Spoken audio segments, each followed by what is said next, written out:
everybody! We are back with yet more Book of Hours. As has become standard, I'm just gonna jump right in.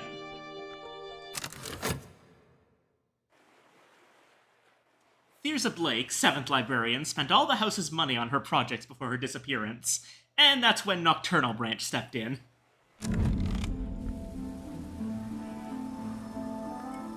Right, where did we last leave off?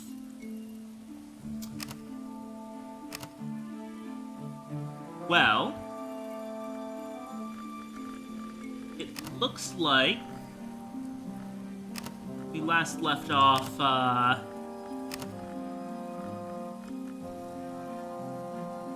where were we? Beginning of autumn, for one.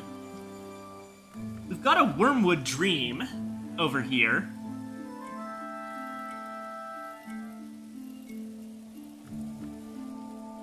And 2 Bells and Braziers lessons. That's something to think about. What do we use those on?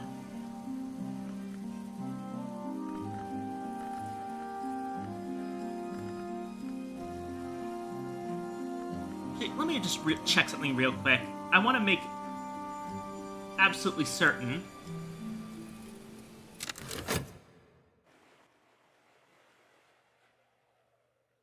Pretty sure this is correct, but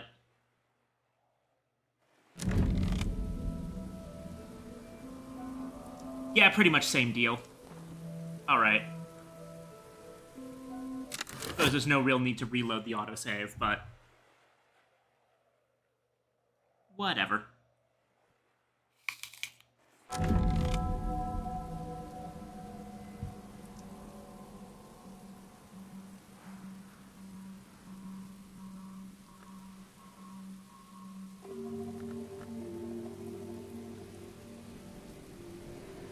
So, beginning of autumn.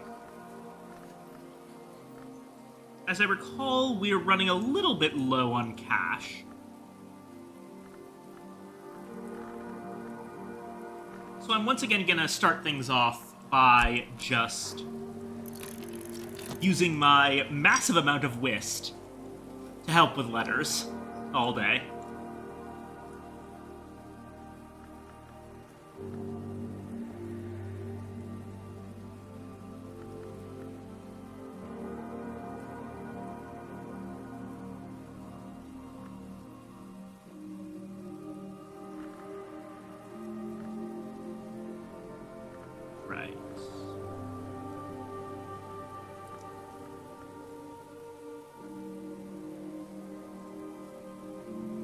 Now, with this Wormwood Dream, we probably could do something interesting.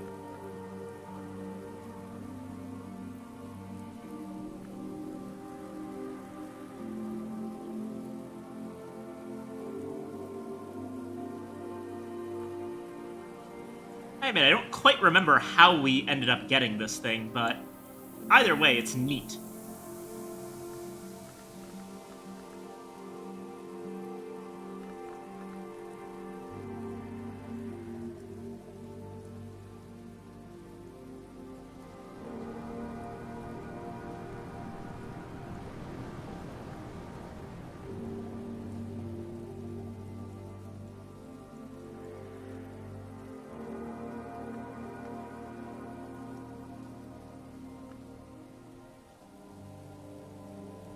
Right, I think we did something with the loopholes, Newman.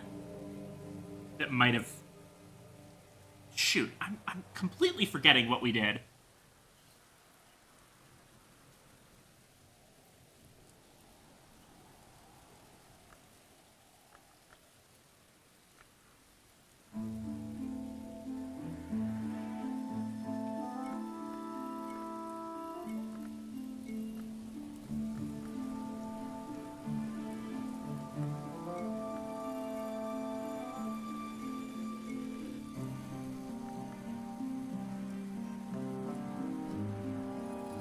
We can't read either of the Towards a Fundamental Aesthetic books, because those are in Erikapian.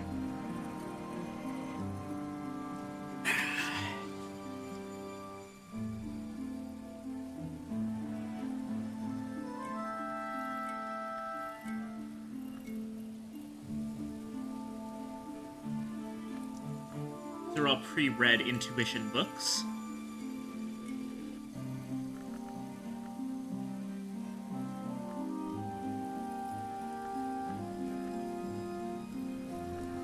Ivory book requires Fusine.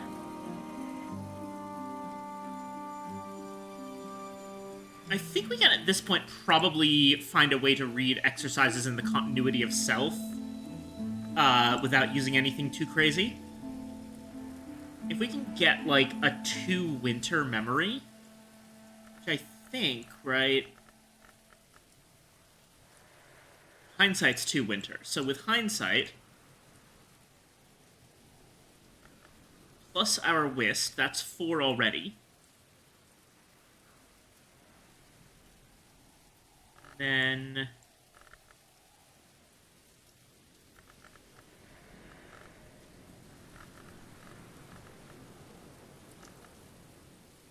what do our winter skills even look like? Yeah, 3, 4, 5, 6, 7.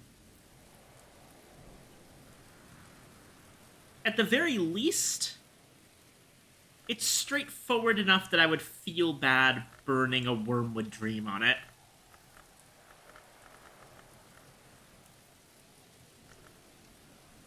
Nin's Cages is in Erikapion. The Scar in the Sky is in Fusine.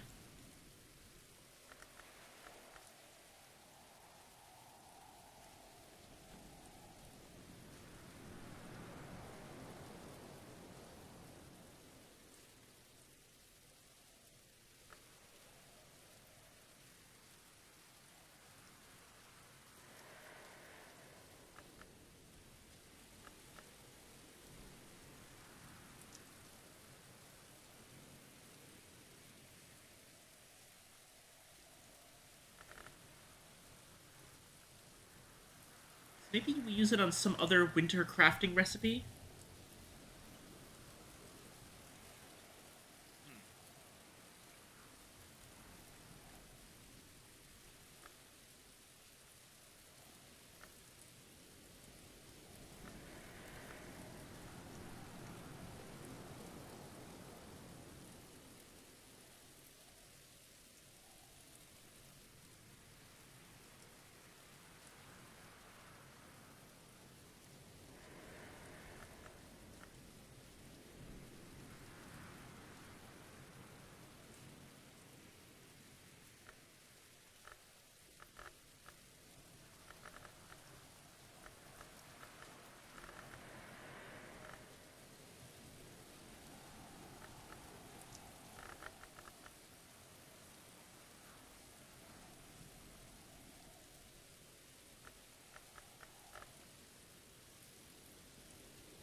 Well, let's set that aside for now.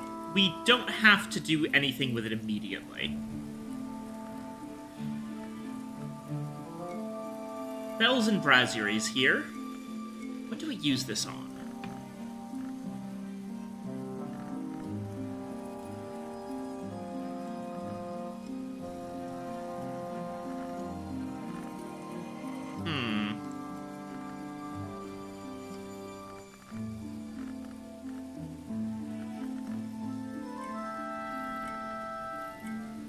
We have that's Forge.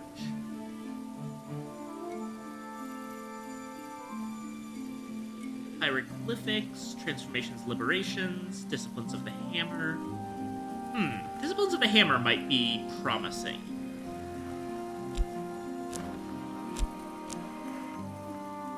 Pretty right. So that's one.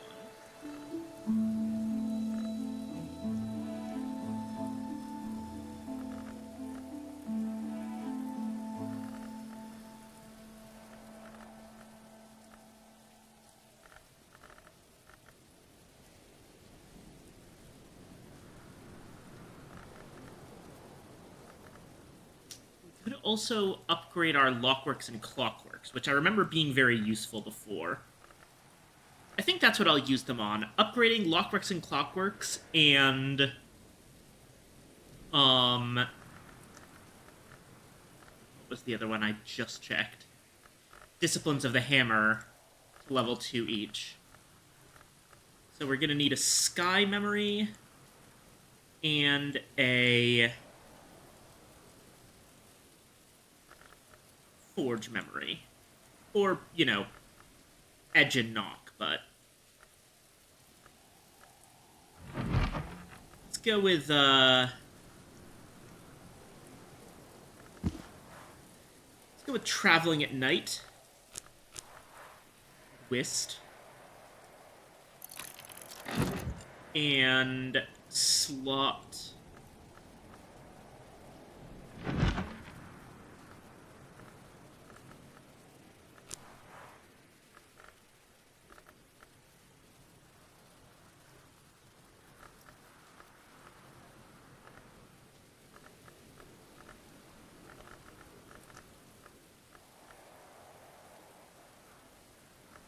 the Vinzant inscriptions into here. Those will get going.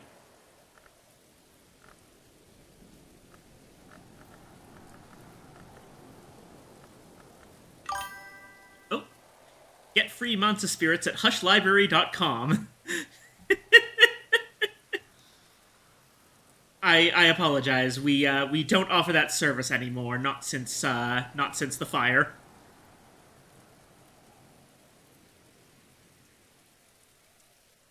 But welcome, Base. Good to see you. Right.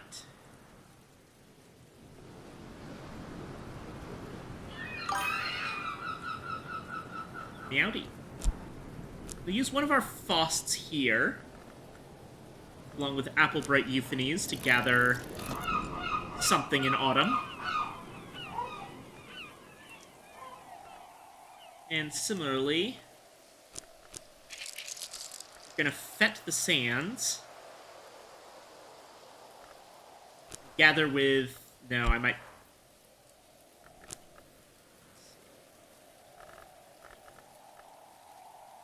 Gather with Path and Pilgrim.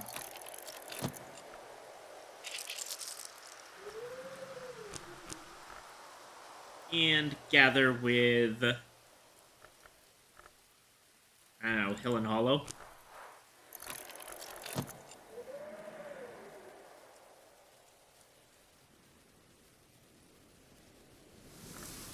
You've gone into Sea Holly season, so no more Blue Crown for a bit.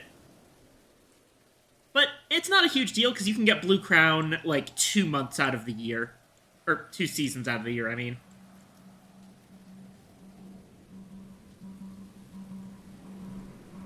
We still have plenty of crops, which I think means that we should be getting eggs as much as possible.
And we'll decide later whether we want to bother the bees.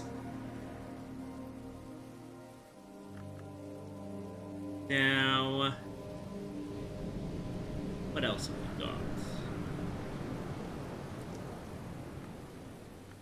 I know we still have some books hiding somewhere to catalog. Ah, here they are.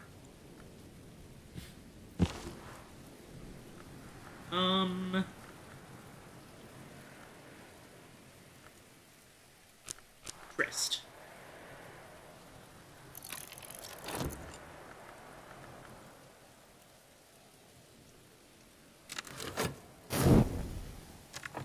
And, let's try to read a new book today as well.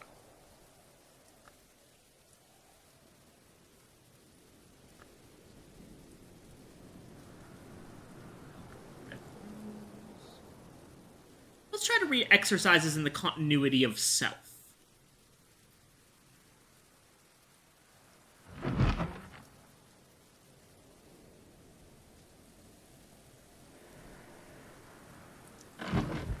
Although before we do that, I'm gonna go ahead and use one of my shaft 7 shards, just in case.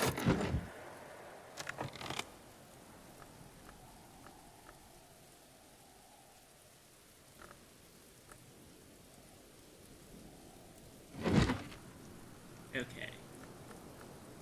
Exercises in the Continuity of Self. With Whist. Using Rhyme and Remembrance.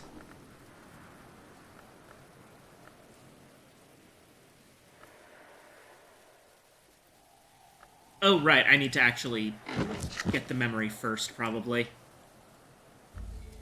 Yeah, okay. Anything below 8? Let me see.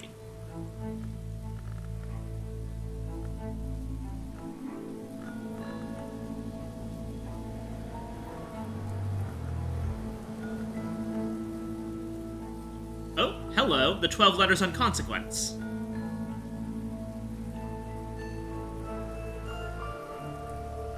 Is that a new one? It is a new one, I think. Okay. Alright, in that case...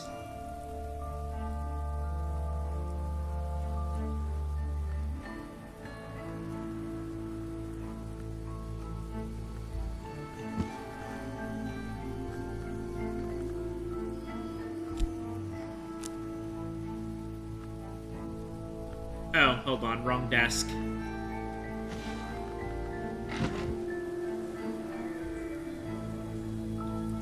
Moon, that would be the Ava desk.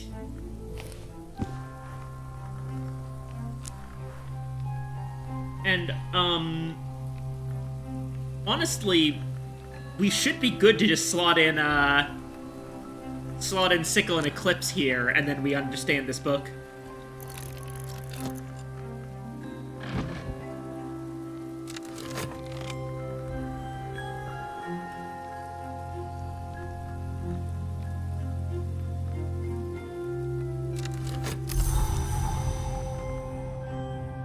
Ah, it's a stormy day.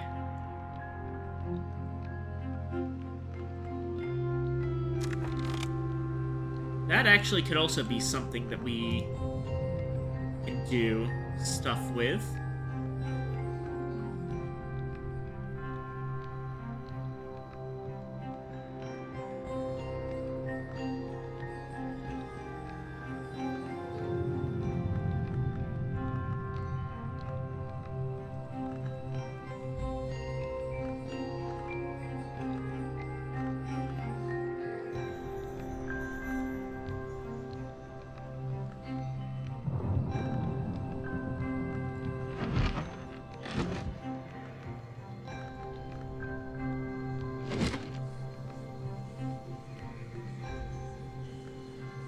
Instruments of the Heart. With Core, plus Storm.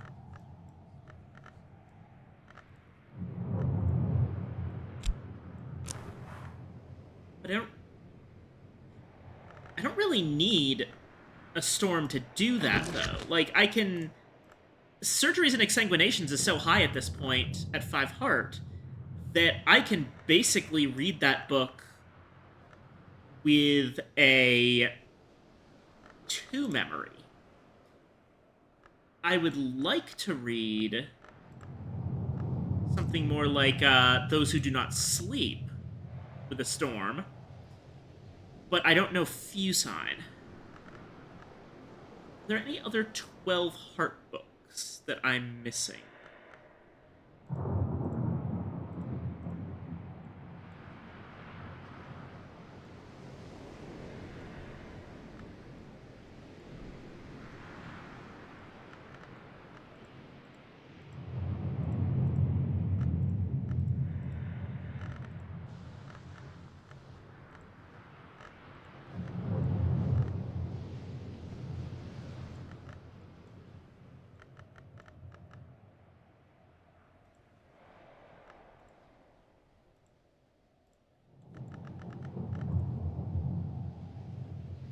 There's a 10 heart book, but it's also in Fusine.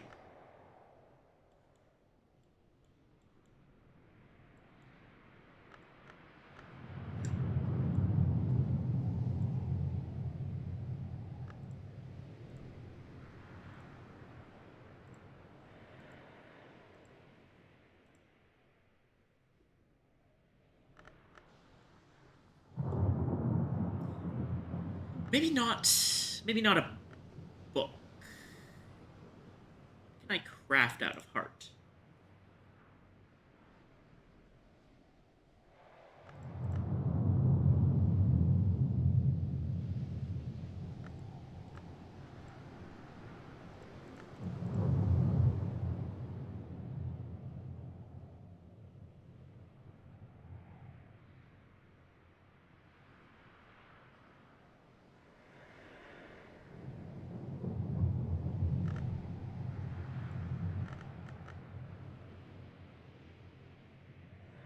Is this the right day?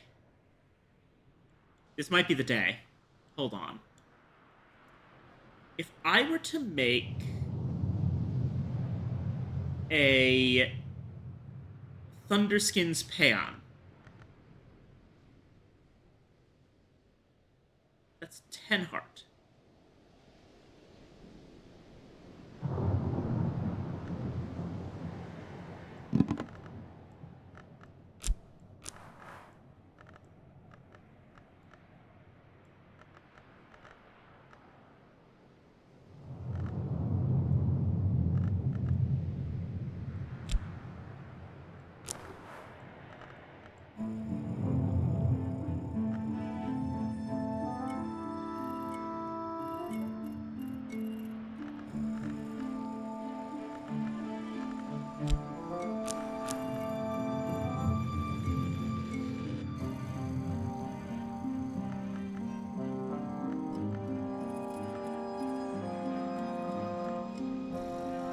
Yeah, okay. If I were to make one of these things, it would give 4 heart in and of itself.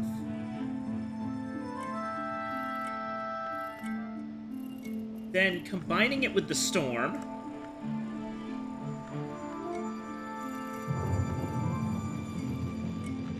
that'd be 4 from the Paeon, 4 from the storm, 8. And then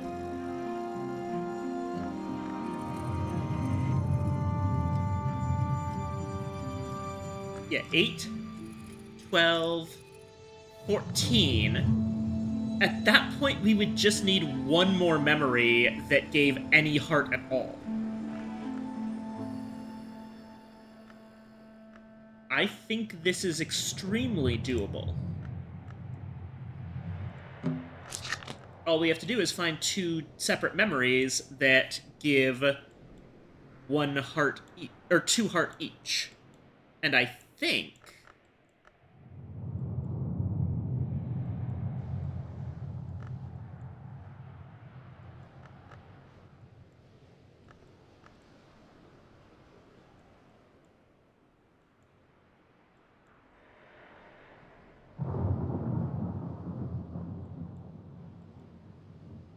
Obviously, there's the cheerful ditty.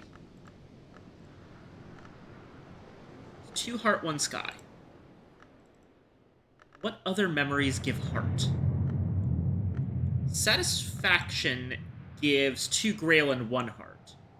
I know that Storm gives 2 of each, but I'm always reluctant to use that one because I don't know if it's going to overwrite this Storm.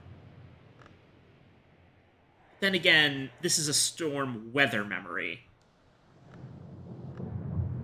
It shouldn't overwrite it.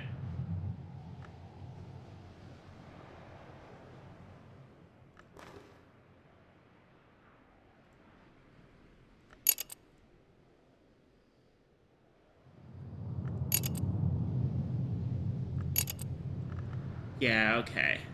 I think here's what we do.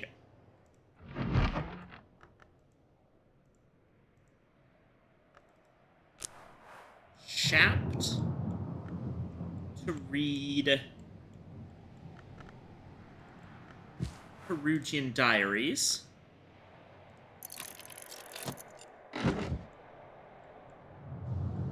And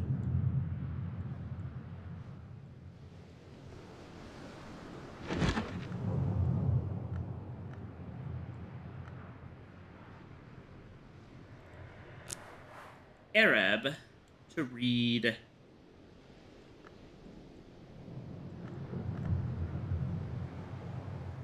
Apollo and Marsyas.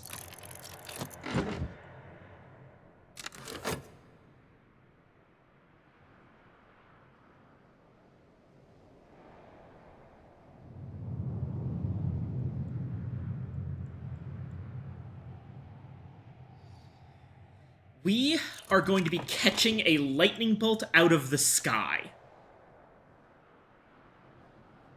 Book of Maya. An account of the 5 visits of the desert wanderer, probably the hour called the Vagabond, to the city Maya. She begins as a delighted child, perhaps even a mortal, but things then go badly. Ooh, sand stories.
Alright, you got an egg. Excellent.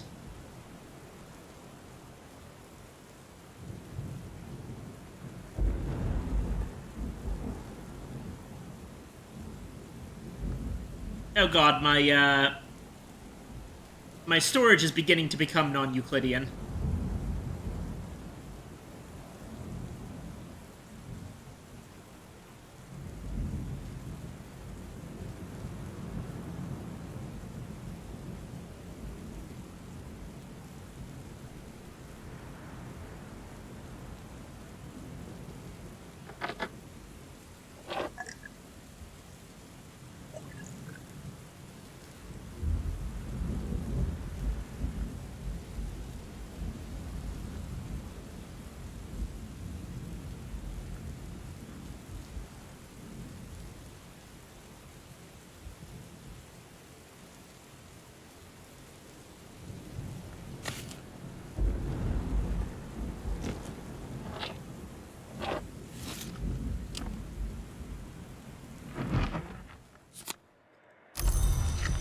There's a pattern memory. Hindsight memory. foresight memory. Which I do love that the foresight and hindsight memories make up a staircase. That's cute. Also that the hindsight memory has a little, one of the staircase slats slightly broken. The idea being, like, a long ago mistake. It's cool. Alrighty, so... what we were gonna do...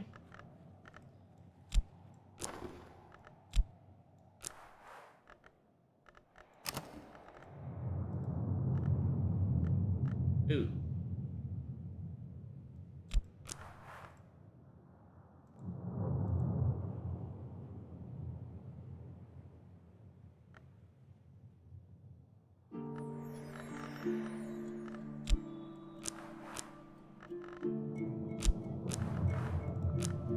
Oh, no, yeah, okay, this still works.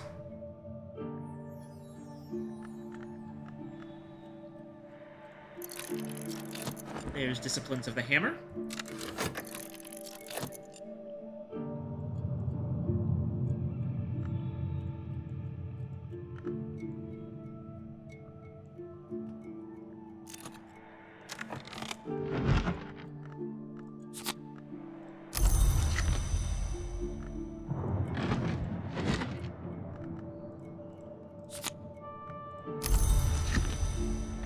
Yes, okay. So Storm and Memory Storm are completely different things, and they don't overlap each other. Good. Alright, now we can get started on the nonsense we're about to do. So, 4. Memory Storm. Cheerful Ditty. And... Strings and Songs make a Thunderskins Paean.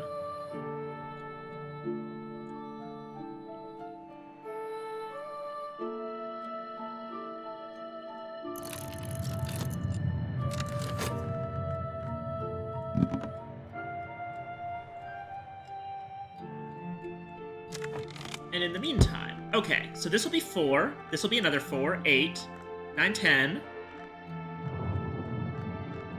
14. Or no, sorry. 14 from this. Basically, 4. The Paean will be 4. This is another 4. That's 12. 13, 14 from core. So we really only need one more.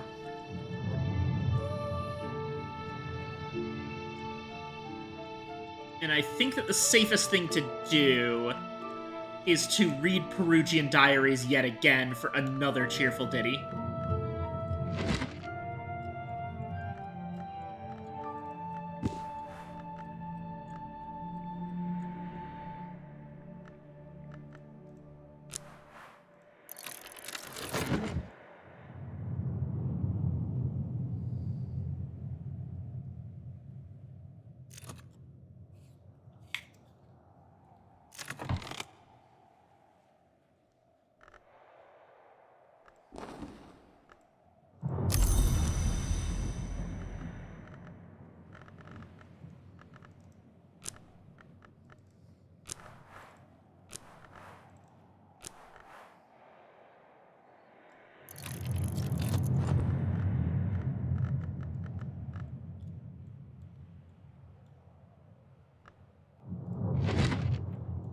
As for the hindsight memory, well,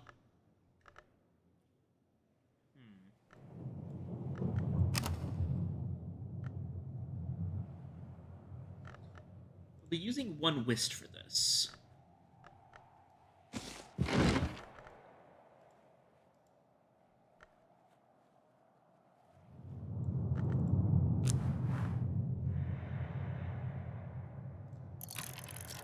We're going to grab ourselves another hindsight memory, wait about 30 seconds, and then get started on that project.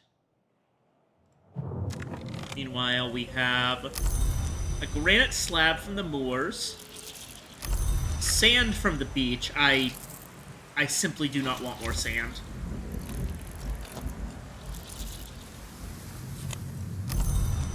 more veggies.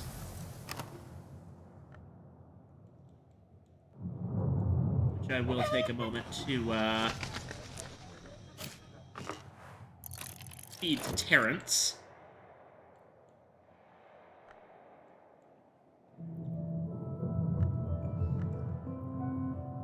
At this point, we're basically using the rest of our elements of the soul for more stuff, so...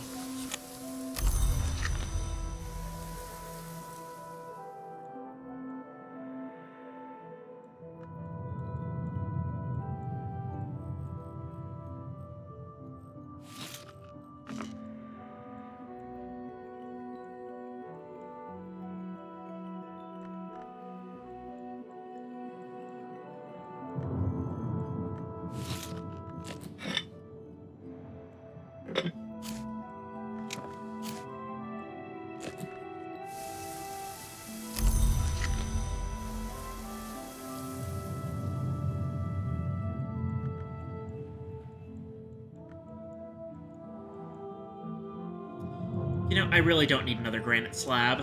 I've got too many of these.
And I'll put this down,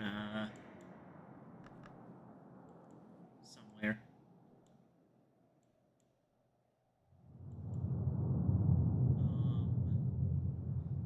I want my scintillant oil to go there again eventually. Maybe just move the, barrette over a bit, and...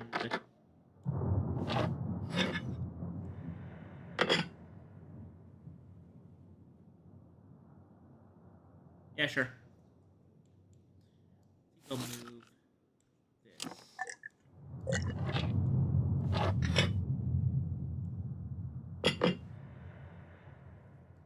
No. Apparently, spots this can go is limited.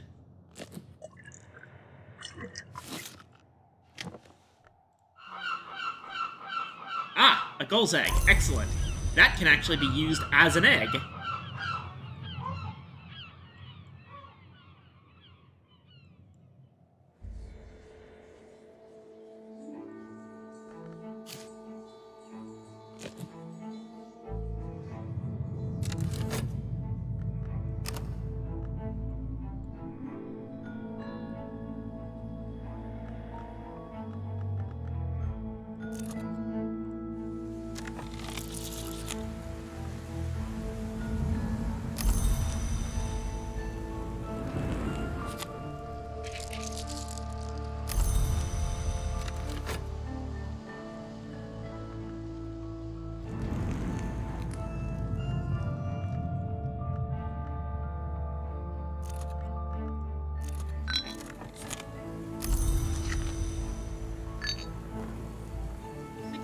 Level 2 Lockworks and Clockworks.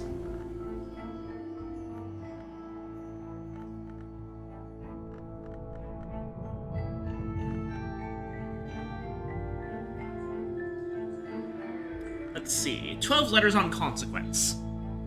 Julian Cosley's epistolary treatise on what may come after, addressed to his once friend Claude Herceau, the mystic and antiquarian.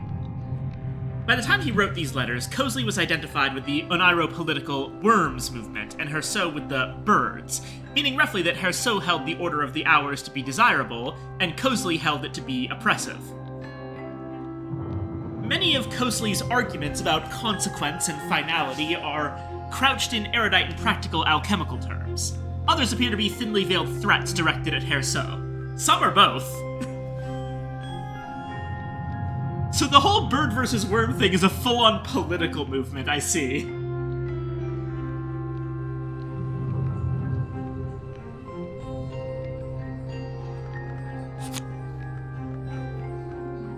Alright, so this is a regret book.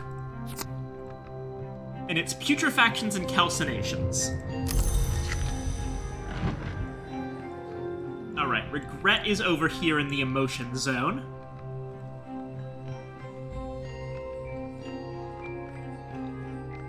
Right here.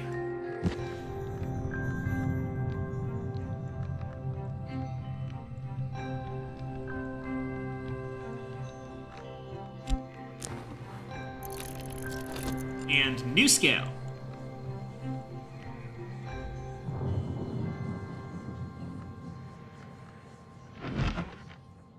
Meanwhile, this is just past its halfway point, so we should get started on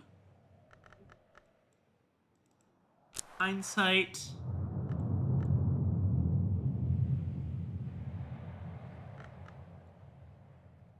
Oh, actually, we have plenty of stuff here to do.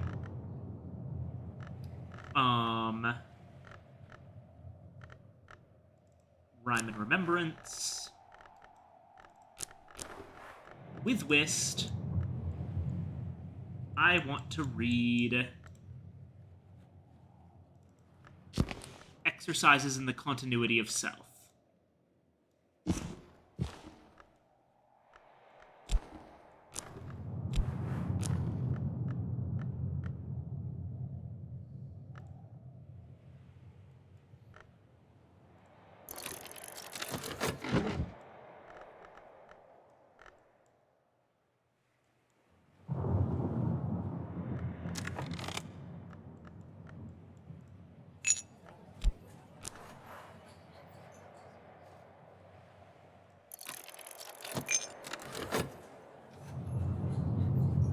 Yeah.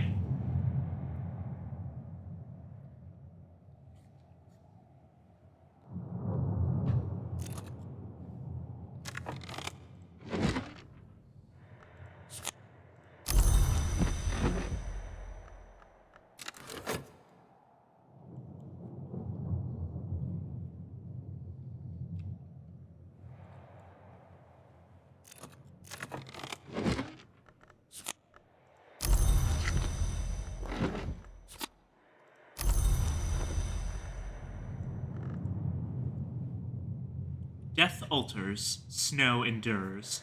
Solomon Husher.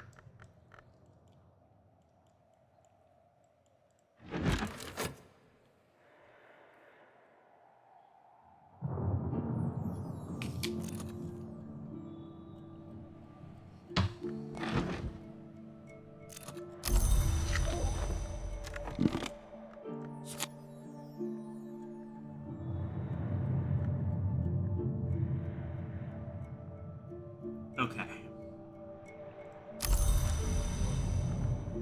Now.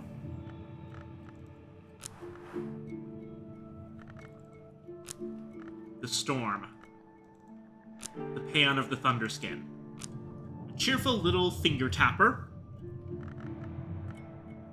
And the understanding of strings and songs. Or of drums and dances at that. Either one works. You know what? We're on a drum. Let's go ahead and make our Swaddled Thunder.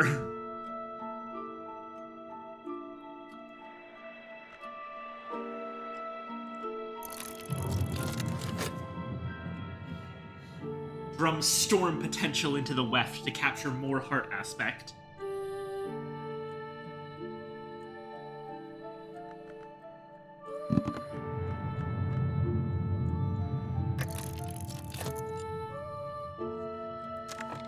Hold on, let's see. A weather card. Ah, wall art. And extra effort soul.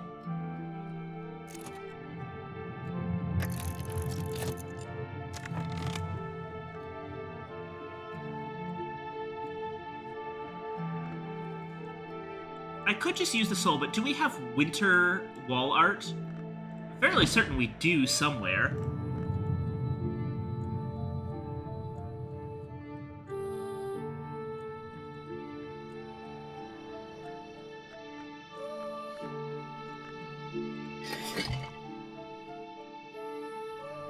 Departure. Yeah, that's the one.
Bingo.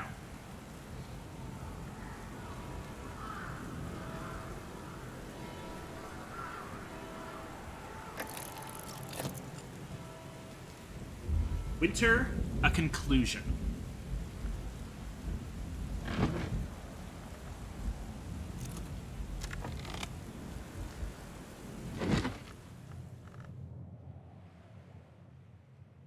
Oh, we just lost a hindsight. I'm guessing that this is...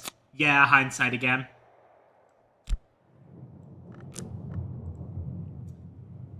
Techniques proposed by the Haustorium, the most inaccessible and upsetting of the libraries of the Watchman's Tree, for the persistence of memory after the body is discarded. The soul element whist is regarded as the fundamental value of the individual. All other soul elements, it is implied, may potentially be discarded, as can the individual itself. The Haustorium expresses grudging respect for the hour called Elegiast, who calls each of the dead by name, but also concern over the Elegiast's subtlety when it chooses to inspire particular interpretations of histories. The Haustorium proposes the use of nowhere energies in distracting or discouraging the Elegiast, in order to assure that the persistence of history remains unalloyed. Interesting. Okay. So, a couple of things I'm noticing from this. First off, this isn't attributed to any one particular author, just the Haustorium itself, which is apparently one of the libraries of the Watchman's Tree. That makes me think that either the Haustorium employs multiple librarians, or this is actually a collection that's been added to over a long period of time via a bunch of different librarians writing down ideas. Secondly, this seems to imply... So, the Haustorium seems to be very history-aligned. So, essentially Worm. And this seems to imply that while the Elegiast might be considered Worm-aligned because they're in charge of the dead, the argument here is that the Elegiast is actually secretly kind of pushing for some bird stuff, some certain histories to be more prominent than others.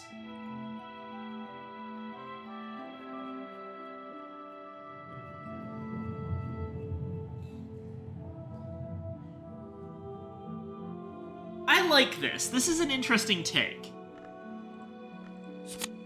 Anyway, 2 lessons of rhyme and remembrance.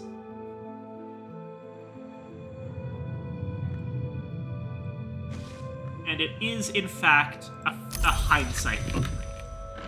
So, it goes on the shelf, with 7 shards.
We're upgrading Rhyme and Remembrance. We'll probably end up losing this Hindsight Memory, but oh well. We ended up doing a lot of stuff today. Oh, and our Swaddled Thunder is almost ready, speaking of.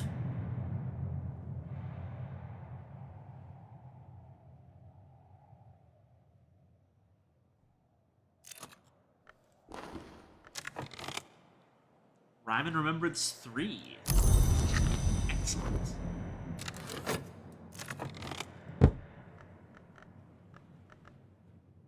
Sleep, O thou tempest, for now bow thy head.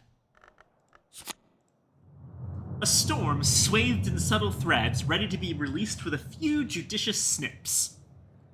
Alright, we have a heart device that also counts as fabric and fiber, which means that we can use this to make dolls.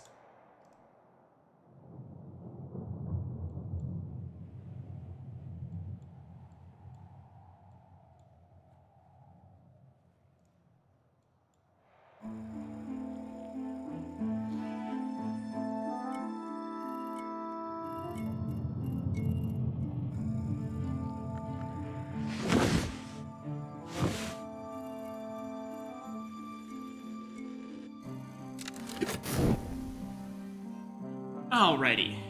I think that's about it for today.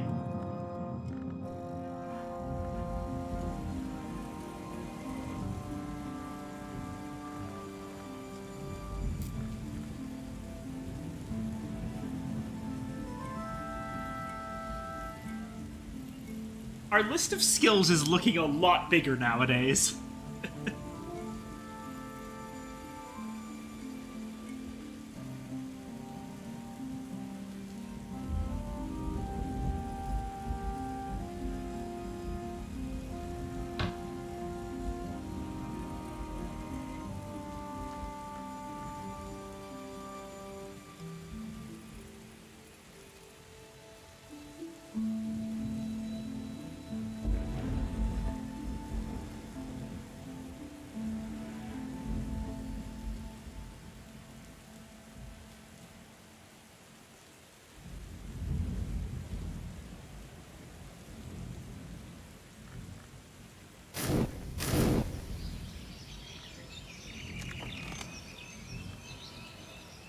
Okay.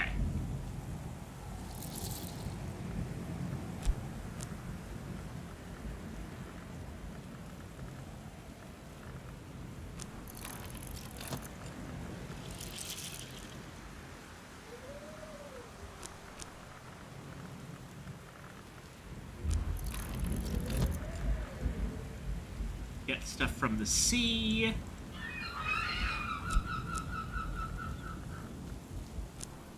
bother the seagulls.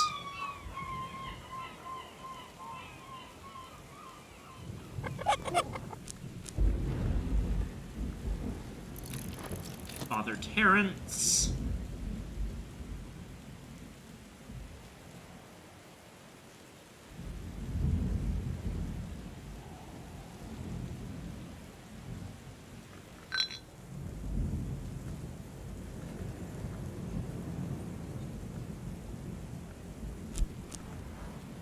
Today I think I will check to see who's available. Just in case. It's a rainy day. Okay.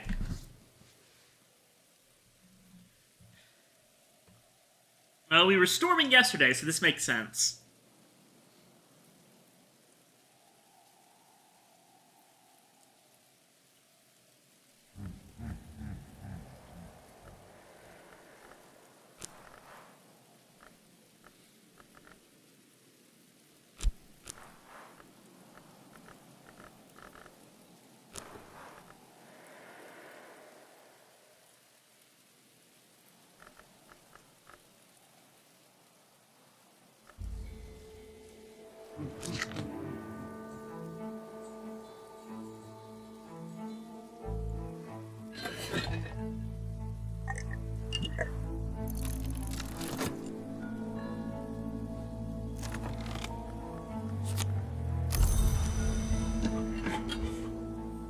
We'll start with a base of dandelion wine.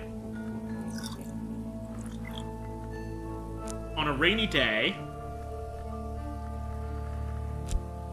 sacrificing a little bit of our health, and using the rights of the roots to create Lethe.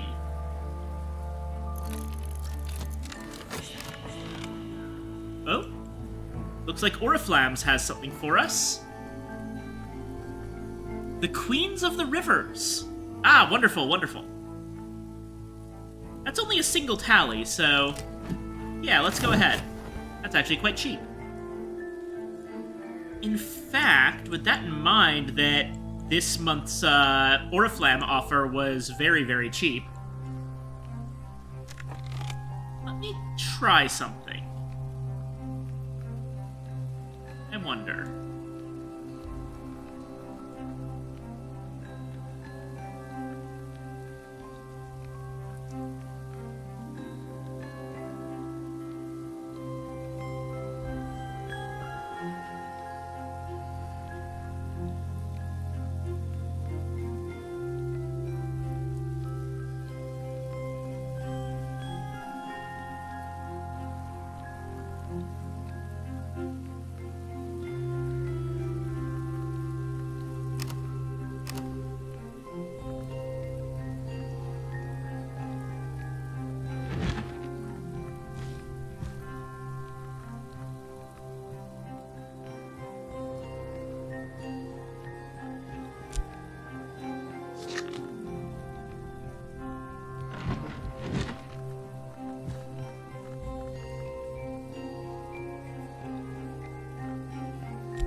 Right.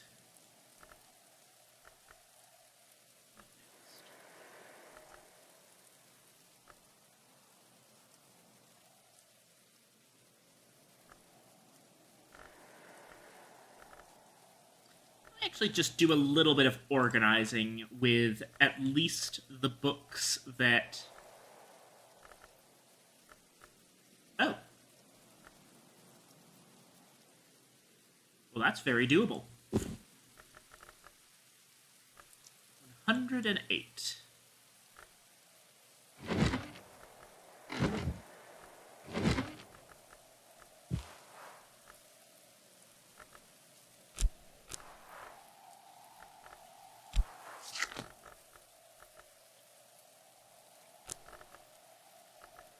Oh, wait.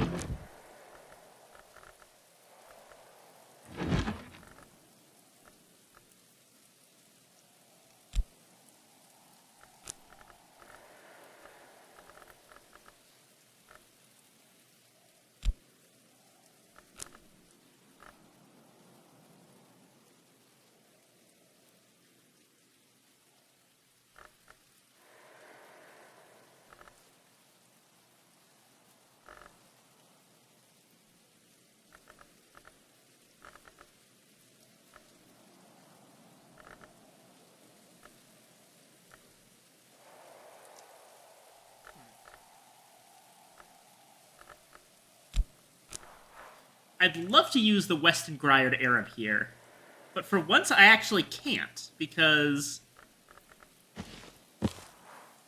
the problem is that none of the skills that just by themselves automatically read this book have any of the aspects that we want here.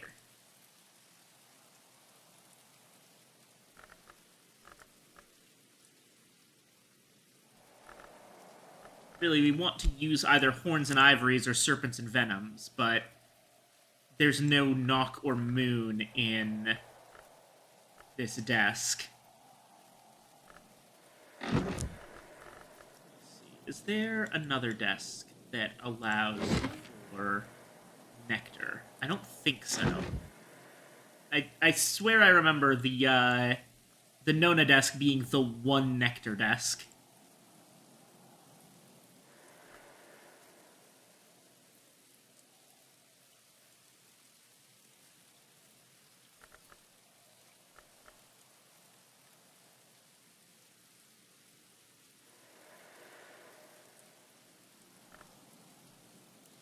Wait, why do I have Revelation books split between two spaces?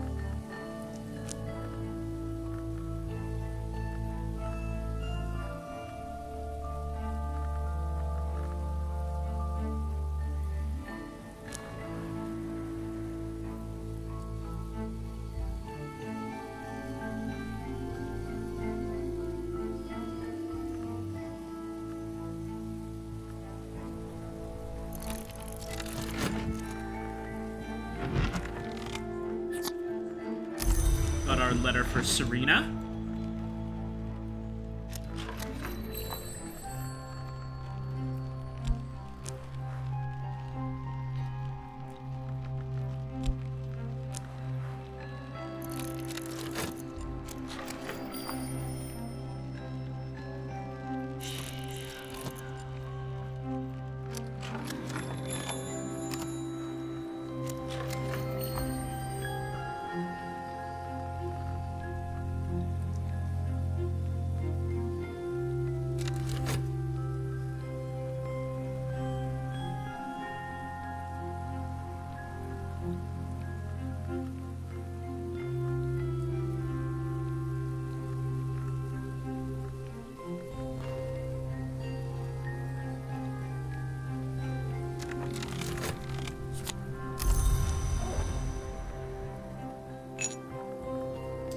Okay, it's a poet today.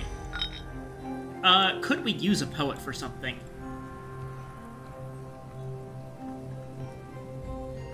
Winter, Moth, and Sky. Well, I think we're pretty much all done with Sky things. Moth could happen. We are making Lethe. And Lethe does give a lot of Moth. That's 4 Moth right there. Plus his initial 4, that makes 8. So we just need 6 more. We would need to get our Trist back for another 2. Give him an impulse memory. Shears. And some honey. Yeah, that's probably worth doing.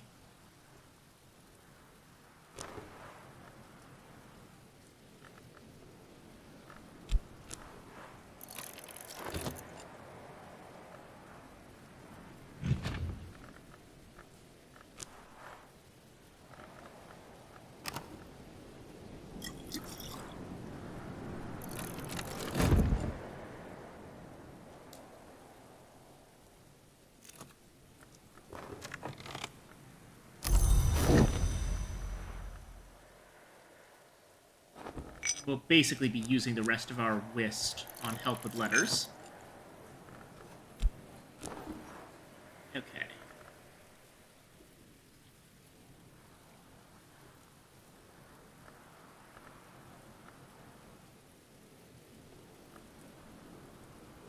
Start with the Lethe.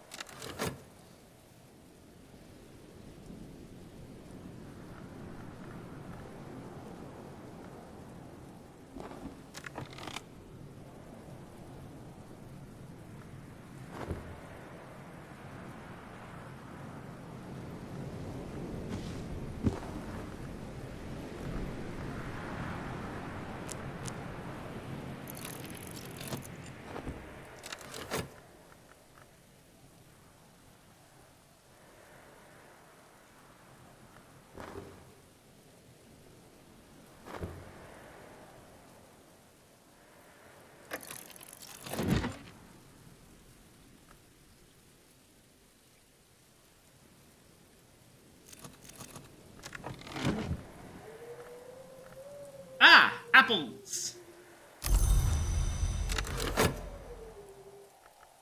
Excellent. And sea glass.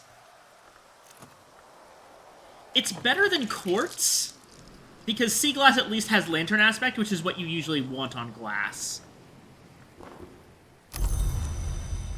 Okay.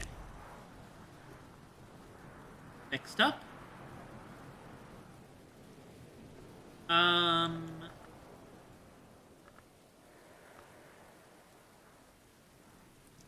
Right. The shears.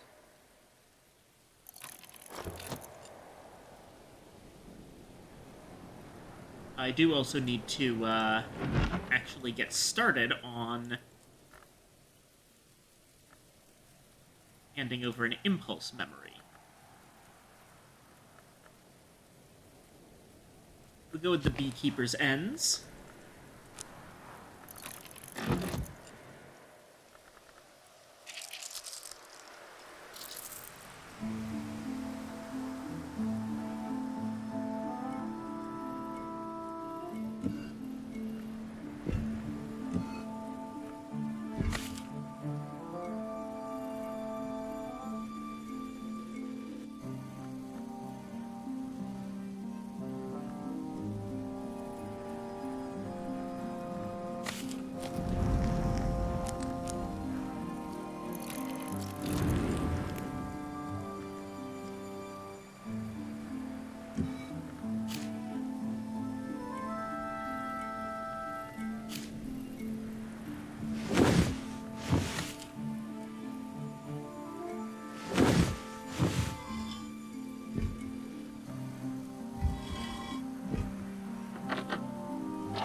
Bingo.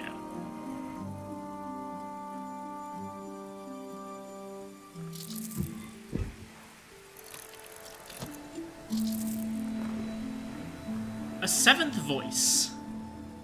Samuel Savage's cycle of comic poems about a band of players who double as footpads seeking a seventh member. Oh, I know what this is! Oh, that's funny. This is, This is referencing the Lantern Ascension path from Cult Sim.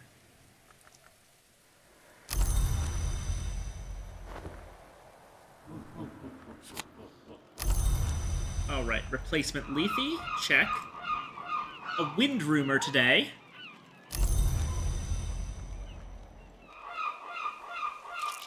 And that Sea Glass.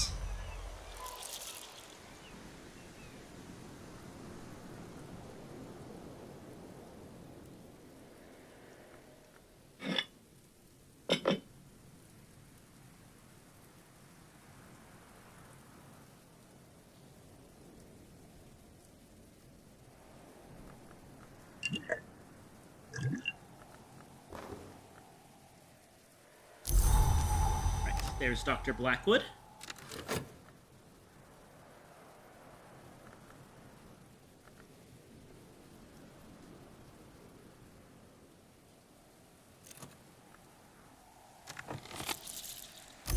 And the memory loss that we got from throwing away the granite slab, since it's a winter memory,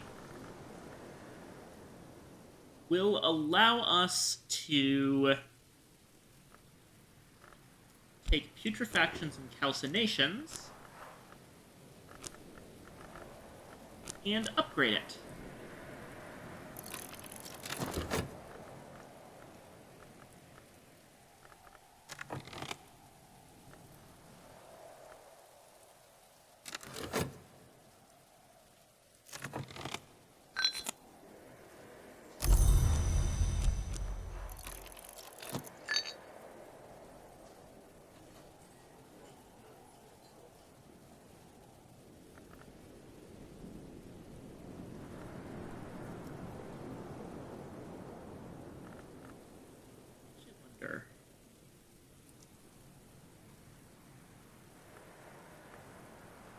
Could hand the poet a moth orchid, but I think that might be a waste.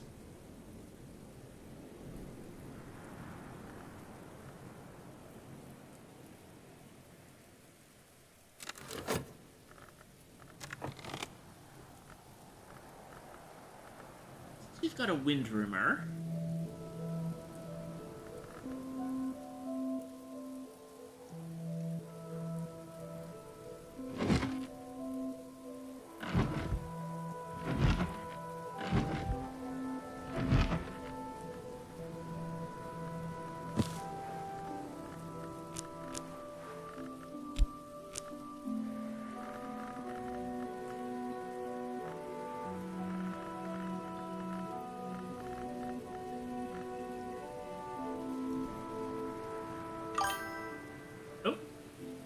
Has Anna gotten the Newman book from the Triple Knot Shrine? Should be a Tangle of Roots.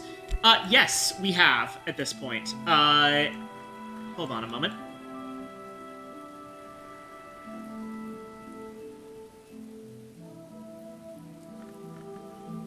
Do we have anything better for... Yes, we do. Strings and Songs. Excellent. But yeah, not only do we have the Serpent Root right here, but we've actually read it. So at any time, we can grab the Loopholes Newman. 5 Knock, 5 Moon, 5 Moth.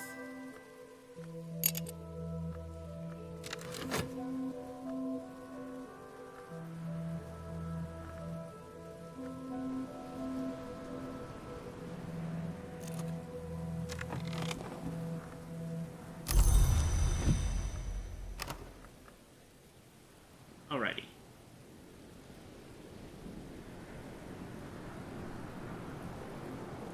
Poet's been given a tool and had a beverage. We've still got an instinct to feed him. Or sorry, not instinct, impulse to feed him. So that's another 2, up to 11. And we've only got about 10 seconds until we can collaborate Trist, which is itself another 2. So, in the meantime,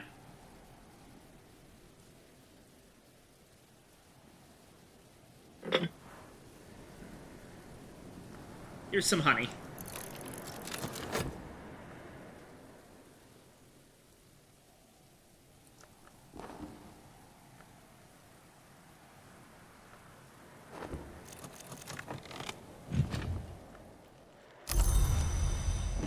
There's the tryst. All right, let's hear Eva's opinion on the Great Hooded Princes. Eva de Wolf discourses on the Fifth History, and particularly on those who are said to have passed over from it. The Great Hooded Princes, the Knocklong who ascended under the Mother of Ants, but now, so Eva claims, honor the Horned Axe. The Great Hooded Princes call their library the Tomb of Lies, and this has given rise to a foolish tradition that the princes are habitual liars. Of course, in fact, truth flourishes when lies are slain. On the other hand, the princes do not say knowledge is power, but rather power is knowledge. Eva has, to her regret, never visited the library. She notes that it is said to be west of the Lion and north of Victory, and suggests that although the princes are generally associated with India, their library might be farther east. West of the Lion and north of Victory.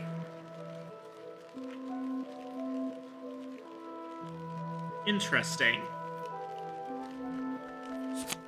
So this is a confounding parable with a lesson on pentiments and precursors.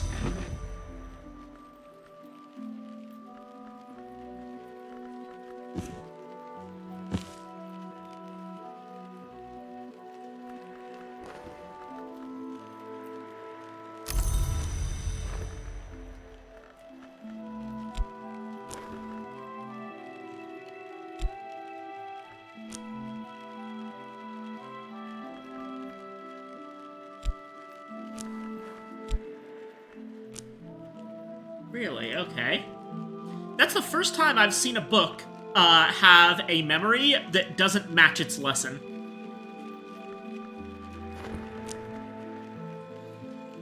Well, let's see. Might be referring to the Hooded Prince's interactions with Alexander the Great. There is a famous story about Alexander and a knot. Ah, the Gordian knot, yes! That is an interesting possibility, yes.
Alright, he's eating the honey.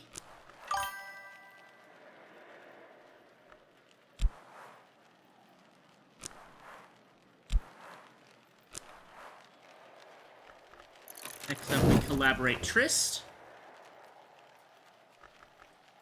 Sounds like the Knocklong to keep their temples and libraries in their enemy's territory, but we already have the Serapeum in Alexandria.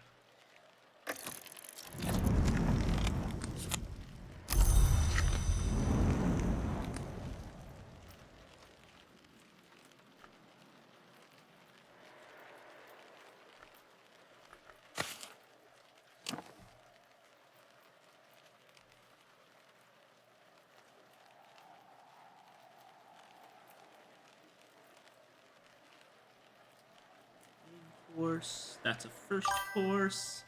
This is a side dish. Would be odd to have two branches in the same country, Greece. Also, it suggested that it was actually further east than India. That would put it somewhere in East Asia. So China, Korea, Japan, or the Indies. Or sorry, not the Indies, the Philippines.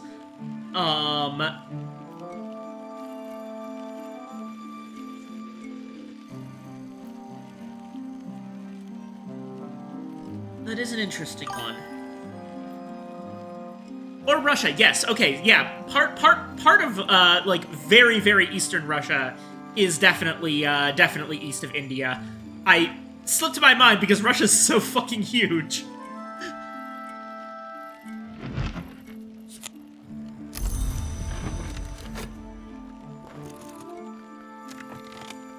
The Larkabine Codex. Christoph Larkabus claims to have purchased 2 handwritten copies of the Codex from a family of witches on the shores of the Sea of Marmara. A third was given to the sea.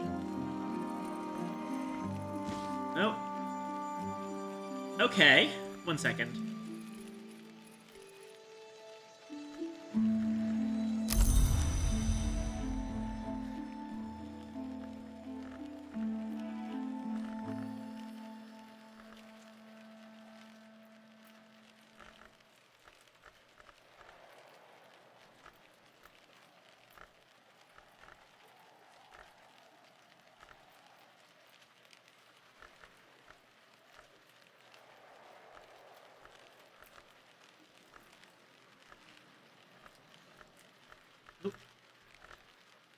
No, wait, that's the Hushri symbol. I wish it was easier to, like, search out what skills are good against certain contaminations.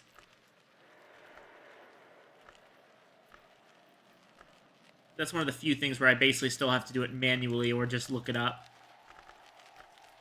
There we go.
Mesopotamia and Assyria have lions related to kingship. Also could be referring to the in-game Labyrinth of Lions. That does make sense, yeah. Shoot.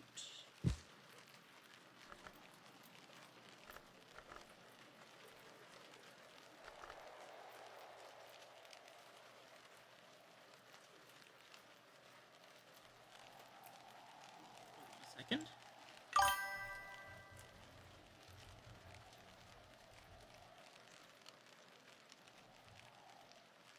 I don't want to see a map of this world. Yeah, maybe that's what we'll get in Traveling at Night.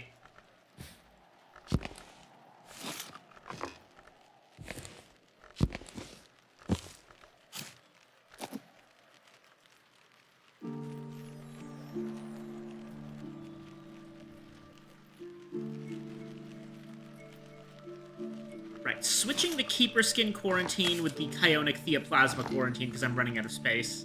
I need to get on dealing with that, but sadly, the only fucking thing I can use against Chionic Theoplasma at the moment appears to be the Menascate Reflections.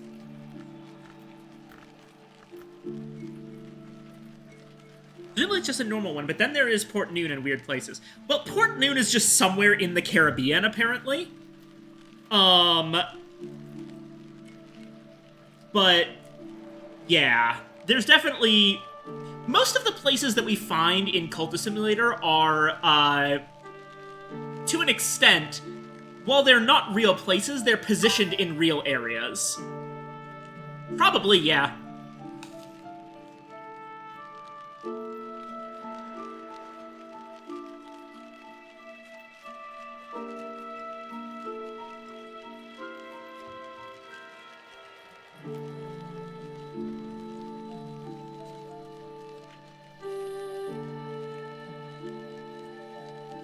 But, like, for example... You know, East just shows up after tsunamis. We actually do have a pretty decent idea of where East would be. And it's kind of,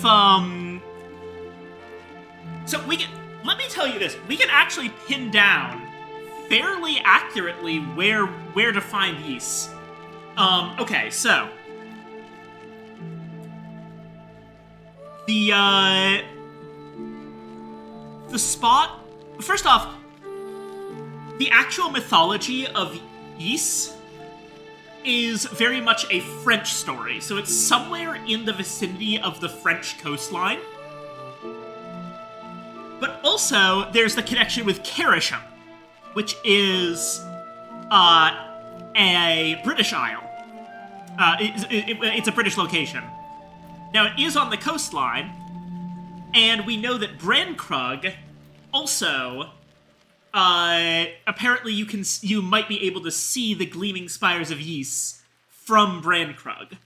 I don't remember where that said, but it said somewhere. So if we triangulate those positions, I think Ys is in that little bit of ocean that's kind of adjacent, probably in part of the Atlantic Ocean that's broadly adjacent to both France and the British Isles. So, like, if it were very directly between the two of them, it would actually be in the English Channel, but I'm almost certain it's not literally in the English Channel. It's probably a little bit out from the English Channel, off in the ocean. As for another one, here's one that is really fun when you get it. There's that one, like, category of locations in Cultist Simulator. Sea's Edge description for Ys, and I kind of thought it was off of every coast. It probably is to a certain extent, but going by the original mythology of Ys, it's definitely adjacent to France. That's from outside game knowledge, though, so we don't know how accurate that is. But, in Cultist Simulator, one of the area categories is the land beyond the forest. And that's actually, if you know what, like... If you go looking into the names of places, that's actually fairly straightforward. It's Transylvania. The land beyond the forest is, well... The word trans means on the other side of. It can be translated as beyond. And Sylvania, well, Sylvan is just a word for relating to forests. So Transylvania is literally beyond the forest.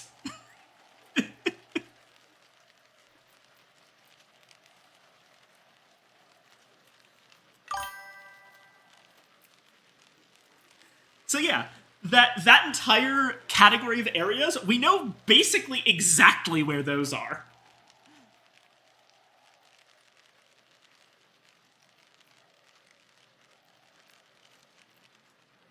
I think, for the most part, since I was able to kind of match all of the different areas of Cultist Simulator onto real-world locations broadly, I think there actually aren't that many places where the map is different in this universe.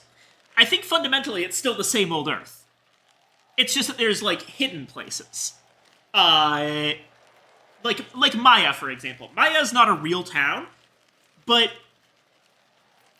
the deserts. One second. Let me,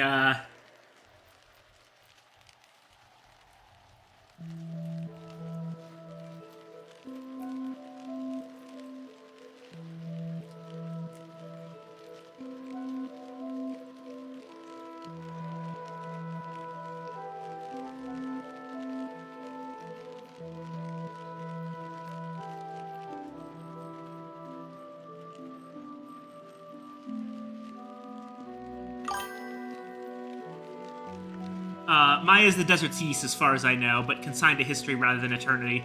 Yeah, Maya appears to be the equivalent of like Irem of the Pillars in real life. But yeah, the Lone and Level Sands is almost certainly the Sahara Desert, for example, because the phrase "the Lone and Level Sands" actually appears in, if I remember correctly, a certain poem. Yep, the very last line of the poem Ozymandias by Percy Shelley is "the lone and level sands stretch far away." So we know that Ozymandias is a poem that references Ramses II. So, therefore, the desert referenced by the Lone and Level Sands must be the same desert that was once ruled by Ramses II. That's the Sahara Desert. There's a lot of little things that you can do with that.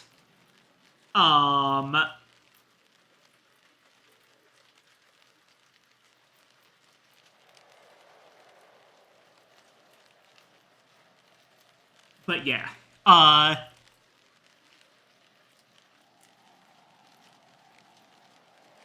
So basically Maya is somewhere in the Sahara Desert. Also, I've got something for you. You said you wanted to see a map? Well, I was checking some things just now for this, this commentary. I found this, which is an actual interactive map of the Secret Histories universe, as far as we can tell.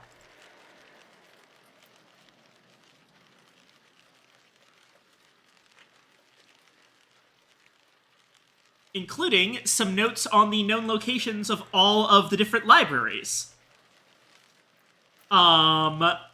Not exact locations, of course, but it looks like... Okay, so obviously Hush House is in the British Isles. Crossrow is... It looks like in New Orleans. The Haustorium is in South America, on the coast of Chile. There doesn't seem... I don't think that all of the libraries are on here, because I'm only seeing 4 of them. That probably means we don't know the locations of the other 3. I would assume... Oh, wait, no, sorry, there's one hiding behind there. Yeah, that's the invisible Serapeum in the Library of Alexandria. That's the one on the African continent. There is one that appears to be, yes, in Mesopotamia, the Yeshiva Tigris. And there's one all the way over in China called the Grove of Green Immortals, which makes me think that the Library of Lies that Ava DeWolf is talking about probably isn't in China itself. It mentions being north of Victory, so maybe Mongolia, actually.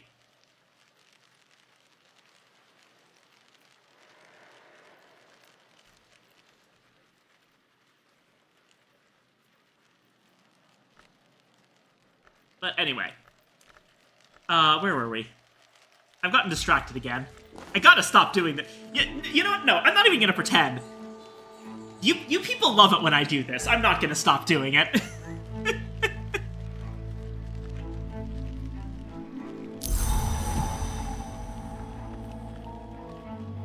Queens of the Rivers.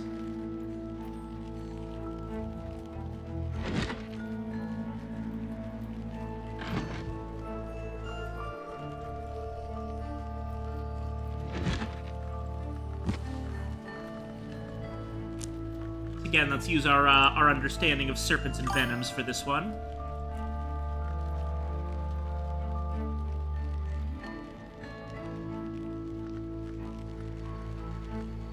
Fucine is in Italy? Hold on.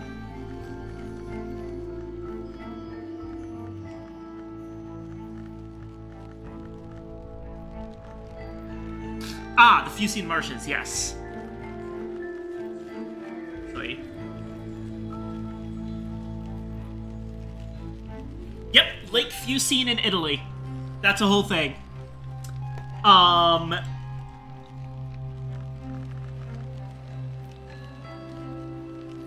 Now, I don't know if the Fucine Marshes are a real thing. Oh, interesting, interesting. Hold on.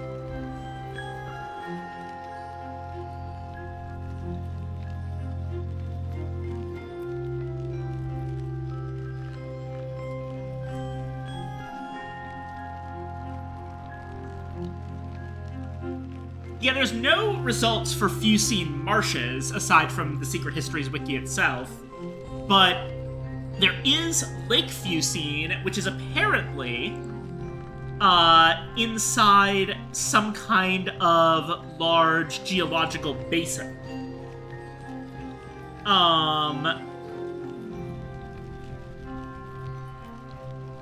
Okay, I see. Lake Fucino was actually drained by,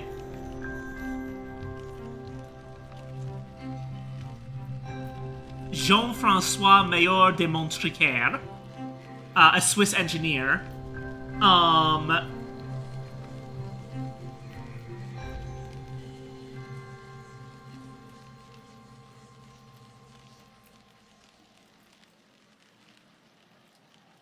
Yeah, okay. So, basically, there used to be a massive lake called Lake Fucino, and in our world, it was drained in 1878, resulting in, a massive, fertile land for vegetables, and apparently it is one of the most fertile vegetable growing areas in Italy. Now, in the Cultist Simulator universe, it seems like that never happened. Because there's still, lakes and marshes there. Lake Fucino is still very much a thing. So that's one interesting change to actual historical stuff. I did notice, by the way, some of the ideas of, the languages and things are also real.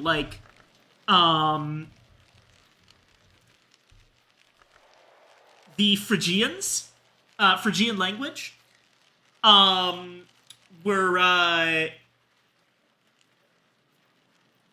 Phrygian was an umbrella term that the Greeks used to describe the people of Anatolia. So that's all very much real.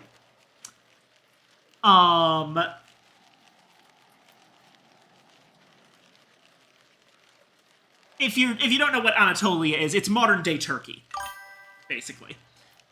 Let me actually check some of the others. I know Vac didn't exist, and there's more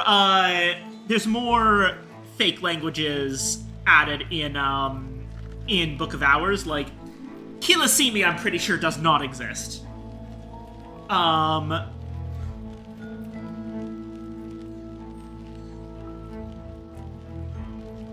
okay, have a neck check. The first thing I wanted to mention is that I don't know if Deep Mandaic is real, but Mandaic is definitely real. It's apparently the liturgical language of Mandaeism and a southeastern Aramaic variety in use by the Mandaean community, traditionally based in southern parts of Iraq and southwest Iran, for their religious books. It's basically like the broad equivalent of Latin, but in the Middle East. Which makes sense because you need to start with with Aramaic and then go into Deep Mandaic in Cultisim. Now, there's both classical Mandaic and modern Mandaic. So Deep Mandaic might just be classical Mandaic under a different name, or it might be implying there's an even more ancient version of Mandaic that's unique to the Cultist Simulator series. Now, as for Havonic, that's actually very easy. They actually mention it's the oldest form of the language, now called Cornish.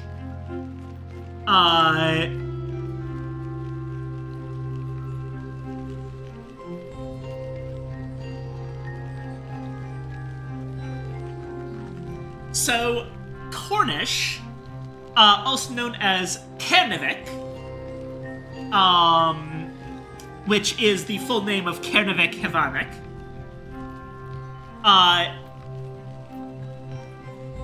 is real. It's unfortunately, it became extinct as a living community language by the end of the 18th century, but it's coming back, admittedly. Apparently, a revival for Cornish started in the early 20th century. In 2010, UNESCO reclassified the language as critically endangered, which, for the record, you can do. Languages have the same kind of endangered species stuff going on as actual species do. It's just handled by UNESCO, which is the UN Educational, Scientific, and Cultural Organization. So now, it's no longer extinct, it's critically endangered, and the number of people who speak Cornish as a second language is growing, and apparently there's even still now some families who are teaching their kids Cornish as a first language, which is really cool. As for the history of Kernavik,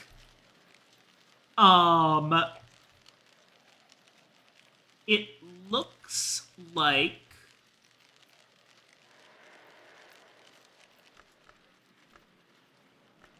take a look at the, like...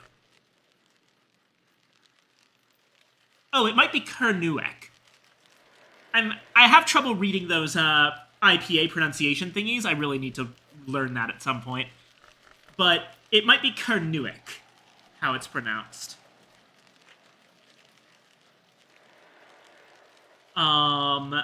So the oldest version of this... Okay, so there is something called Old Cornish called Kernuek Koth. As far as I know, the specific name Kernuek Kenavik is completely fake. It's a similar situation, I think, to Deep Mandaic, where it's based on a real language, but the specifics are made up.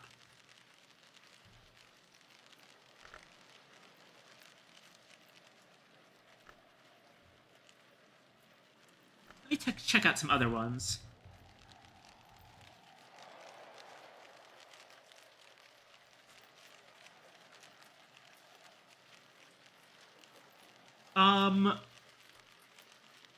Okay, so Cracktrack is fake, but apparently it might be inspired, according to the Secret Histories wiki, or actually the Book of Hours wiki. They're guessing that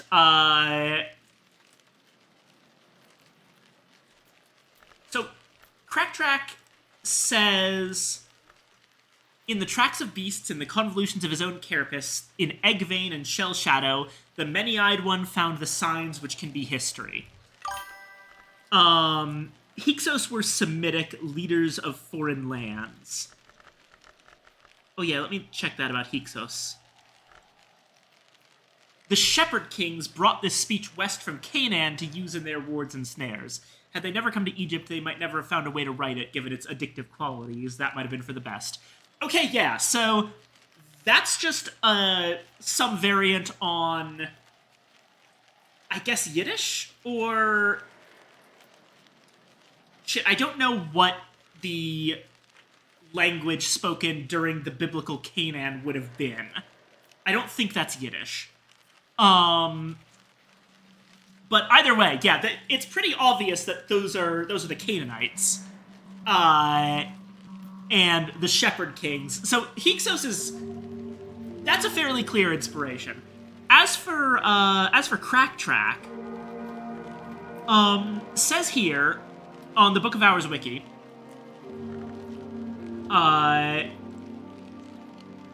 that it appears to be inspired by the Oracle Bone script of ancient China.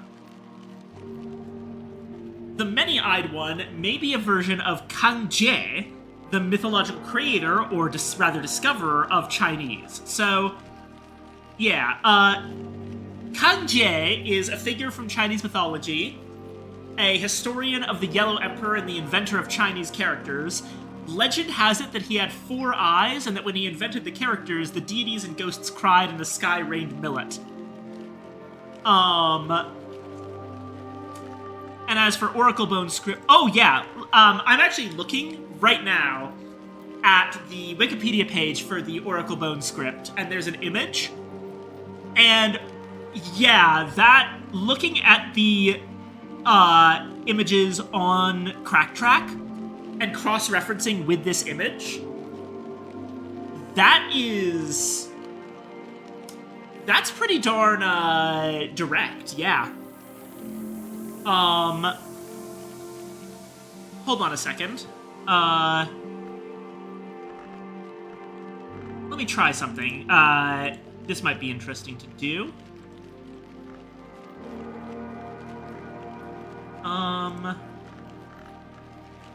Okay, how do I get this to work at OBS?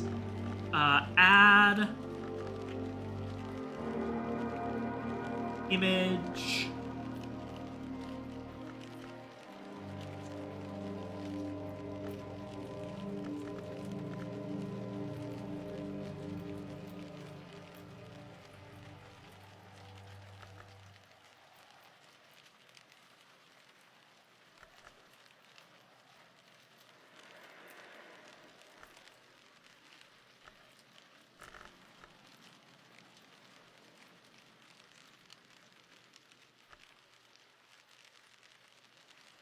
I'll put it right around here. And if I go back to... sorry, I'm figuring out something about OBS in real time.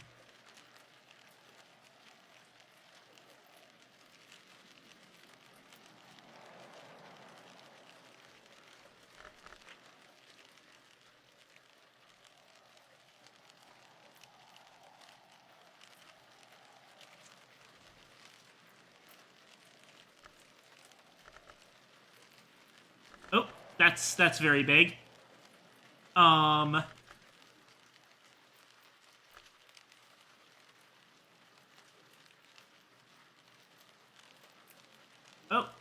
dear. Oh dear. Oh wait, actually, hold on.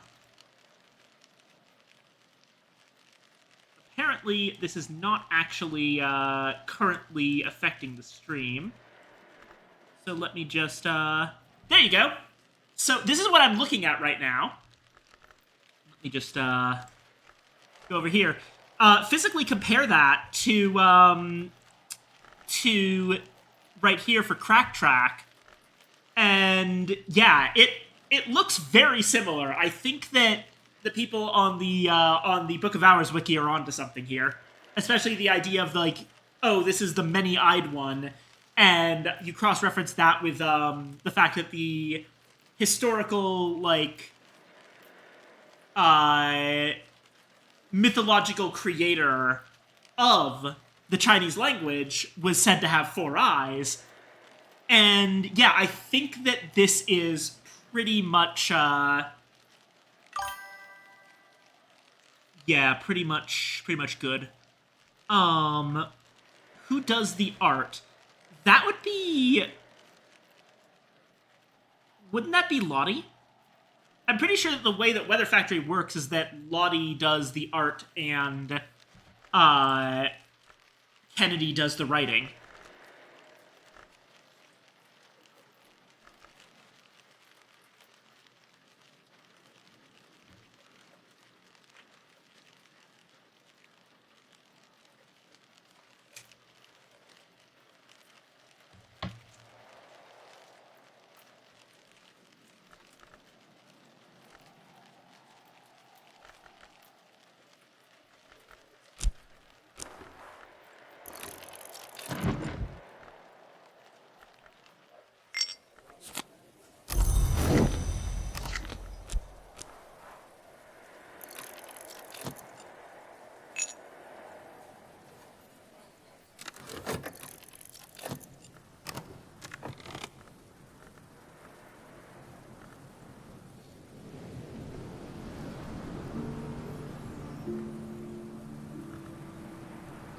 Are there any other, language? Right, I wanted to look up Arakopian.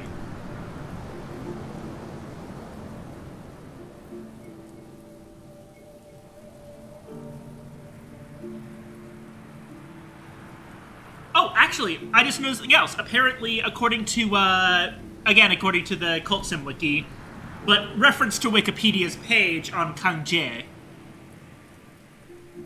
In one version of the myth, Kang Jie was ordered by the Yellow Emperor to find a better way to keep records and discovered lines on the shell of a female tortoise, which he realized were words. He then observed all manner of natural phenomena to find more, and physically looking at Cracktrack, yeah, in the tracks of beasts, in the convolutions of his own carapace, in egg vein and shell shadow. I think especially shell shadow is talking about the lines on the tortoise's body. And it says then that Kang Jie, like, looks into, other aspects of the natural world. So, tracks of beasts, egg vein, the convolutions of his own carapace, which implies that when Kang Jie is doing this in the Cult Sim universe, he's still a carapace cross. Which actually, hold on. If that's true, then that has some implications. Let me check something. So Kang Jie, in Chinese mythology, the Yellow Emperor was mid-2nd century AD. Interesting. So, I guess in the Secret Histories universe, that event happens much earlier, because I'm pretty sure that by mid-2nd century AD, humans had already stopped being the Carapace Cross. Like, that's around the year 100 to 200 of the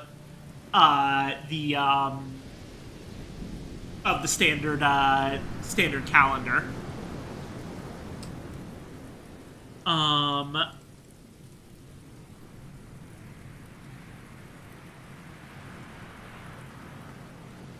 Let me see. What was the other one? Like, there's a bunch of them, but I was also curious about Arakopian.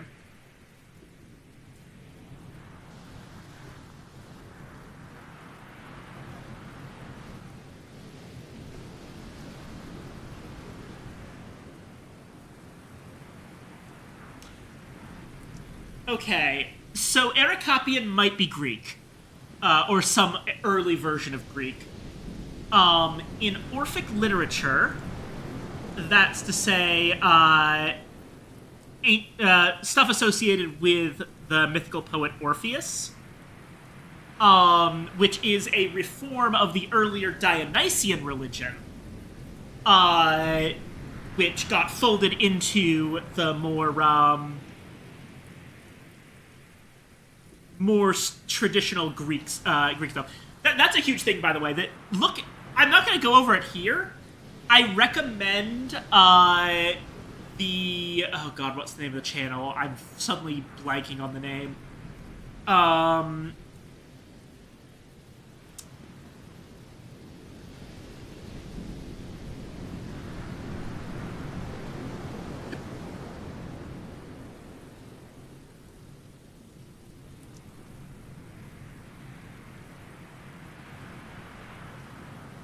Shit.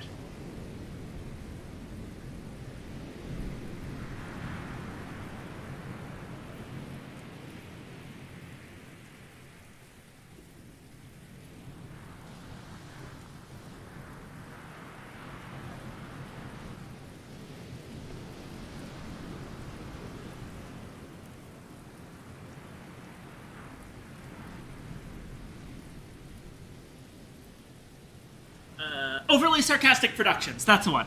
I recommend Overly Sarcastic Productions video about Dionysus that goes into detail about what the heck happened here and how Dionysus got folded into the Greek pantheon and Dionysus's original existence as a Chthonian deity. That means of the underworld. And so Orphic literature, that would be of that early, more Dionysian thing. And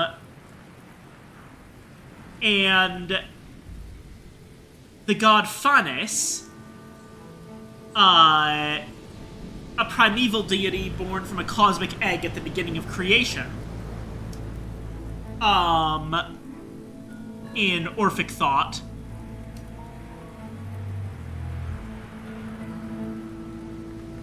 Is also known as Erechepaios, also known as Erechepeus. So Erecapian definitely references that.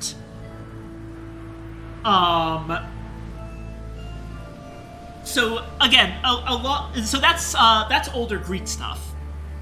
So Erecapian is a form of early Greek, basically. And I'm not going to go into the other ones now. I know there's even more languages like Sabazine and Ramzand. But I think for now, this is a good sense of, like, even though these are wild and like, fantastical languages, they all have something of a basis in actual history. In fact, now that I've learned all of this, let me check to see if Kilisimi is real.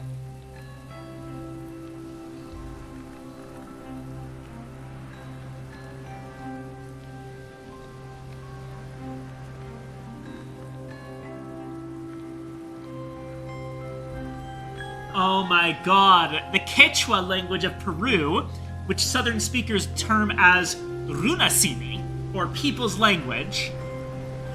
Furthermore, the Incan Empire is known for its quipu, a partially deciphered system of recording information using knotted strings of cotton or wool. So, Kilisimi may in fact also be real! Or not directly under that name, but the idea might be real. Okay, so... Again, I am incredibly impressed with the amount of, like... Wikipedia god Sabazios. Okay, hold on. A deity originating in Asia Minor. Of course, of course.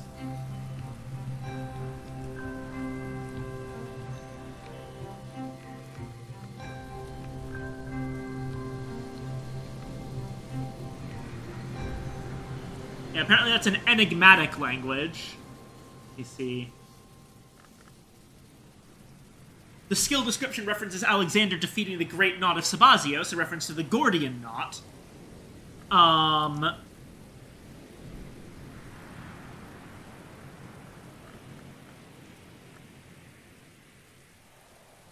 Gordium was the capital city of ancient Phrygia. So, okay, Sabazine would then be an earlier version of Phrygian.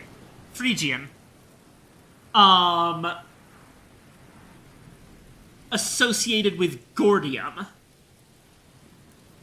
Okay, what about Ramsund?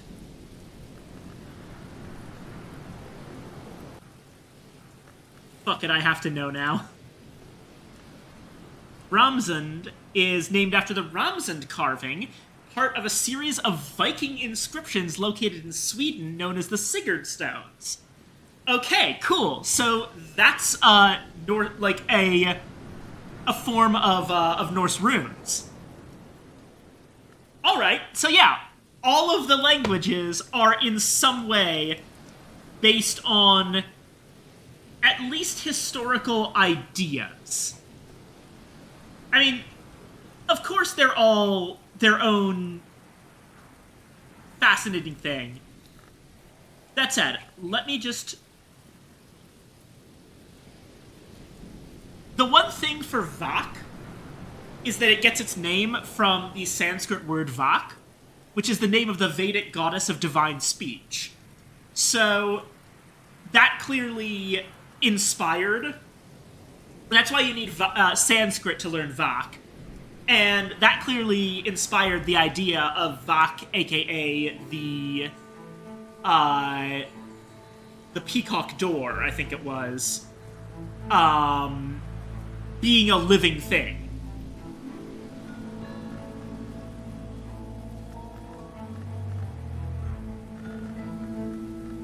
Alrighty. What the heck were we even doing?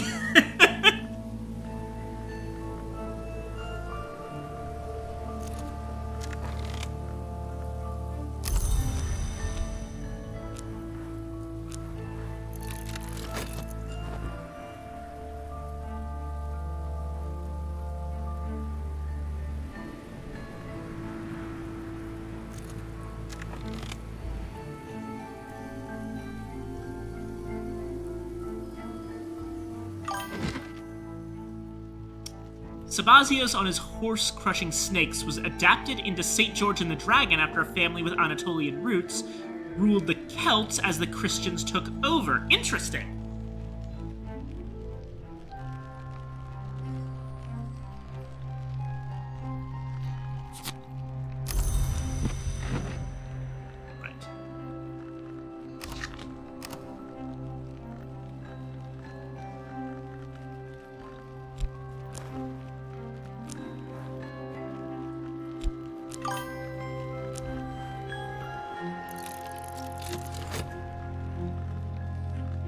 St. George and the Dragon is significant in-game, right? I can't remember where.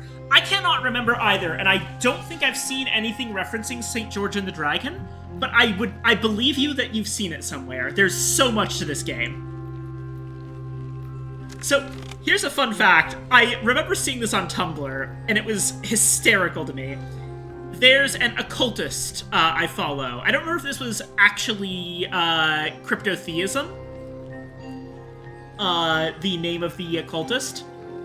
And by occultist, I mean that this is a person that has a deep interest in occultism. Not necessarily that, you know, it doesn't necessarily imply a belief. Let me, hold on a second. Let me just make absolutely certain I'm getting pronouns right here. I need to check that before I refer.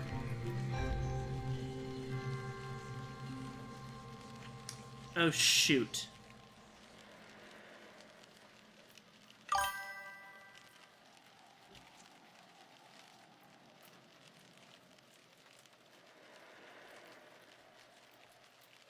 Ah, fuck.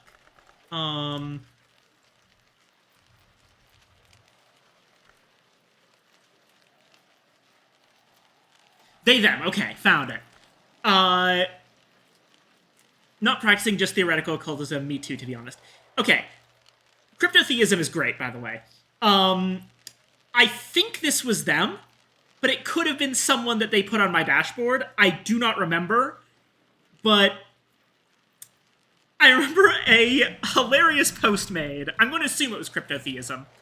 And they can correct me if I'm wrong about this, or I can correct myself later if I remember. It's not super important, it's just a Tumblr post. That they couldn't actually play this game because it was too close to their actual job, that at one point they like read a description of a book that was in game that was like a direct reference, like it clearly just a parody of the Gospel of St. John, and it reminded them that they were procrastinating on reading the actual Gospel of St. John.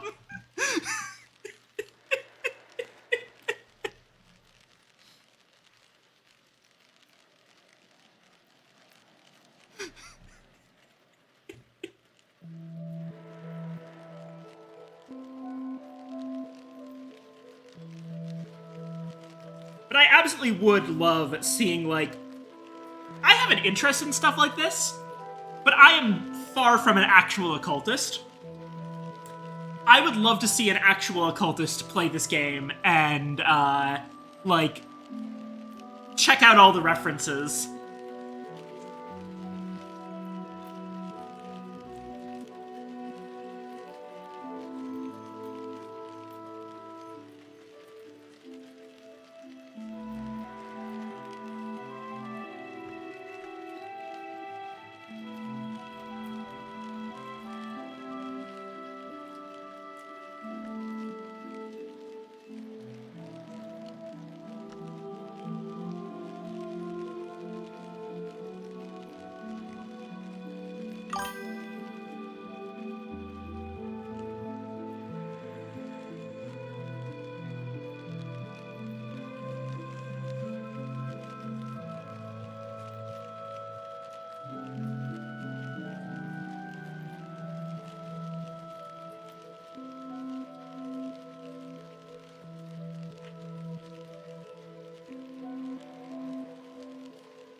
I don't even know what it would mean to be an actual cultist. Just a theologist of pagan religions, or is there like is there a job market?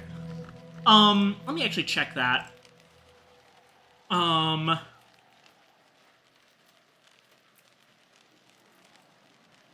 Yeah, Cryptotheism's pinned page just says, I study magic, mysticism, esoterica, cults, conspiracy theories, and con artists, and I post about them here. Apparently it's a form of researcher, and they make money through Patreon mainly, which is neat.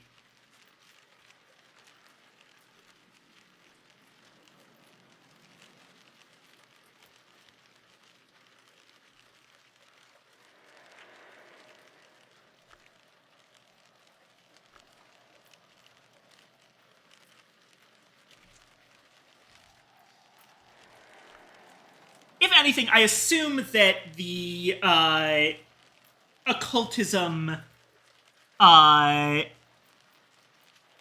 job would primarily be academic in nature. Like you said, basically a theologist of pagan religions and similar things.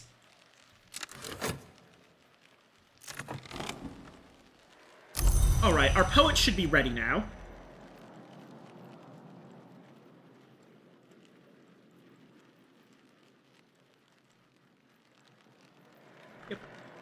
Alright. A leather burgundy mesentery has spread out of and around the doorway of this cell. Chitin? Fungus? It crumbles beneath my hands, emitting choking fumes. It will be impossible to enter the cell without clearing it.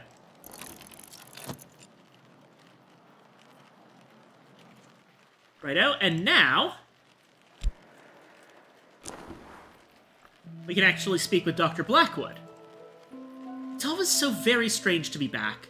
Thank you again for taking on the place.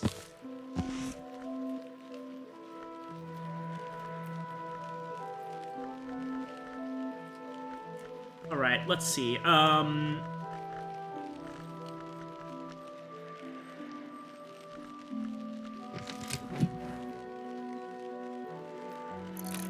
we are just gonna pay Dr. Blackwood to tutor us on Fusine.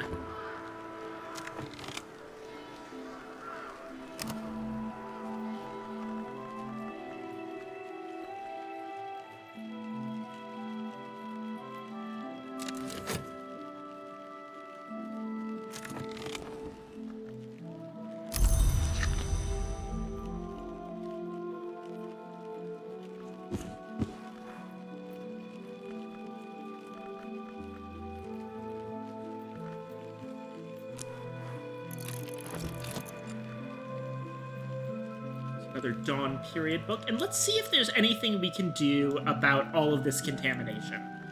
We were able to deal with Keeper Skin pretty easily at this point.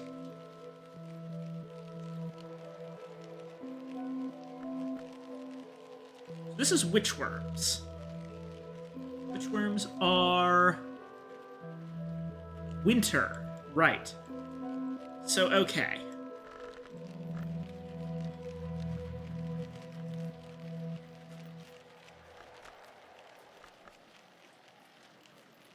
It's like none of the infestations have winter on them.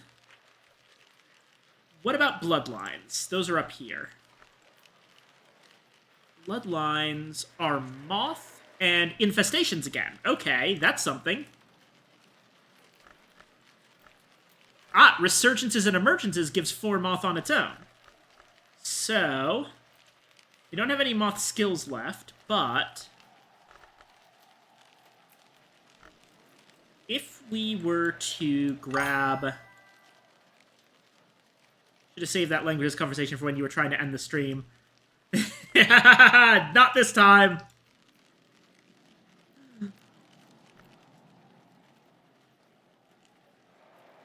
I'm learning. Do my rants earlier in the stream. Aha.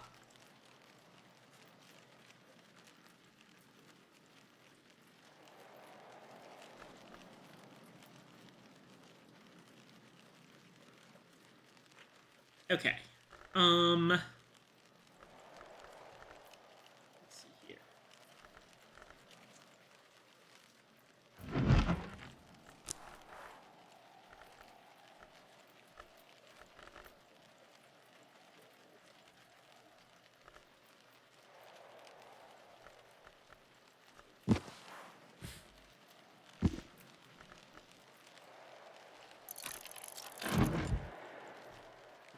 Traditions of the House of Lethe.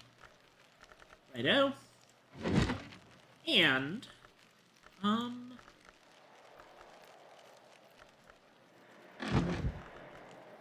probably start thinking about our rose stuff. What's our best rose? Probably Pearl and Tide. Yeah, that's 3 rows.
Samuel Savage's cycle of comic poems about a band of players who double as footpads seeking a 7th member. Sir Snatchsea is distracted by Mistress Twitchshell kissing Mistress Netherpearls, and fails to see Master Magglepie making off with the players' funds. The whole enterprise almost ends in disaster when Mistress Wandereye's family insults her costume and she burns down their house in a fit of pique, but the day is finally saved by the 7th voice, a wandering bookmonger who returns the band's lost music. Interesting. These probably reference ours in some way. Like, I'm imagining Twitch Shell and Nether Pearls are probably the Witch and Sister or Sister and Witch or something along those lines. Some of the ones that are really heavily associated with the sea. But... But also the whole seventh voice thing is almost certainly referencing the Lantern Ascension. Anyway, it's a confounding parable with preliminal meter.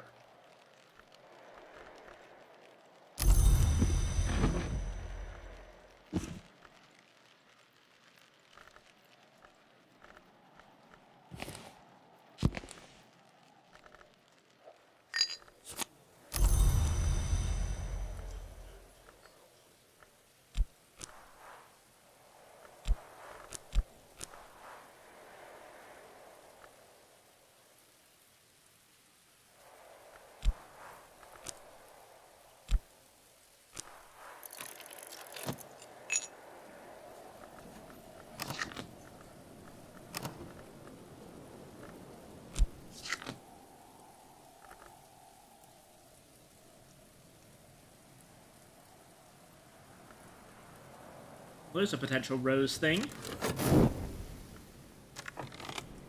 And also...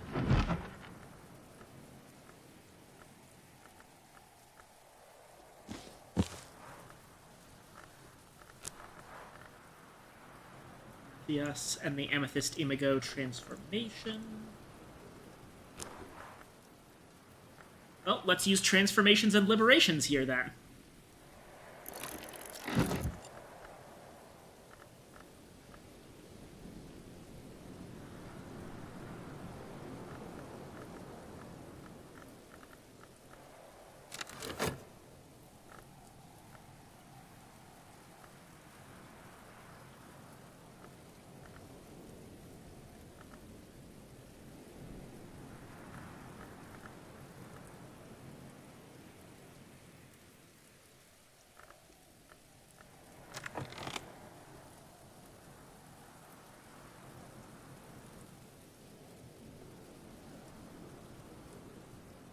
You know what? I don't really have any other ideas for what to do with this Wormwood Dream.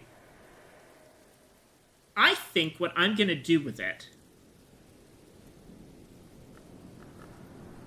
is... We've got these witchworms right here.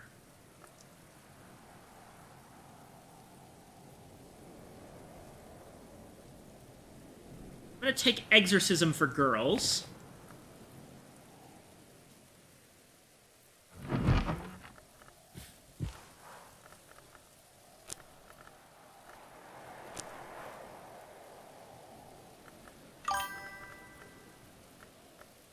A lot of Eldritch folklore is so Celtic. I kind of get why Cultus Sim avoids it as much as they can. Yeah. I do really appreciate the dedication to taking inspiration from all over the place, like Crack Track being ancient Chinese, or Kilisimi coming from South America, stuff like that. It's really cool.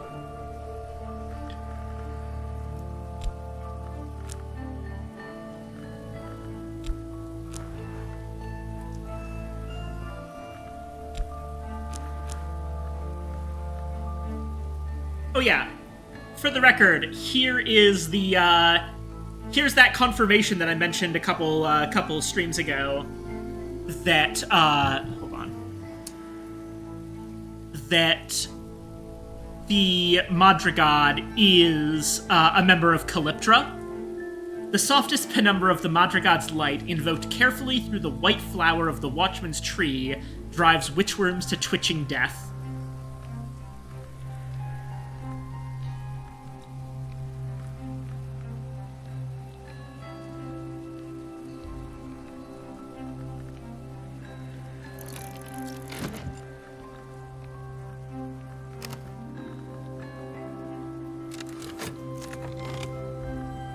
The Book of Dissolution. This is Deep Mandaic, Transformations and Liberations, and it It's 12 forge.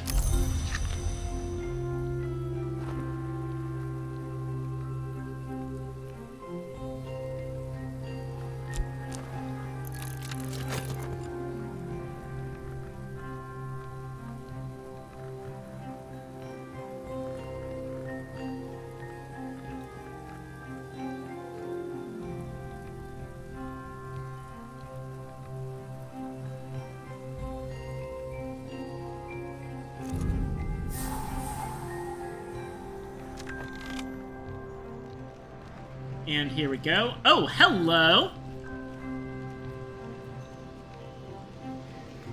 This was the last prisoner to be admitted to the jail, but only the date has been recorded. No record of its origin, crime, or arrest remains. Collars was a man of many secrets. Sometimes, however, he was also a generous man, and he insisted it be provided with a bed and with writing materials, should it ever feel the need for them. We've got Asimel, some Ruby-wise ruin, a vase of lilies, lovely, and some steps leading up to a chrysalis. Something might emerge if it could only be assured of a hospitable history. Until that time, its dreams might be audible to one who presses an ear against its trembling, sky-scented warmth. Okay, so this is an evolve via Bosk area. It's got Nectar, Heart, Scale, and Moth. It's the standard soul skill memory, and then Dorsal and Ventral. Dorsal takes either soul elements or liquid, Ventral takes either memories or liquid. So we can use this to combine liquids together.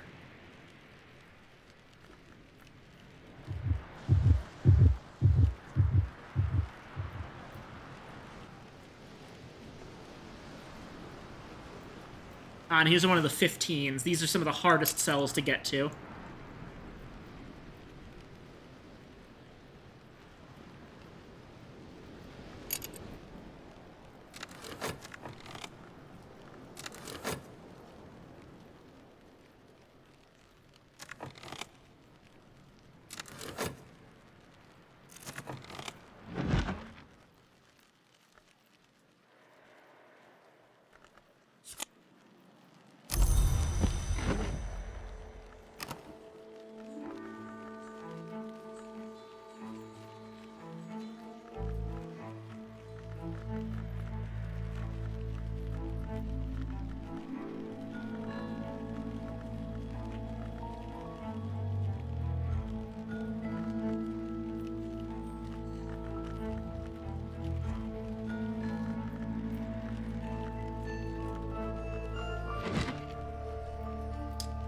Right, and this was the other thing.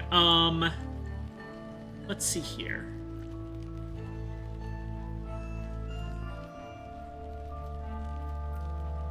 Take the tripled heart.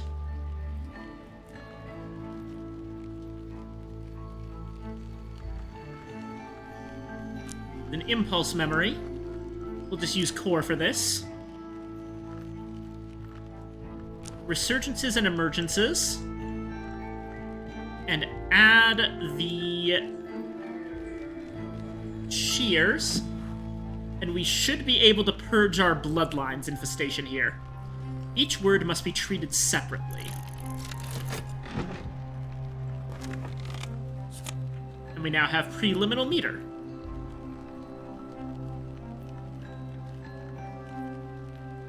Nine modes, 9 horizons, the subtle rhythms of words which open ways.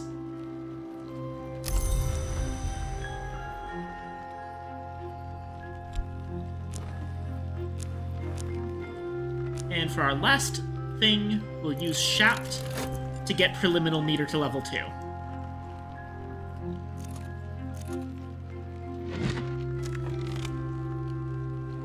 Right. A surreal contemporary play by the enigmatic Monica Medina, in which the queens of the rivers are murdered one by one.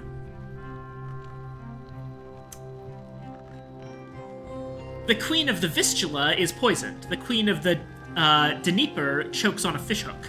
The queen of the Tagus is burnt alive. The culprit, it transpires, is the audience. The surviving queens are directed to execute whatever audience members do not escape. A surprisingly lucid epilogue suggests that the correspondence of river names with historical events does provide clues to secret histories behind our own. Interesting. It's Gossip with Path and Pilgrim. I put Gossip right here.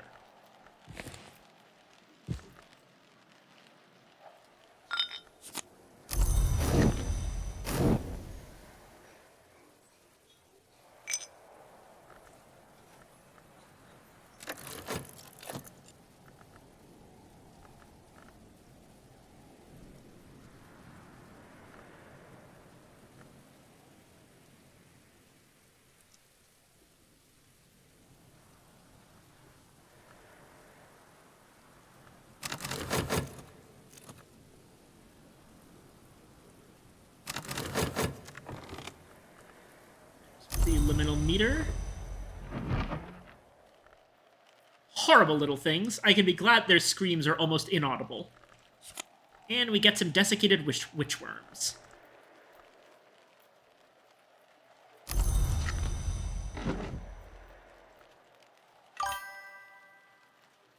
Sorry, distracted looking into book corruptions. No worries. It's Queens of the Rivers. You probably know that one from Cultist Simulator. I don't have anything particularly interesting to say about it because that's still from the... I've noticed a lot of the Cultist Simulator books kind of have slightly less interesting lore because those are all from the game that was introducing the universe, and so they had to be a bit more straightforward. The ones that have the really interesting implications from what we already know about the lore are the ones that were introduced in Book of Hours. Queens of the Rivers, as far as I can tell, is mostly just about how there are multiple histories.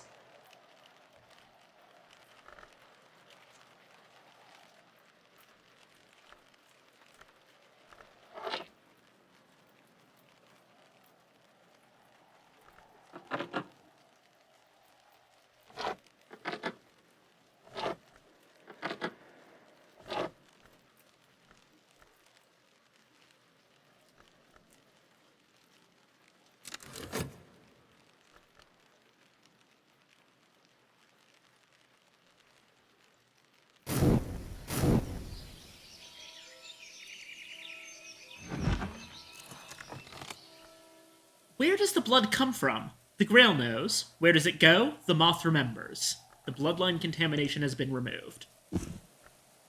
Alright.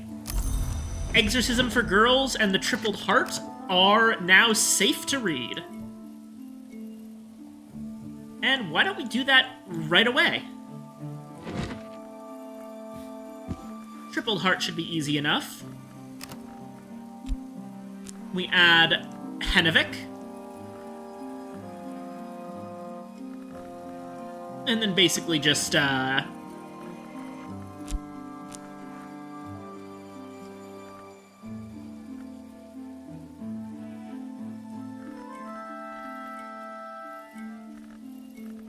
we'll use Arab and throw,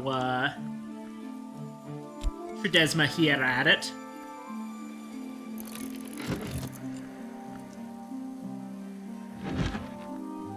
Sacred poems composed in honor of the hours venerated by the Sisterhood of the Triple Knot. Oh, it's very appropriate that we use Tridesma Hiera. As for Exorcism for Girls...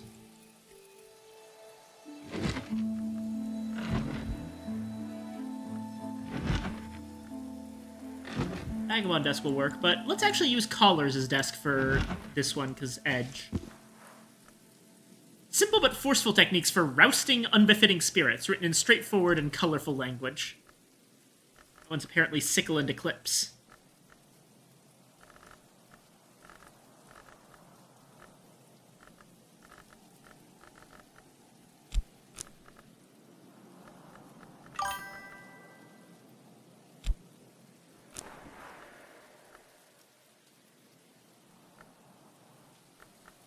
And... Alright, alright, little girl. Here's your copy of Exorcism Girls. What else do you need? A knife!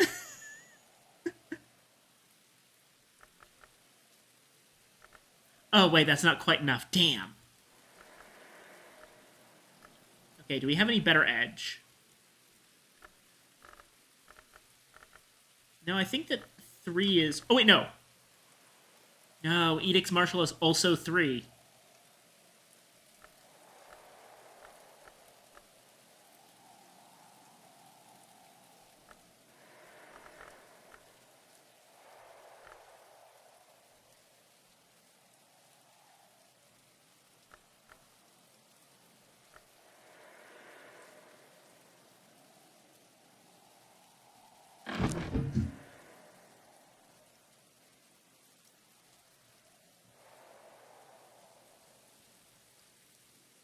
Um...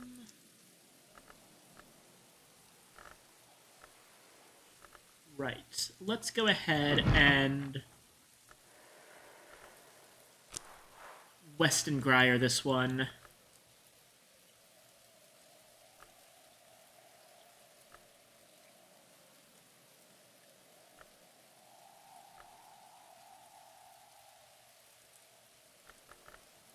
With...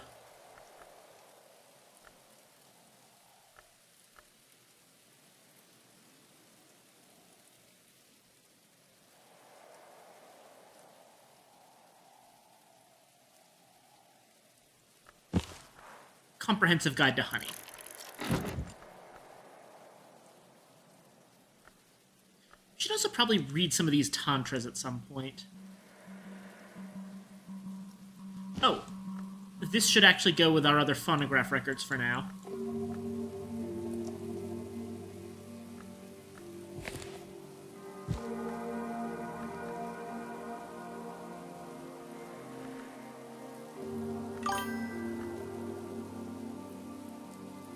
Also, I learned nothing from the corruptions on the wiki. Maybe you will, though. Yeah, let me take a quick look.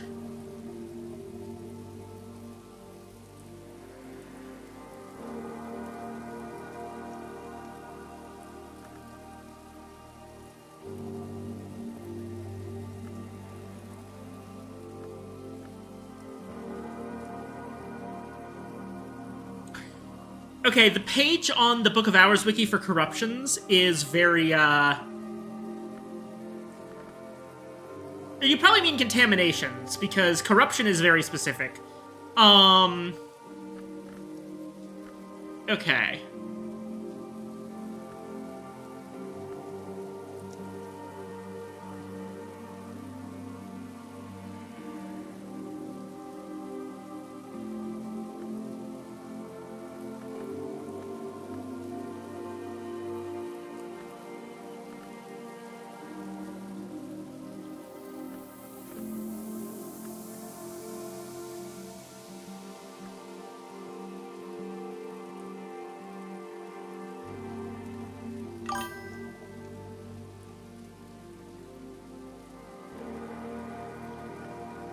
I will say that, this isn't exactly something I needed the wiki for, but, Sthenic Taint, the snake, the snake curse, is a reference to Stheno, which is, one of the Gorgon sisters of Medusa in Greek mythology.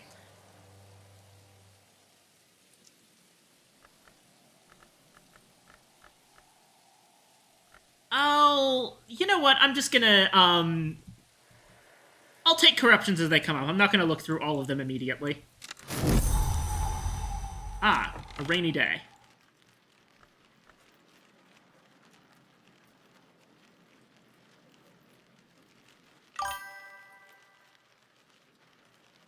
Sthenic also just means high energy or overactive in a medical sense. That makes sense. That's probably also relating back to Stheno in some way.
Some Thyrsa's cordials.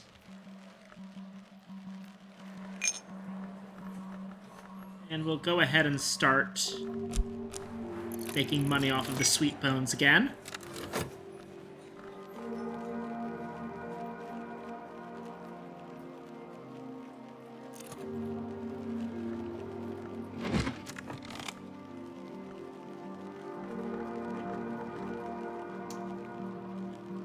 This is another one from Culto Simulator on Matthias and the Amethyst Imago Transformation. An account of an occult romance. A certain Iavogos claims to have written this in a single night as part of his initiation into the Alepian branch of the House of Lethe, that order of immortals who would not pledge themselves to any hour. We cast Matthias out, and we pronounced a curse upon the Amethyst Imago, but we watched them in dreams. We saw them pledge themselves to the Forge, to change themselves and ascend anew. Into the fire they fly.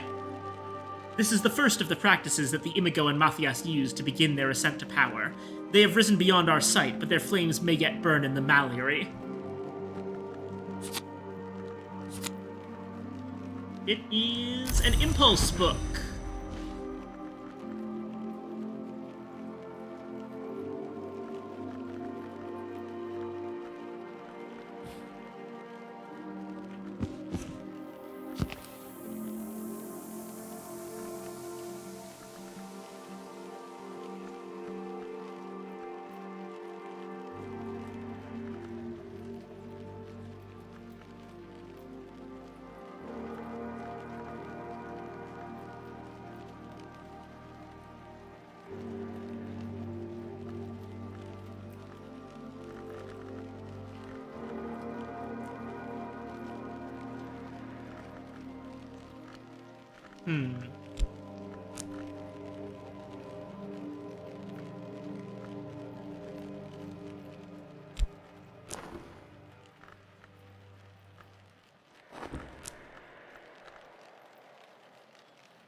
Let's start setting all this up again. At the very least, going to take a walk. Not with Path and Pilgrim this time, I think. Let's go with Wolf Stories.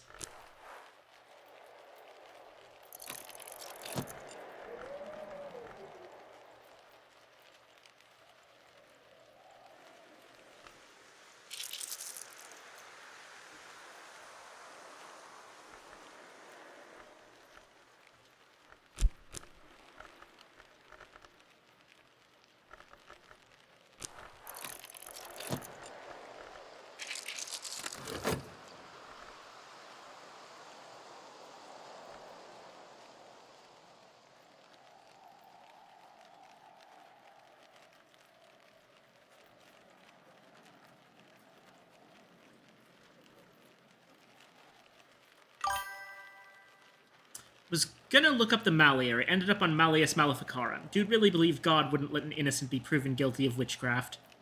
The Malleary, isn't it just a location in the Mansus? I'm pretty sure that the Malleary is just, directly from Cult Sim.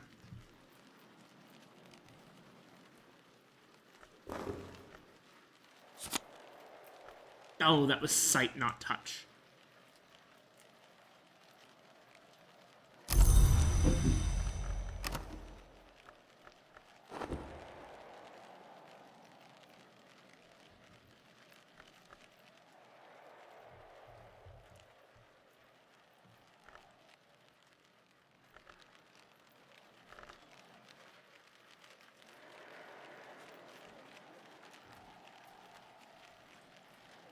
Apparently the chair works.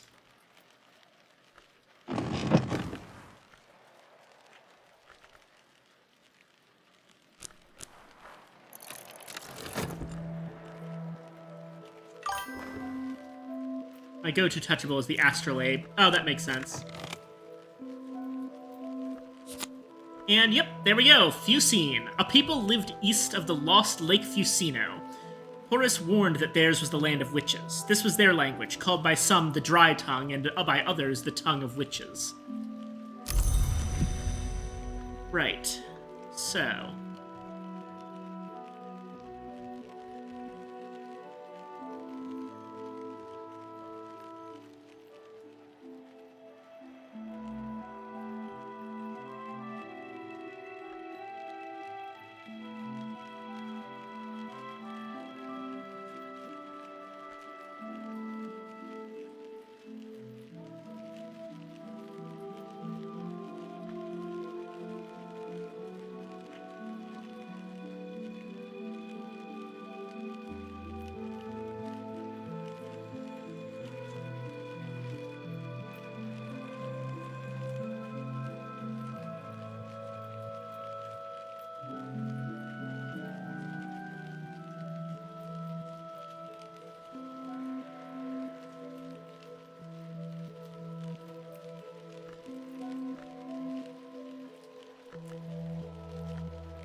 we probably have enough to...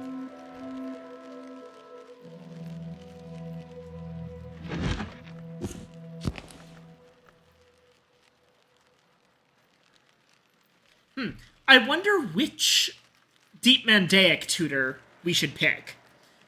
Should we pick the one that only needs 3 heart? Or should we pick the one that requires us to make Orpiment Exultant?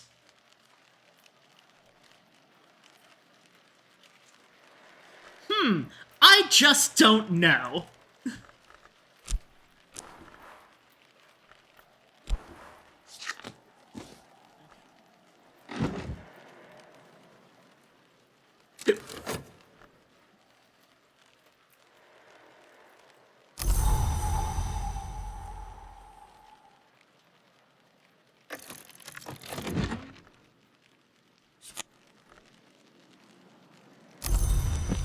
There's a contradiction.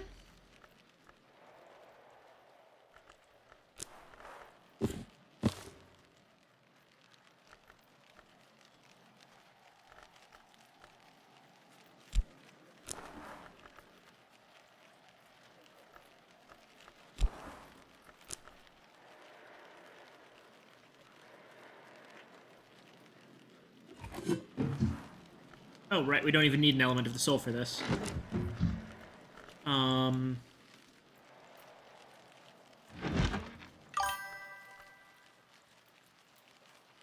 Aeson secretly hates you. Hokabald has your best interests at heart. If Hokabald has my best interests at heart, I'm pretty sure I fucked up somewhere.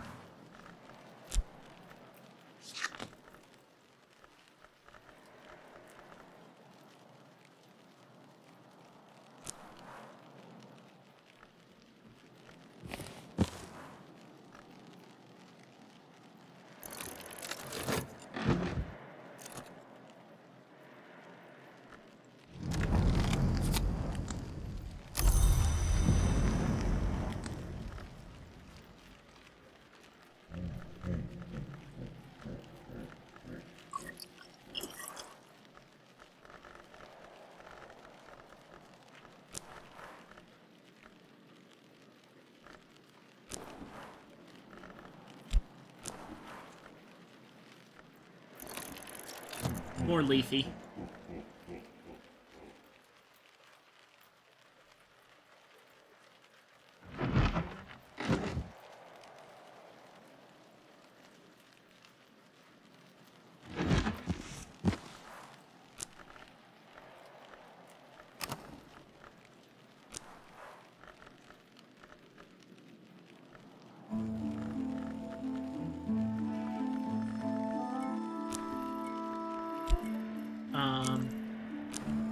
Disciplines of the Hammer. There we go. All right. Exorcism for girls.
Ambrose Westcott was a capacious gentleman, and he ensured the springs in this his fortress were calibrated to bear any conceivable weight. 200 years on, the springs still do their duty. Alright, I think I know, but let me look up the word capacious.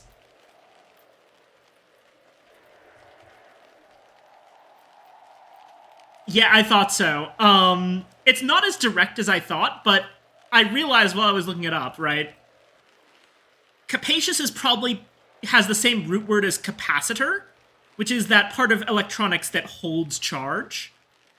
So capacious probably means very able to be full of things. And yeah, capacious stresses the ability to hold, contain, or retain more than average. So a capacious suitcase, for example. So Ambrose Westcott being referred to as capacious means he is very capable of holding a lot of something. He's a very large man.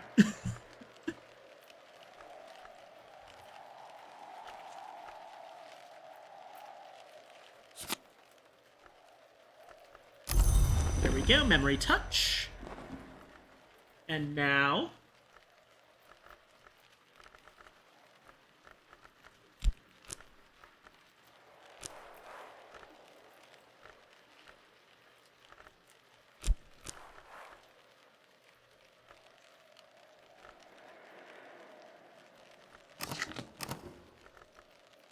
actually,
a U-blank. We can use that to make... U-blanks are actually one of our better options here because we can consistently use those to make Pyrus or a Calcanus.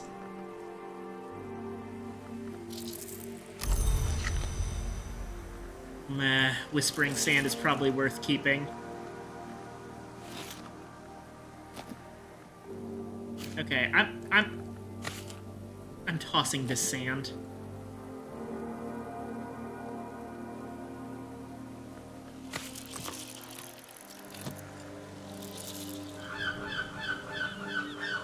An Awakened Feather, okay.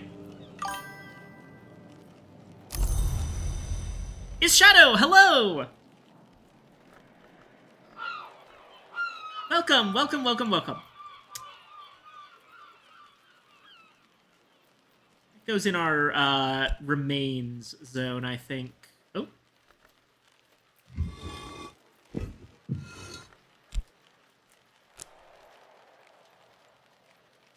I am doing quite well. I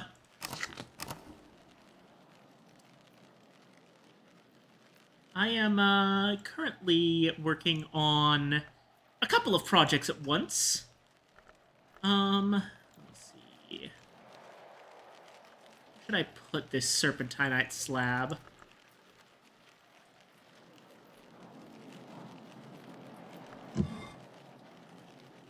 There we go. That works.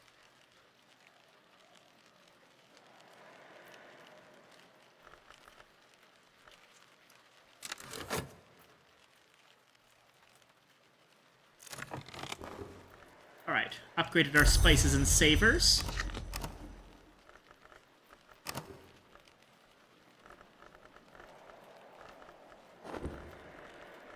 And let's see.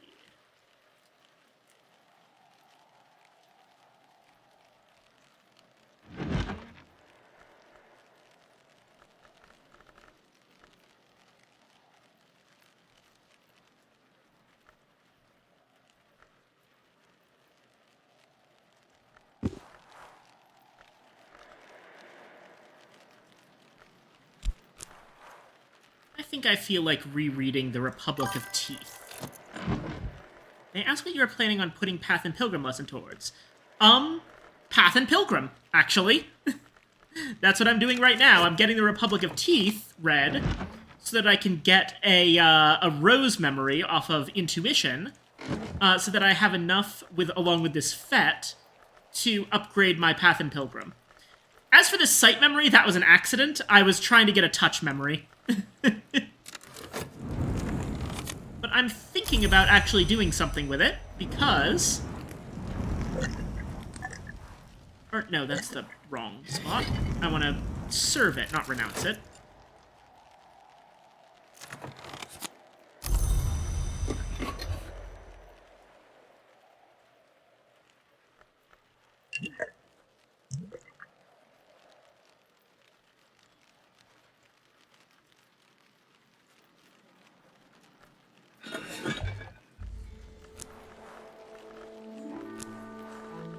Lost.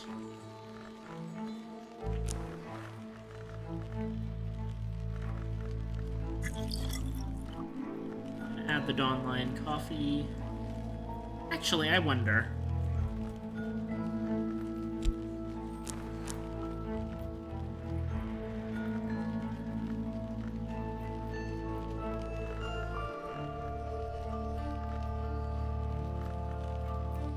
Revelation gives 5 lantern.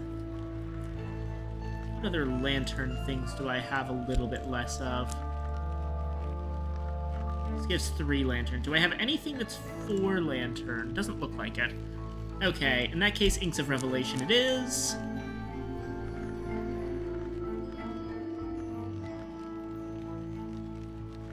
Oh, but in this case, I don't actually need to use the sea glass. Oh, but this doesn't count as glass. But I can use some of this sand that's clogging up the place. Oh, I suppose that actually, sand already has a lantern aspect, so I don't really need the sight memory, do I?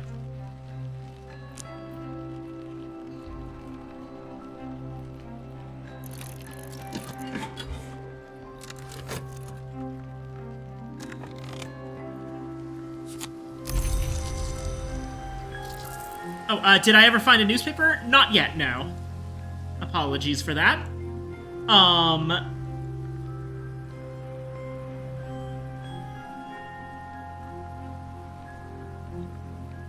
Now we have a winter thing. Maybe, winter.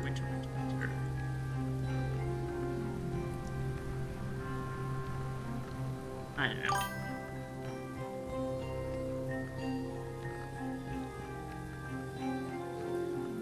I don't think that newspapers can spawn in these kinds of boxes. I still haven't opened these. Call me Eldritch the way I'm unknown in the club.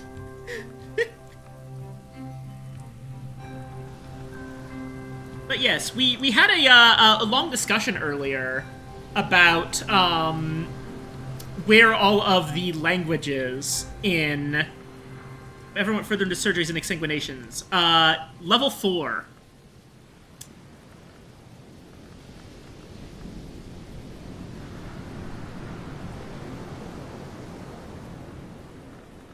We had a discussion on how all of the languages in the game appear to be based off of actual languages and histories and regions. The full discussion will be available, obviously, in the VOD, but for a quick recap, Crack Track appears to actually be ancient Chinese, or pre-Chinese Chinese, more accurately. Hyksos is a Semitic language.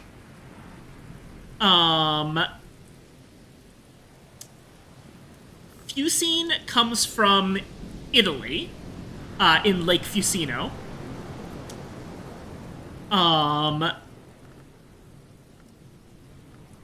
Hilasimi is, similar to a number of, specifically, South American languages.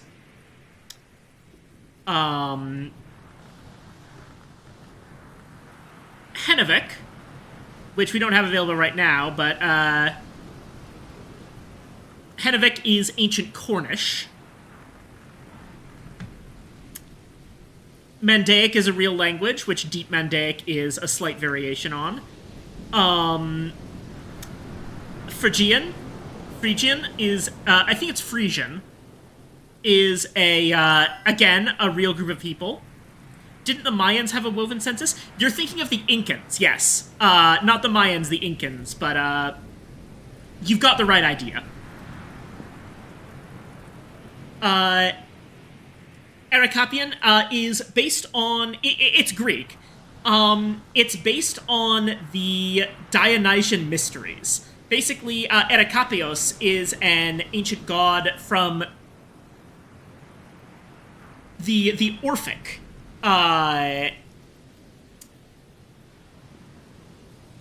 Orphic religious groups. Which, if you don't know, Orphic stuff is, pre what we currently know as ancient Greek. There were a group of people who worshipped, Dionysus as an underworld god. And Erekapion is a name of a god from that whole thing. So, it's pre-Greek Greek. A lot of these are pre-whatever of actual languages, or presented as such. Ramsund is based on the Ramsund tablet, which is a Viking thing. Sabazine is considered to be a, that's kind of a precursor to Frisian. Because it's associated with, the Gordian Knot and Gordia. Which would be in Frisia, which, for the record, Phrygia or Phrygia, that's, modern day Turkey. And at the time, it would be more properly known as Anatolia. Phrygia was the name the Greeks had for it. As for Vac, Vac is almost entirely made up, but the name is based on the a word in Sanskrit that refers to a deity of language and understanding.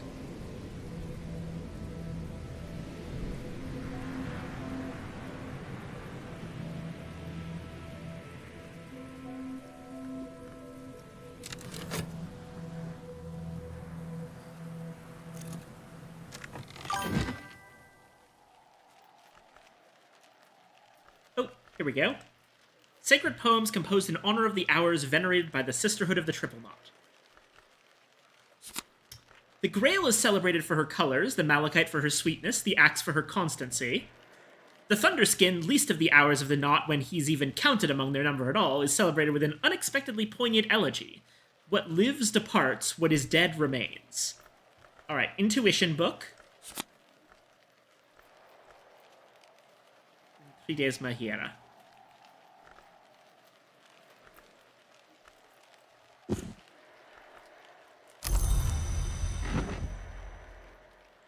Wait, I didn't need to... Oh my god. I'm reading the Republic of Teeth, but I didn't need to because I got intuition a different way. Alright. I suppose this will still be useful. I just have to take Path and Pilgrim.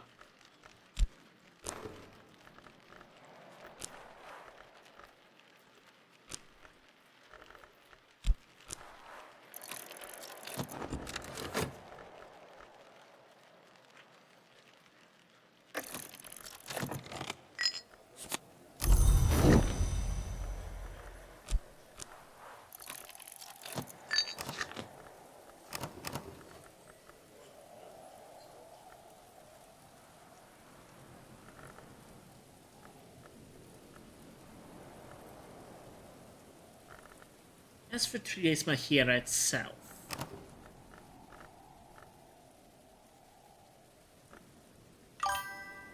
could upgrade it.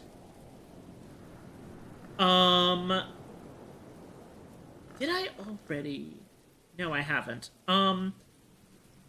Honestly, unless I have a specific default plan, I usually just put these towards the lesson that they correspond to. So, I might just put this towards Trieste Mahira itself.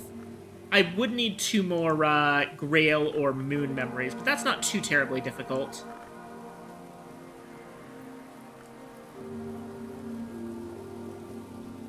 I can get a...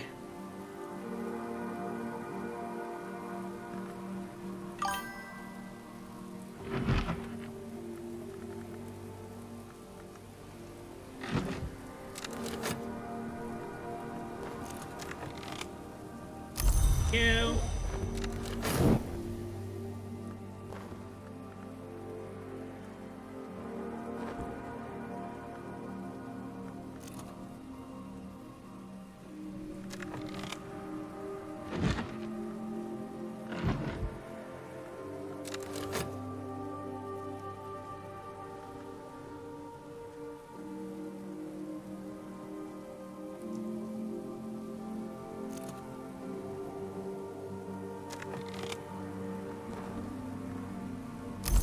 Go, level 2 Path and Pilgrim.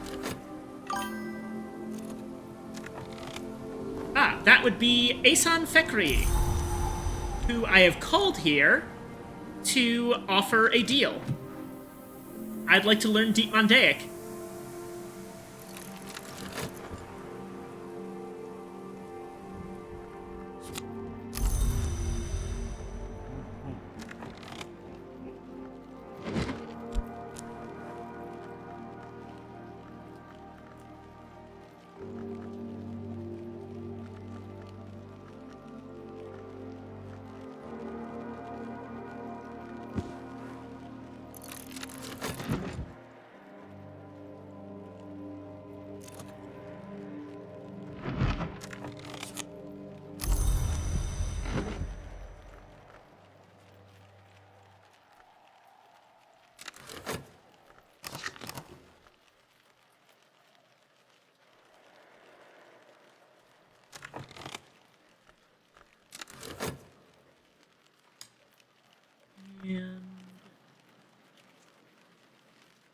Right.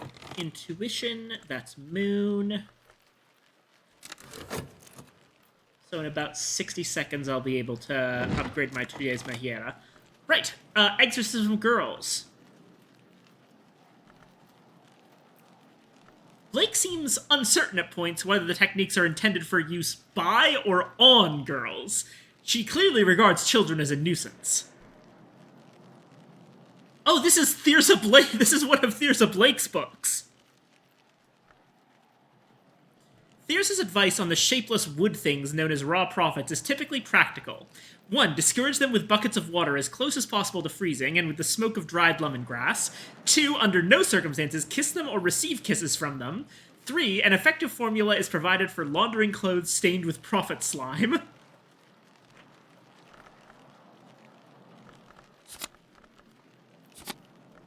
That's a fear book with Sickle and Eclipse.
Tuition.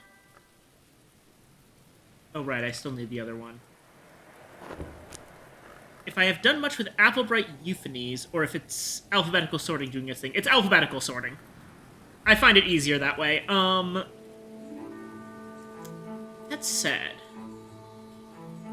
Or no, I can't do anything with that. Wait.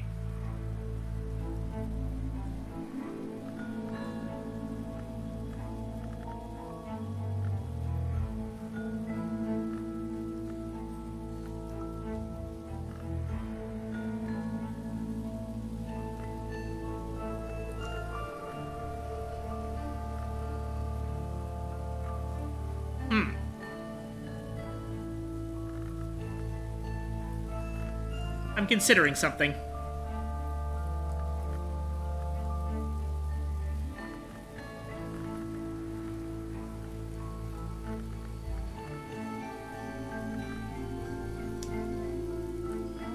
If I were to...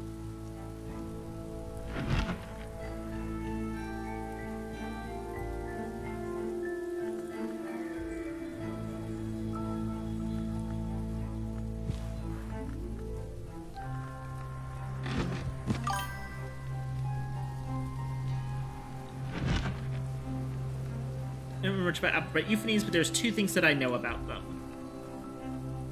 Yeah, actually, that's a really good point, and I think there's something clever I can do. So if I take one of my cookbooks, let's go with Fekri's Herbery. Go ahead and read that. Oh yeah, regarding the song skills, by the way, we did manage to make a Swaddled Thunder. It requires a stormy day for us to do it, but we managed it.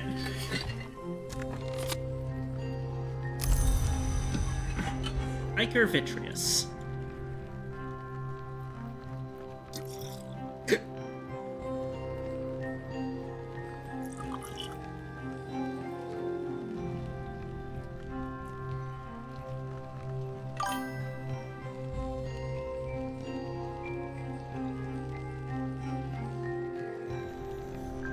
And you took that storm and swaddled it like a librarian. Yep.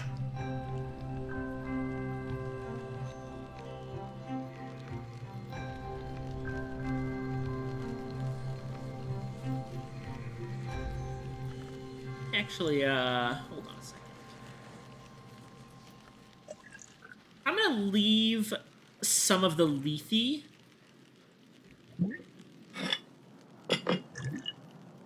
right here. Maybe whatever's coming out of this chrysalis would like it. Seems to be moth-ish.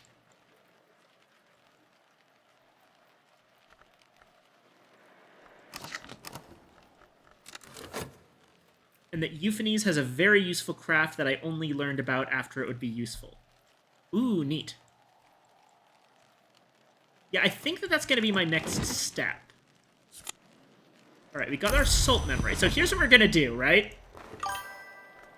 We're still going to do Tridesma Hiera, but instead of using its own lesson on it, we're going to use Sickle and Eclipse.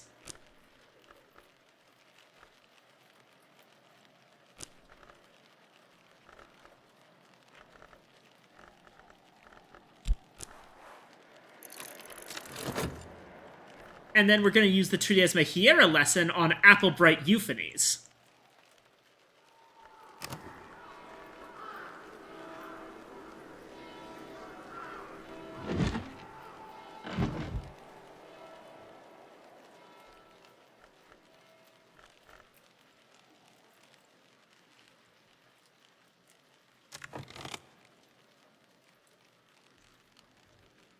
And let's cook something with our last health.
So excited for you to do continued stories. I am too. I do apologize at the, like, glacial pace that we've had with this game. But it's giving me a lot of, like... I can keep doing this for a very long time, and... I feel like this is the kind of game I want to go at a slower pace, so that I really take in everything. You know, I don't want to rush things.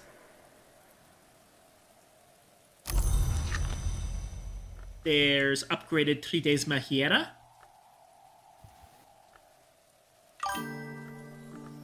Gonna make the high-octane Book of Hours joke again. Yeah. Alright. Satisfaction from Fekri's Herbery. Applebright Euphanes with a Tridesma Hiera lesson. Satisfaction. And Core.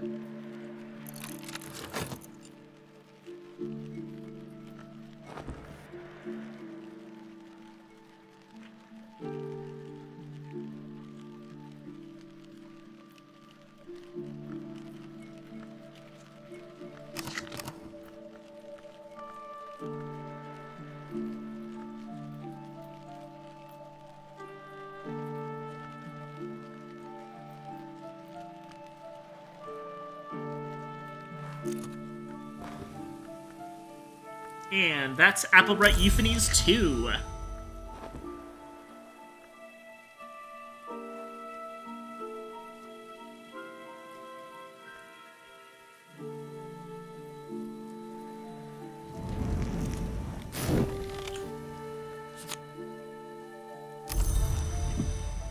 Now we've got Doe.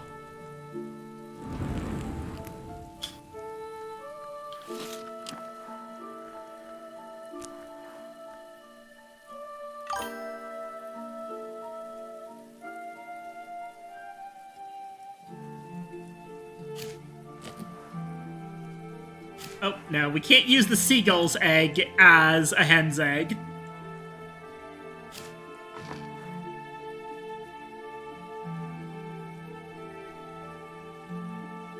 Ah, Sully! Whoa, a nerd. Yeah, he just appeared in my chat.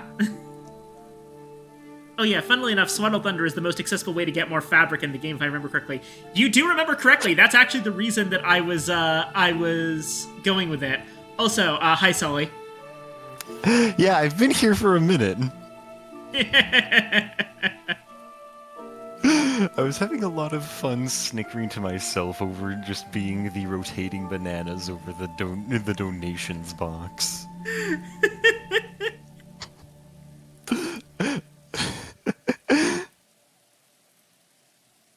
God, that reminds me. I probably need at some point to swap out that overlay. I'm still using it on loan from Con. Good banan. So I trust that you've been having fun with Book of Hours tonight. Yep. Also, thank you.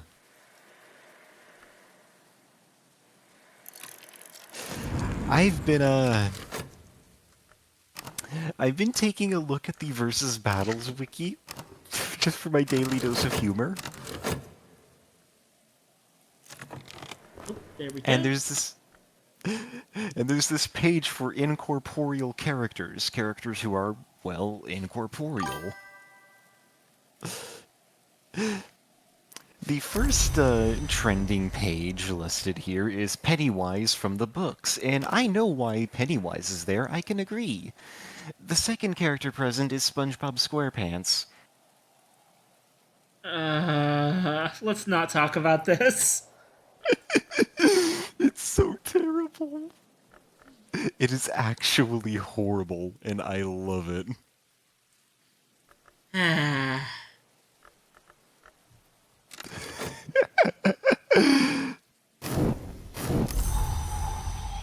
There we go. Oh, it's a gale.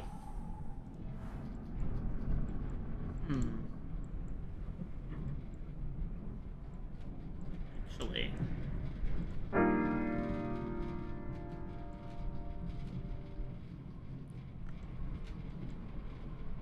I might be able to do it again. Let me think about this.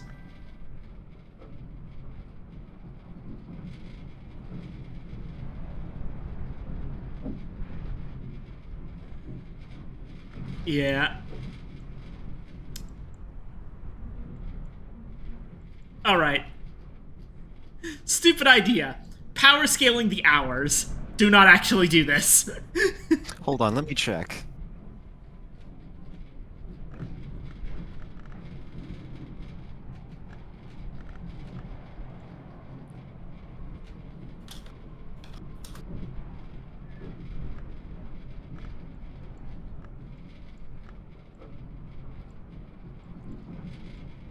Well, in looking for Cultist Simulator, I found Pilgor, the protagonist from Goat Simulator. Who sits at the superhuman tier 9A, quite high, or 5B with the radar dish, which I believe is tectonic level? Never mind. Yeah, it's dumb. That's like power scaling the concept of nutrition versus decay. It is. It really is. It's so stupid. It's fucking amazing. Alright. I think that it should be possible.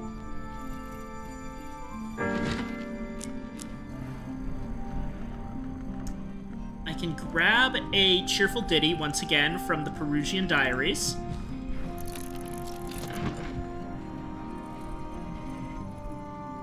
That's gonna be 2, 4, 8.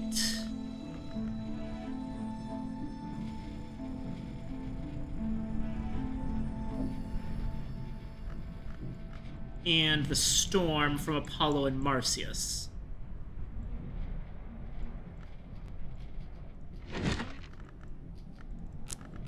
Use Whist for this one with...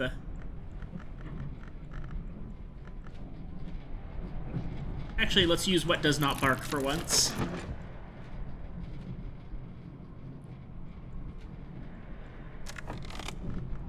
Yeah, we got Deep Mandaic. Anything new we can read with that?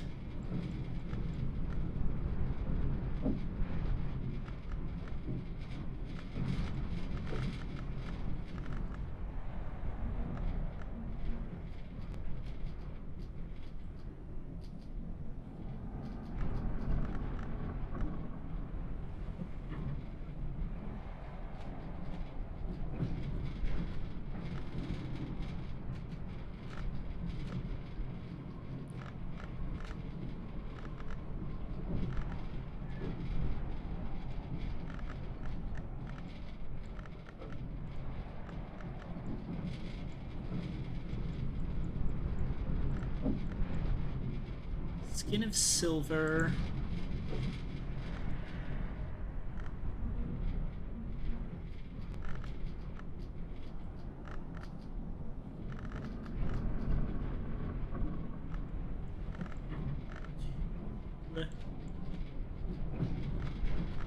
Four from a memory.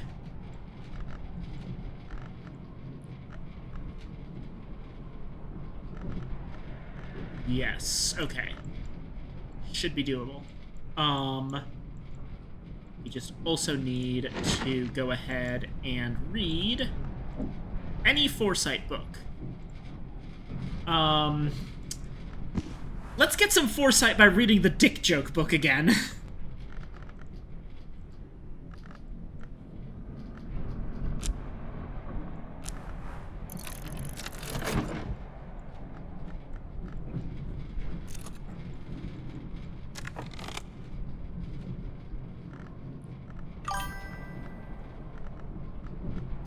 One thing that I always find kind of funny is that in Cultist Simulator is that you can literally just never open the spider door and come out fine. Yeah, there's... The spider door is like the nastiest door. The other three doors you can get through with passion, reason, or health. And there's a number of ways to get through the peacock door without really losing anything. Either you get the Frangiclave, or you just, always repair the cracked mirror. But due to the spider door requiring a prisoner, there always has to be a sacrifice. And honestly, out of all of the resources that can, open those doors, a prisoner is among the hardest to deal with.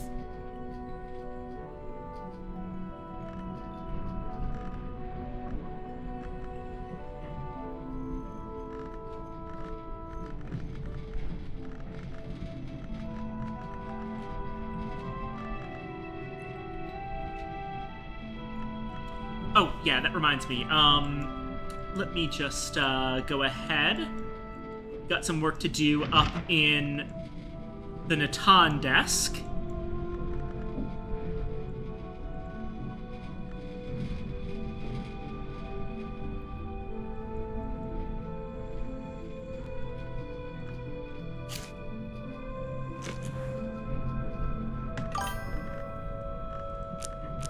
Trist plus resurgences and emergences, and add the Shears of the Sisterhood, and we can purge the bloodlines. Yeah, funnily enough, I consider a prisoner the most difficult thing to get in game. Pretty much.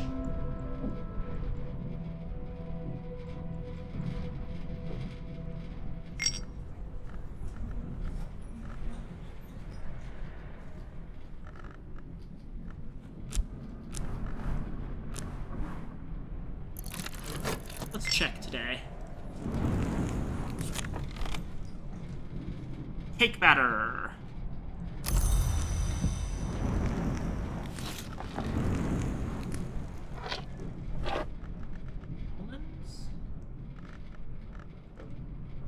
Spices and savors.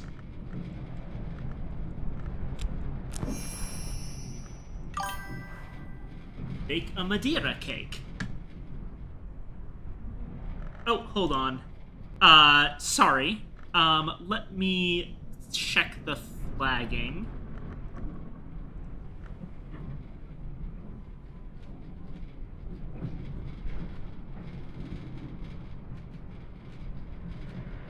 No, apparently it was the phrase, "they fail," that got it flagged. Possibly because some people consider the word fail to be, like, bullying, I guess? I guess technically, if you were in a stream of a person who used they, them pronouns and said they fail, it could be seen as bullying the streamer, but that's a weird one to get auto-flagged, I have to admit. Anyway, because Grail units die if they fail, and I don't like to sacrifice my own guys.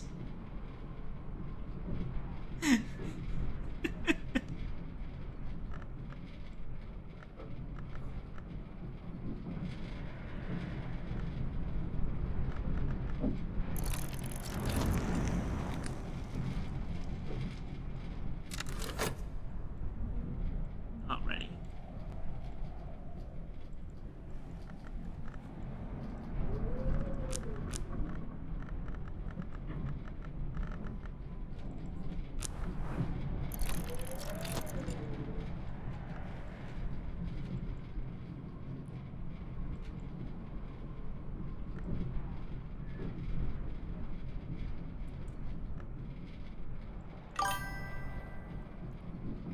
It is part of the reason why I've never even gotten anywhere close to doing a minor lantern victory, yeah.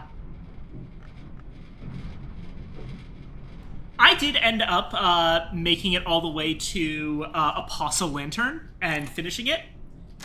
I will say, one thing that I had never previously used that really helped out in Lantern Apostle was the gifting system. I remember I gave one of my disciples a gift to tweak his stats and add a stat that he didn't have before, specifically so that he, on his own, with no other, absolutely no other possible, whatchamacallit, no other required resources, could just summon maids in the mirror endlessly. And I was like, oh, this is actually a case where I almost never use the tool gifting system. But in this case, it actually came in handy because I just needed to have so many goddamn maid in the mirrors.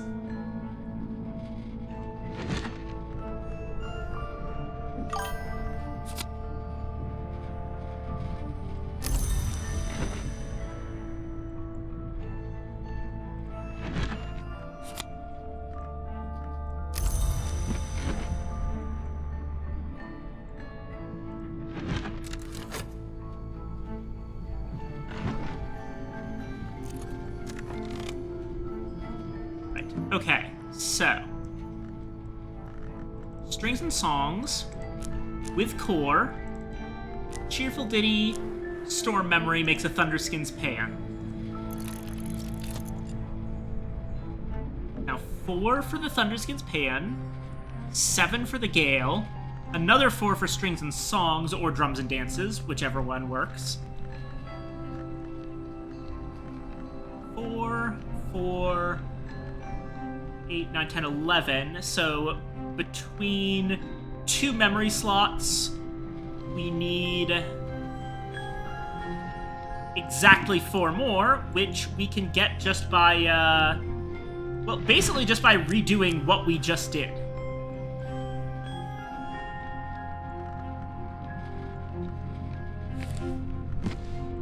Grab the cheerful ditty.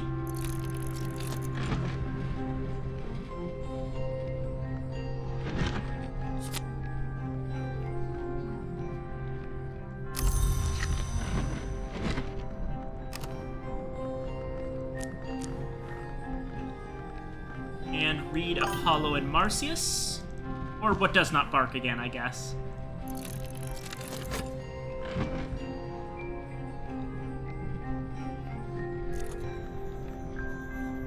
How much do I know about Exile? I have never finished it. I started it, but I didn't get all that far. It's the one DLC of Cult of Sim that I never actually finished. The Foresight of the Limpening Peen. God damn it. Anyway. Thirsting Tantra is no longer bloodlined. For the time being, I'll just put it in the Tantra case.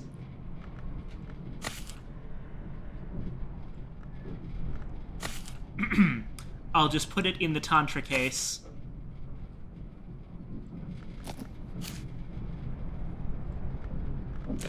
I'll just put it in the Tantra case. Oh, it was there for a second. What are these hitboxes? Oh, come on! It was there! Thank you! It's true that it can be a bit of a pain to get rolling, but once you get rolling, you cannot be stopped.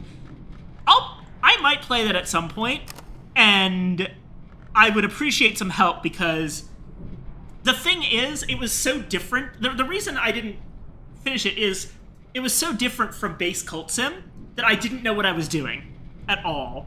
And at the time, you know, I just kind of had other things to occupy my time, so I ended up never really going back to it. But especially, I think that was around when, like, when I would have gone back to it, Book of Hours was out, so I started playing that. Madeira cake. In the 18th century, one would have a slice of this in the morning with a glass of Madeira, fortified wine from the Madeira Islands, volcanic yet lush, rugged yet balmy, bright with the calls of sandpipers and firecrests. This is the 20th century. We have afternoon tea now. We don't drink fortified wine at 10 o'clock in the morning. No more sandpipers, no more firecrests, but the cake's still good. Almonds.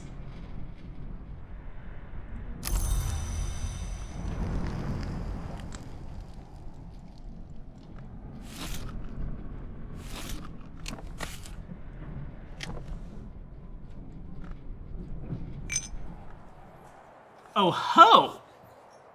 It's the nun. Now, I usually do take the nun when she comes up. Let me see if there's anything for her to do.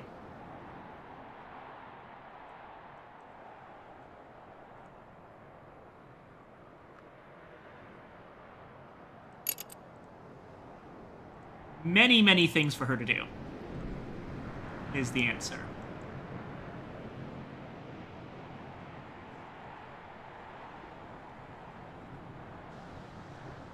She's probably not great for the impermeable cell, like she could get up that high, but I'm probably going to want to use a poet to get to that amount. Did I ever upgrade my edgelord? I do not remember, I'm sorry. This was ages ago.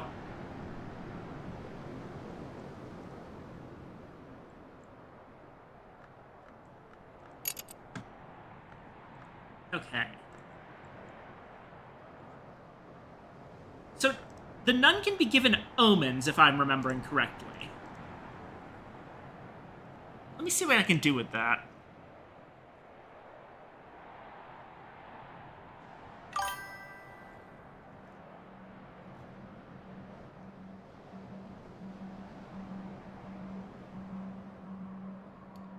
The easiest one is an earth sign, but that doesn't get me any of the things I need.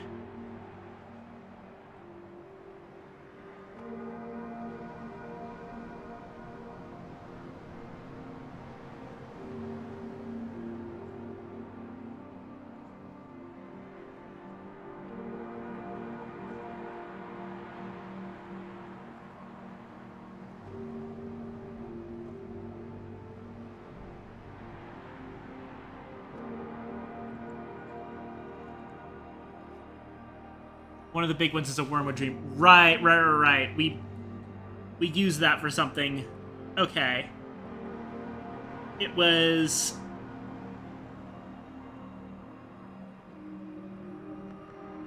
Edict's Marshal. That was the one. Alright, can we do this again? 4... plus Trist, probably.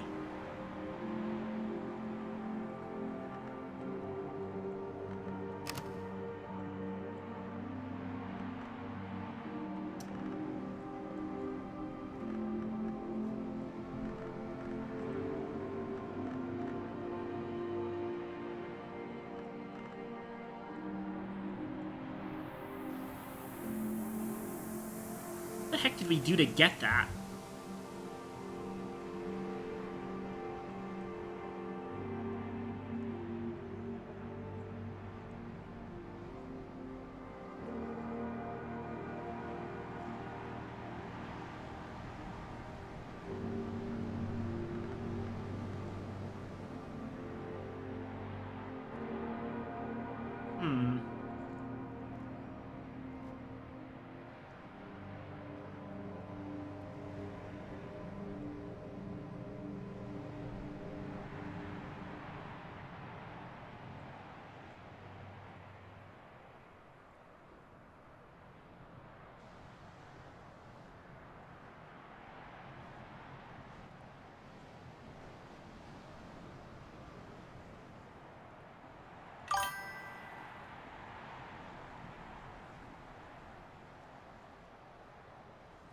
Ah! I remember! I remember how we did it!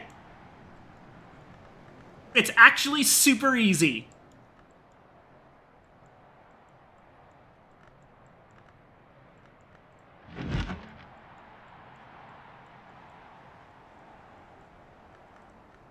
We just need to reread the Serpent Route. Thank you, Crack Track.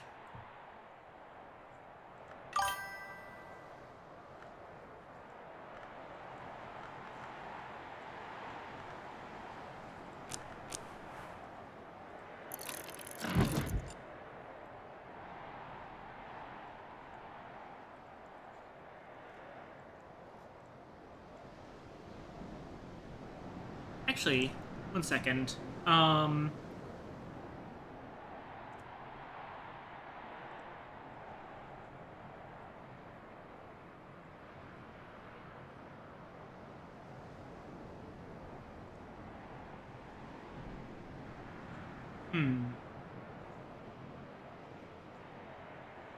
Okay, yeah, she is the only one with Moon.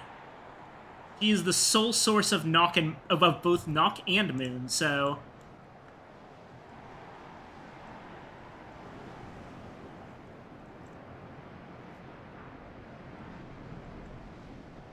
probably at least worth the perilous path. Possibly even... if I want to use... yeah, Blue Crown plus Blue Crown T for the Poet. Hold on, let me theorycraft a Poet real quick. So the thing about a Poet is that a Poet can get really, really high on both Winter and Sky because of being able to get Blue Crown T.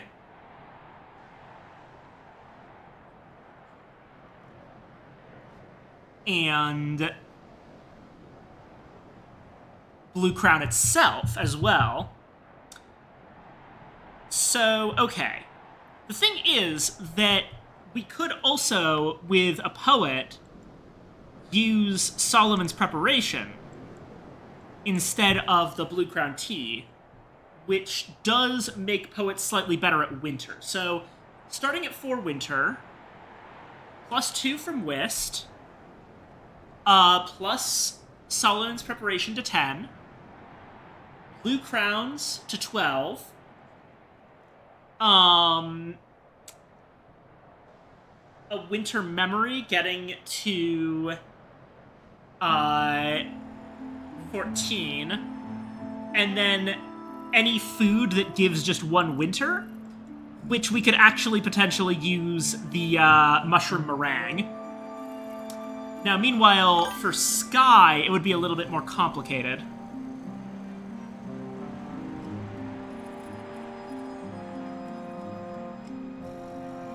Oh, but yeah, I can also make Wormwood Dream, so...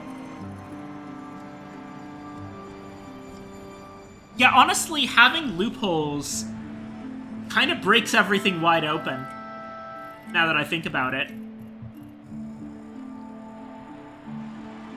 Because, yeah, loopholes is knock,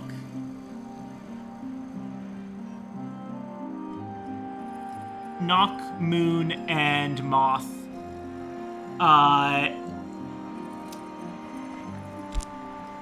Yeah, if I were to switch course and use knock here.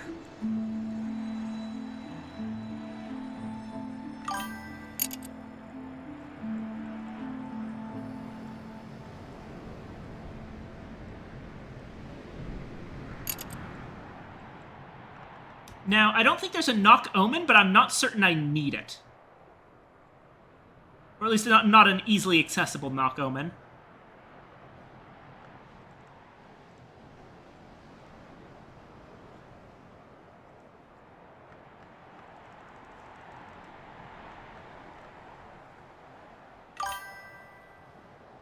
There's the Curious Hunch.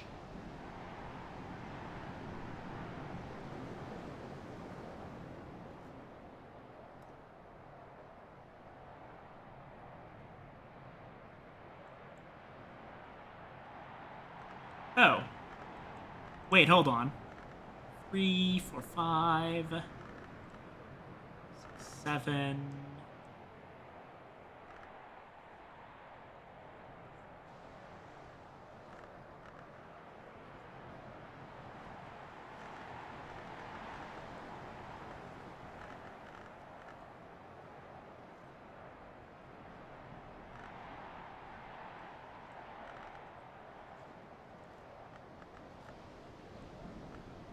Wow.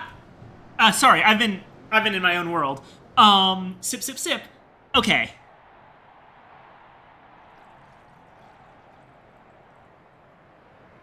So I could use the nun well.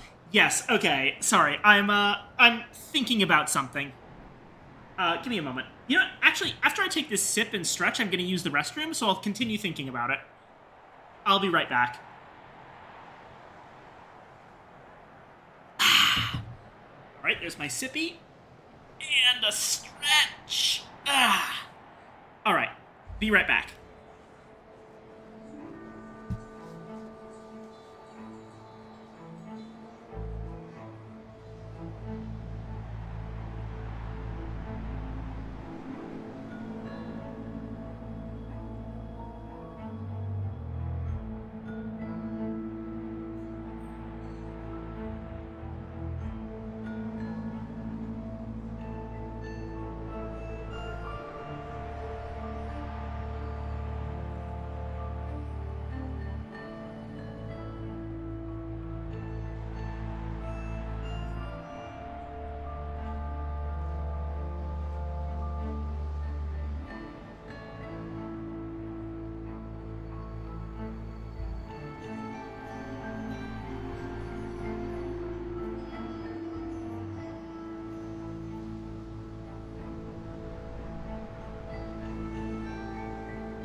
All right, I am back. Thank you for waiting. I think I have an idea of what I'm gonna do.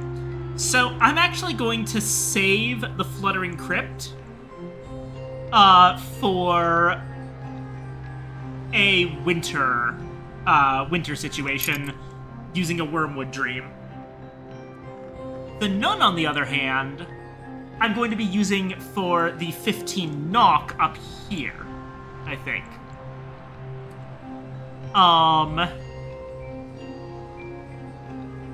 So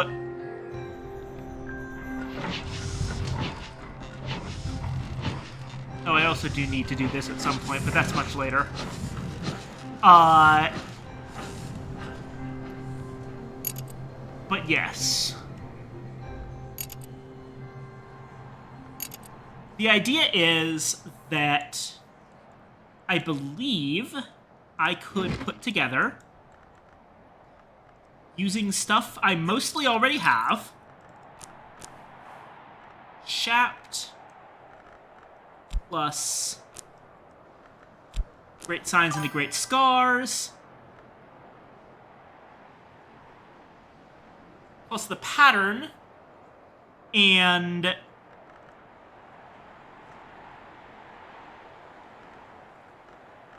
ooh, remains or flower.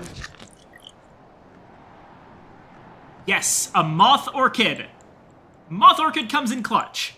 Okay, so what we need to do is we need to get a pattern.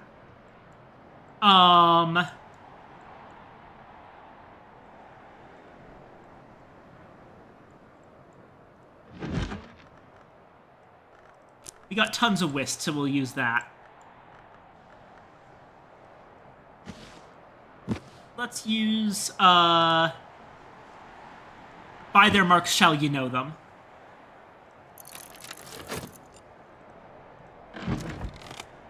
Meanwhile...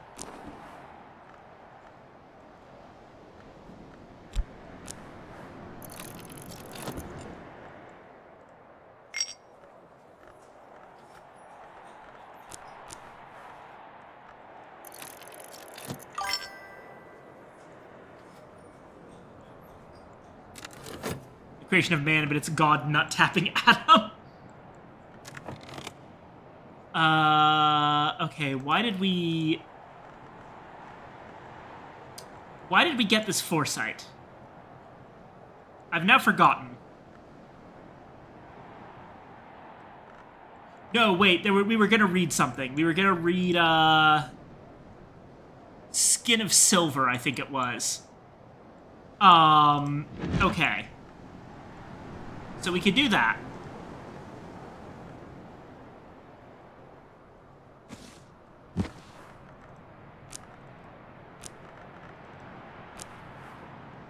Deep Mendic.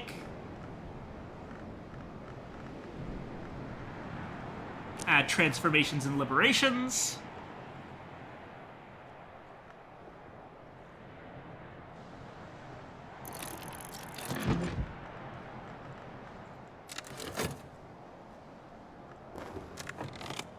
Hire the Nun. Okay.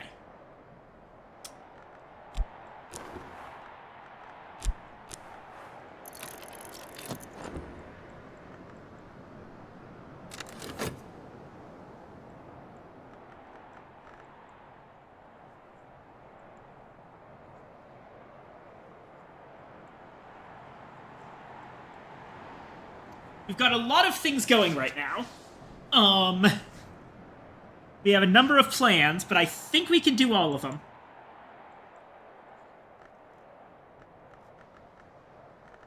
We need to save a Shapt, save a Core.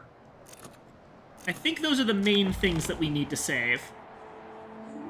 My assistant and I fall easily into conversation.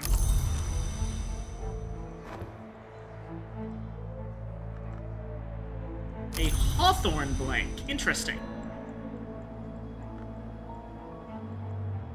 Definitely feels like a very knocky kind of day, which is appropriate for a Hawthorn.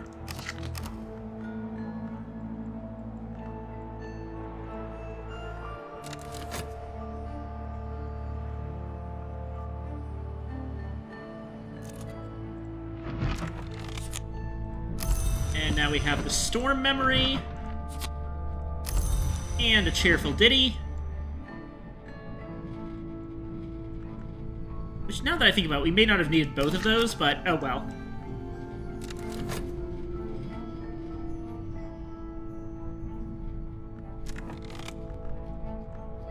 Alright, if I'm going to be doing this right, I shouldn't need anything else from the Nun right now.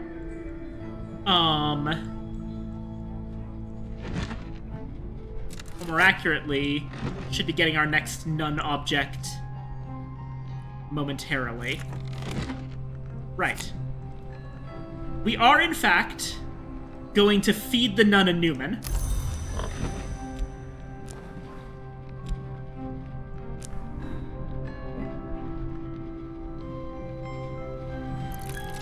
Alright.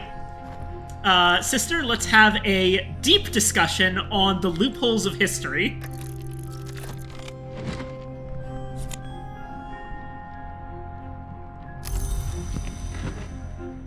Right, now, we go up to the dispensary. Oh, also sixpence. Whist.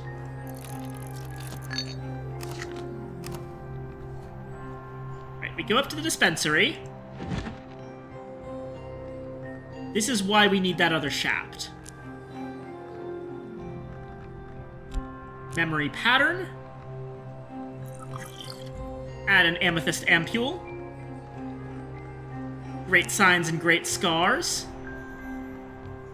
And a moth orchid. Into a curious hunch.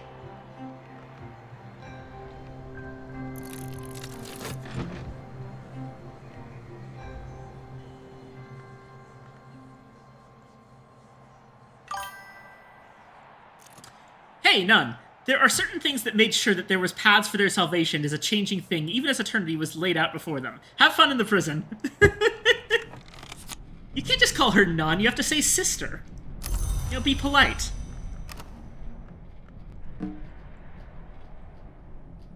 Alright, we've got the Thunderskin's pan. Core. Drums and dances. Thunderskin's pan. A gale. And a cheery little tune.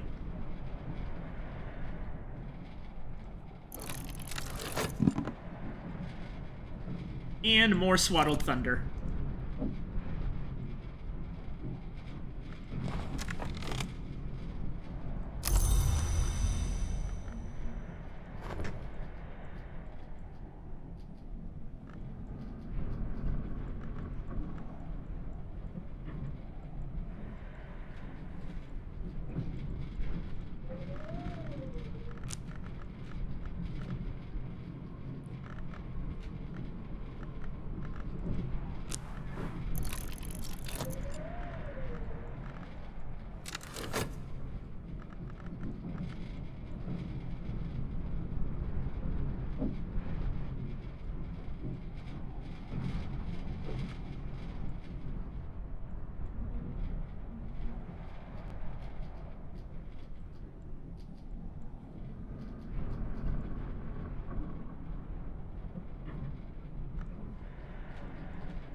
What can we do with this leftover storm?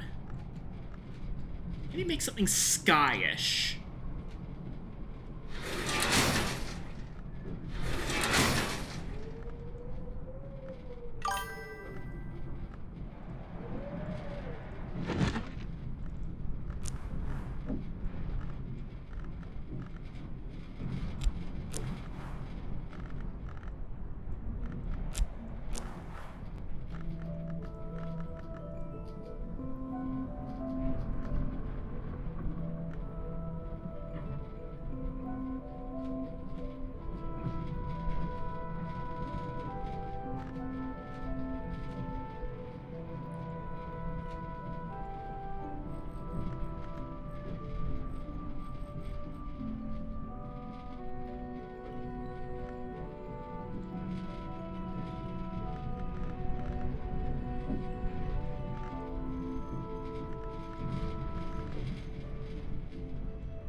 There's still not enough there.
My good gamers, I must bid you adieu.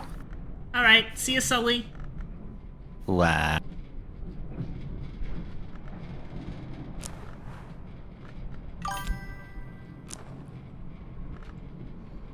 Unfortunately, I did try to make the Fife, but there just wasn't enough sky for it, sadly.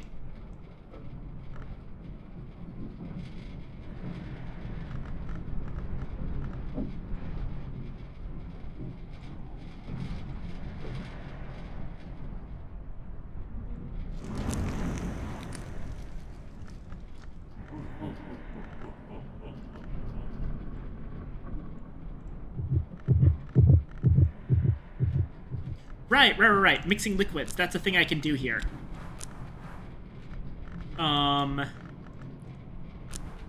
Surgeries and exsanguinations. And add... Oh no, that just makes more of the Gideon soaks, unfortunately.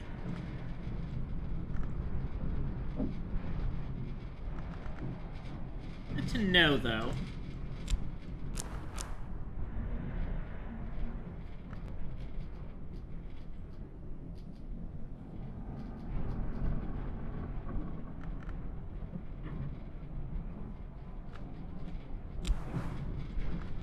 Wait.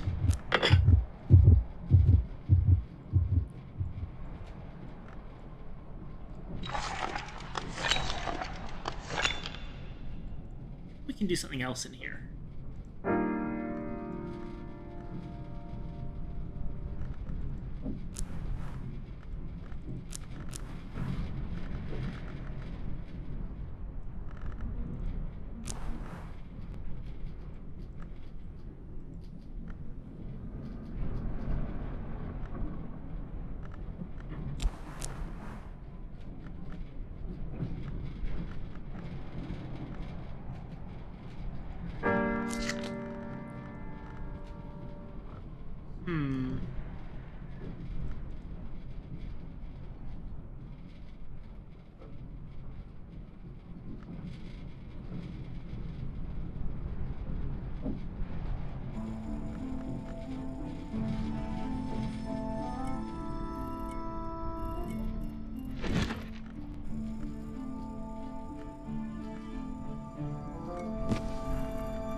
Got ideas.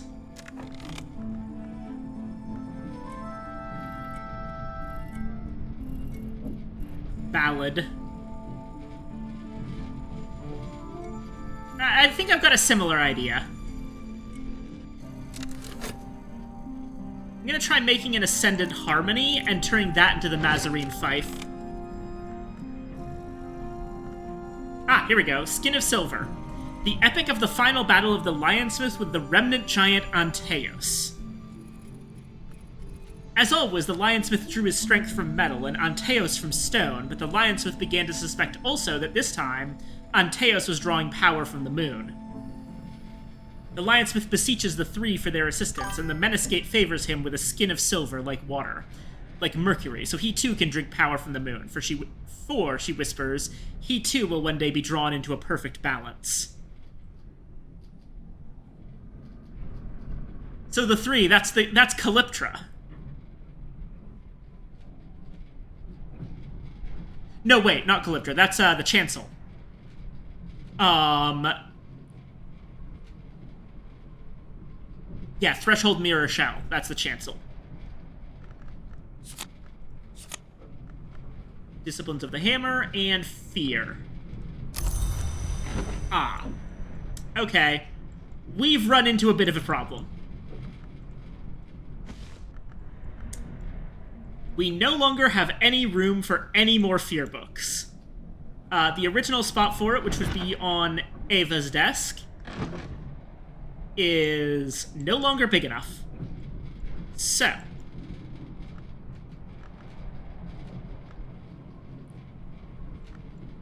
I think it's about time that we probably start moving things around in here and repurposing some of these spots.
And yeah.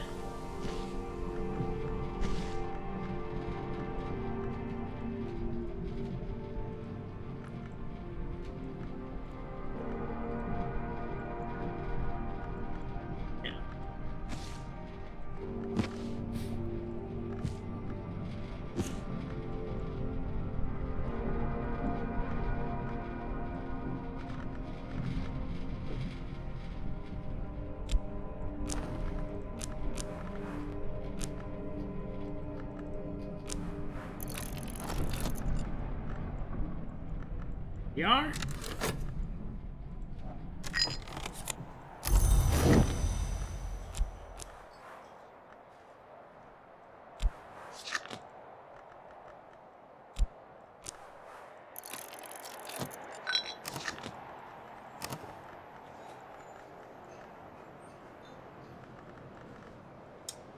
Okay.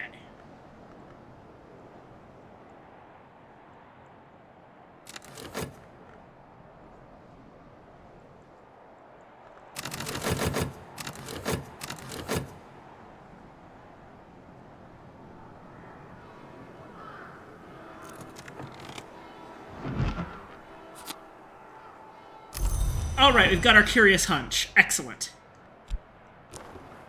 And this to the nun. Hey, remember that thing about that we talked about with loopholes earlier? I have a hunch it's going to be useful. Here's some extra ideas.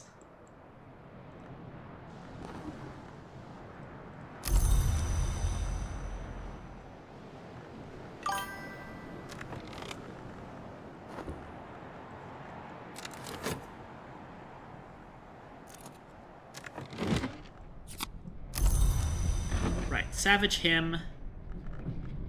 And at this point, I'm going to actually read the berry book.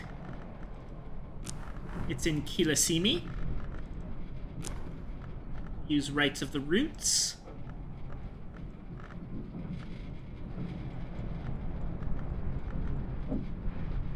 And a knife. Thirsa Blake, 7th librarian of Hush House, talks about fruit. for no other apparent reason but that it was the kind of thing she did, she talks about fruit in the woven language Kilasimi.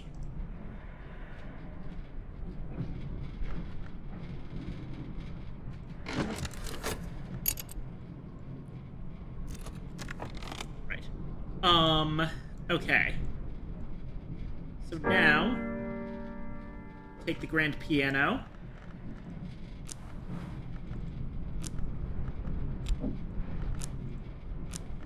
Savage hymn.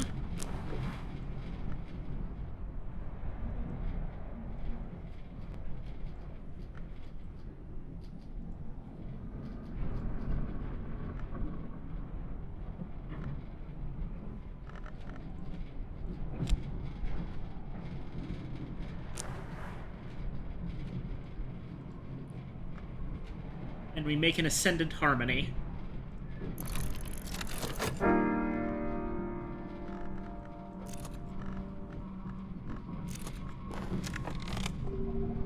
Before moon, dusk. Before dusk, dawn. Before dawn, stone.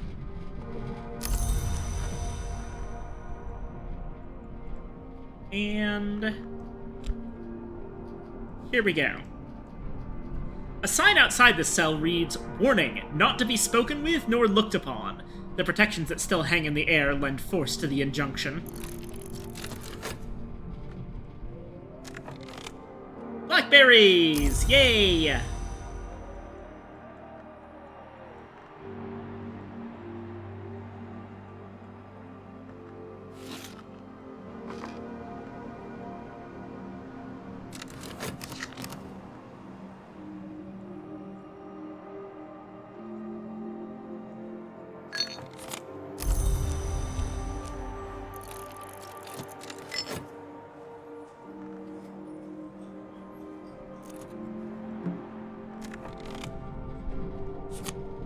And more swaddled thunder.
Come on.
And And we got our Ascendant Harmony.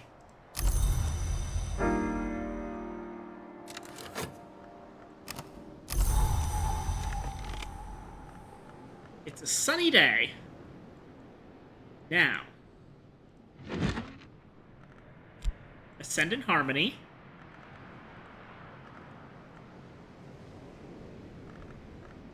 Plus Faust. Add Oronoscopy.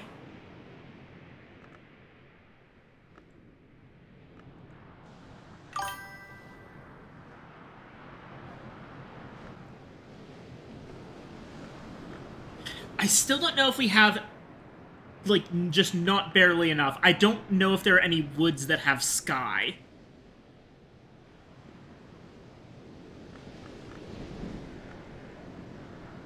Wait, but there are remains that have 2 sky, which is that awakened feather we got from the gull colony. Add that to any wood.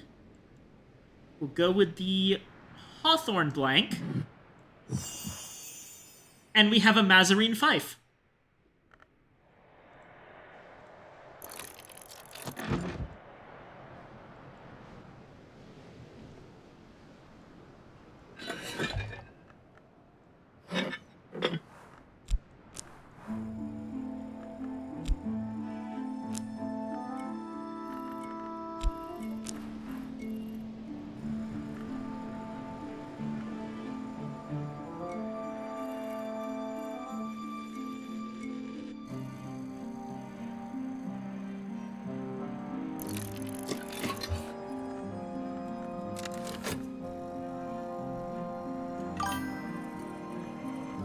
High Octane Book of Hours.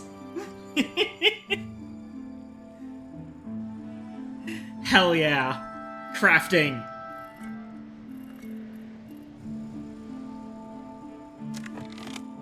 Alright, it was a sunny day.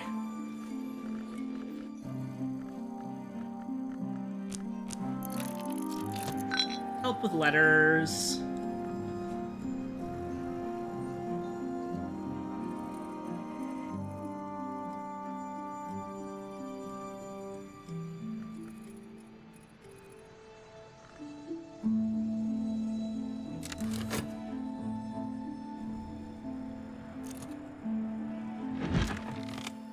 Oh, here we go.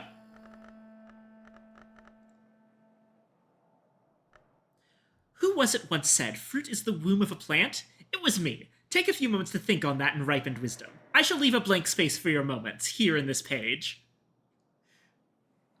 Thyrza. Nectar, children mine, cast my words into a sufficiency of nectar and watch the Pyrus Pyrissimus burst from wood. Gather more nectar, wring it from the trees and earth, and our Pyrissimus gushes forth the sacrament. You will thank me. Satisfaction and leaves and thorns.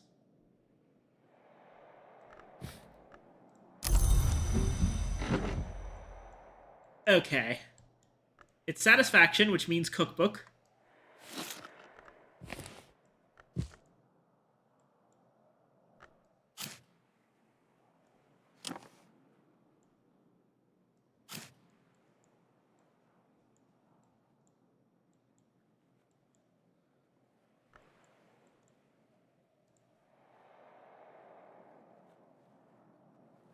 You know, it occurs to me that Gideon's soaks are taking up a lot of space here for something that isn't a food.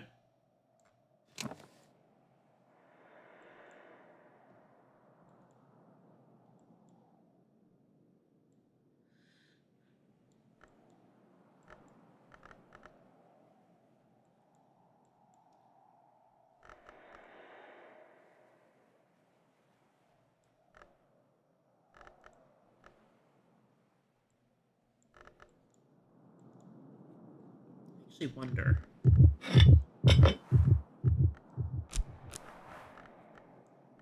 Or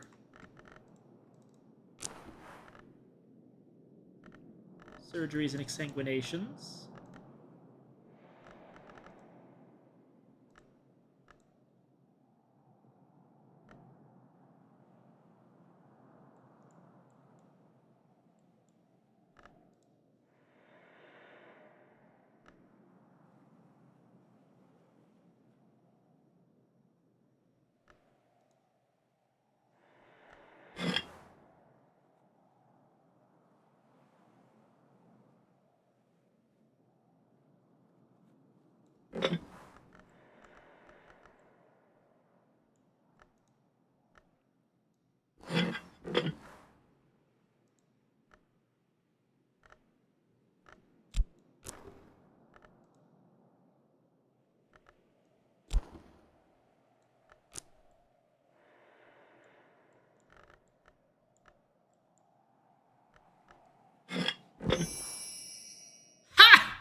I remembered this being something I could do. It's actually not that hard for me at this point to make Gideon soaks, because I've already got 5 heart from the skill alone to make them. Which means I only need 3 from the combined memory and something else.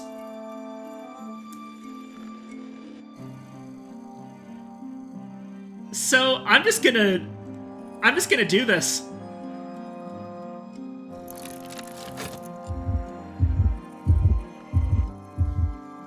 We're putting a bunch of Gideon DeWolf's fucking concoctions and pouring it into the chrysalis just to see what happens. Oh yeah. The worm-inhabited cell. The occupant of this cell could not be allowed fresh air and exercise. It could not have reasonably expected to leave this cell ever again, even while it wore human shape. But it could not be confined forever. In the end, somehow, it found its way into the walls.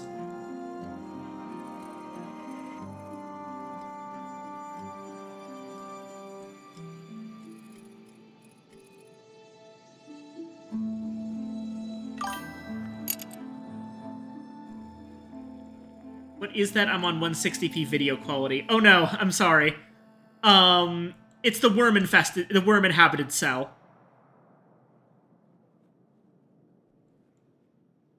Oh, as for what I'm making, it's January Sanguinary. I poured a bunch of Gideon soaks into the chrysalis.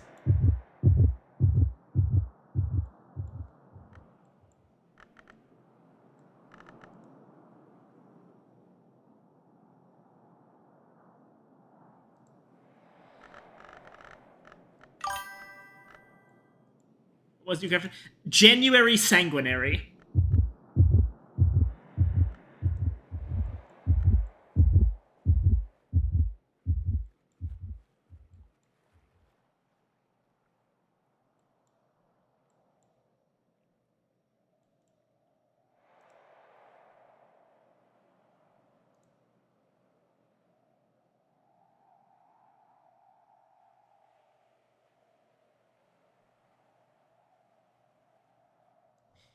You know what?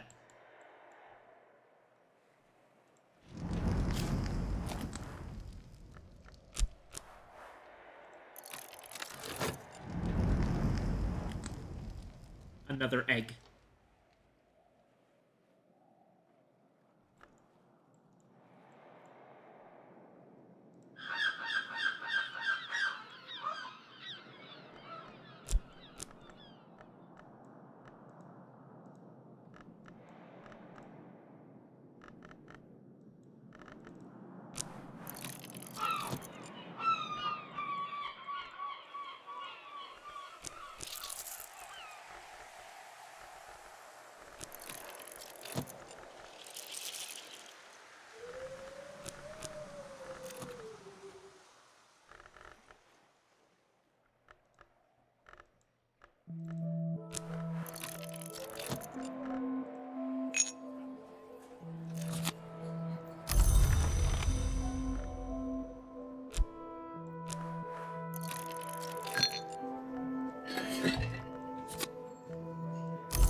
And we got some Ichor Vitreous again.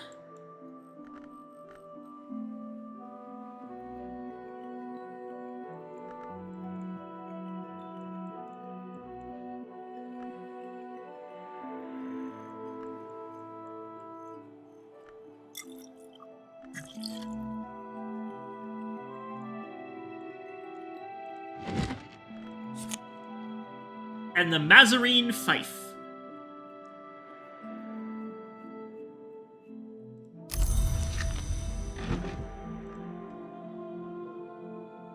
A 3 sky tool. Sky is no longer a problem forever, basically. This thing is a direct upgrade to Baron Silence's Astrolabe.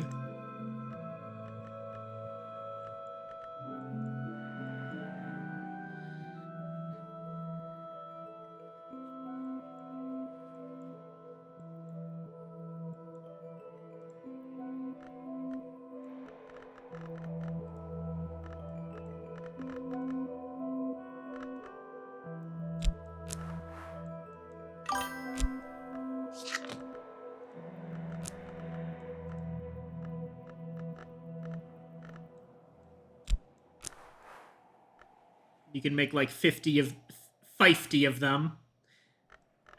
Okay. I see how it is.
Hmm.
How would I go about...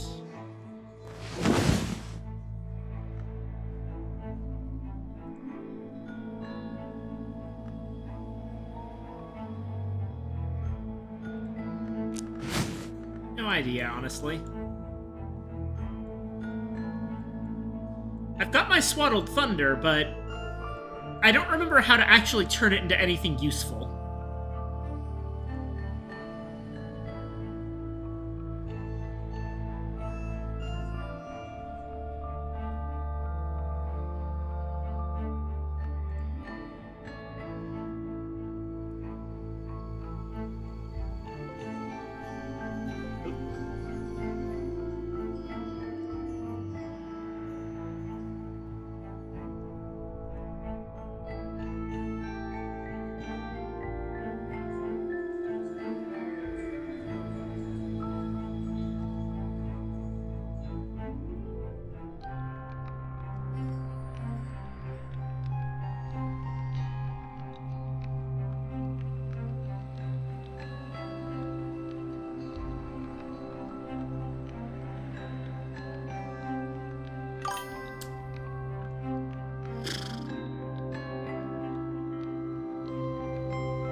Loom takes heart with weaving and not working. The fundamental problem is that to make the mommets, which are one of the more useful things that you can make with fabric and fiber, it seems like, you need Grail, and it doesn't take Grail. So you probably need to just, like, really get resurgences and emergences up there. as well as using a memory. Like, okay. If I were to, let's say, Satisfaction memory is heart and gives 2 Grail. Core is 2 heart and gives 1 Grail.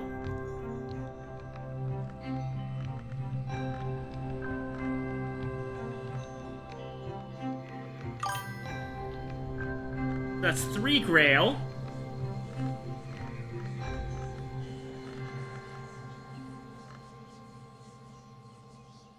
Six Grail.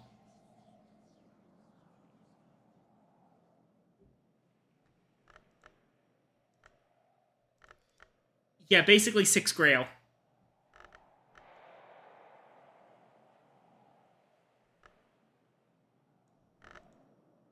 I would need Resurgences and Emergencies to be significantly higher level. So that'll be something to work on in the future. Either way, Swaddle Thunder is still useful on its own. But Fabric is still really, really hard to get for some reason.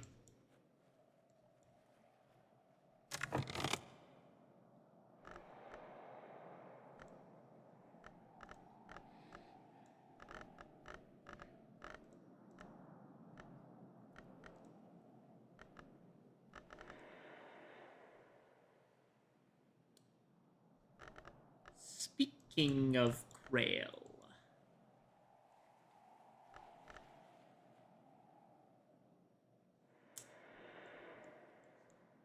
Alright.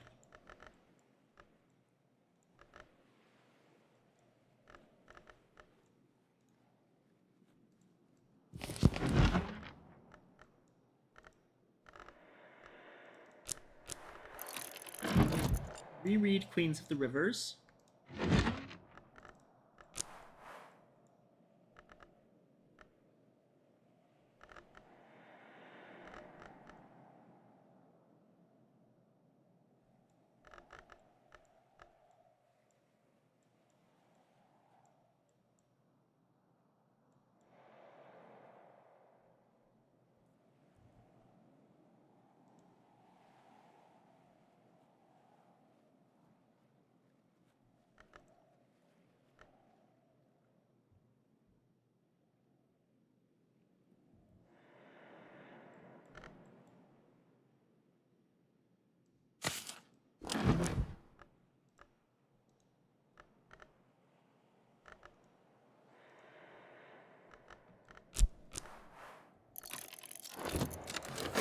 There we go.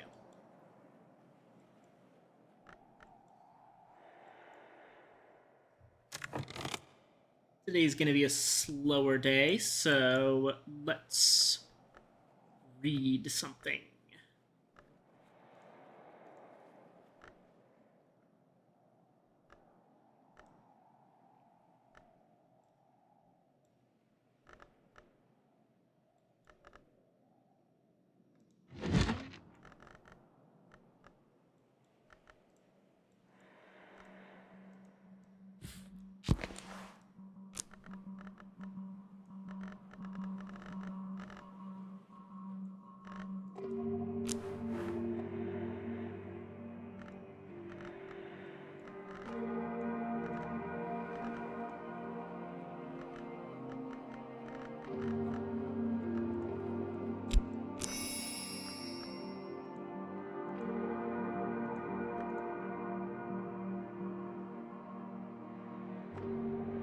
No, that's not quite readable yet.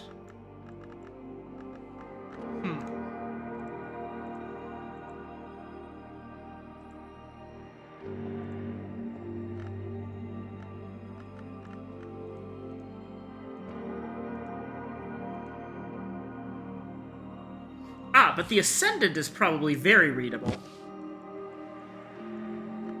We'll be getting extra stuff from Hyksos.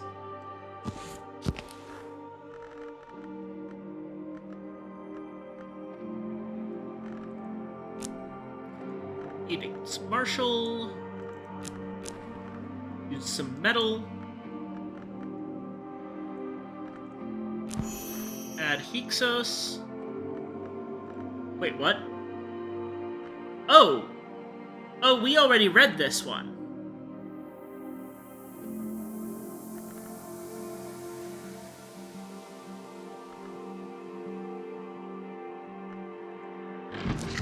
Why did I not put it on a shelf?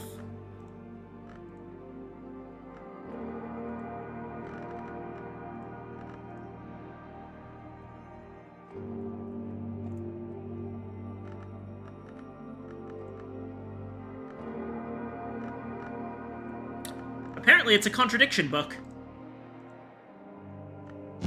So it should be here.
Hmm.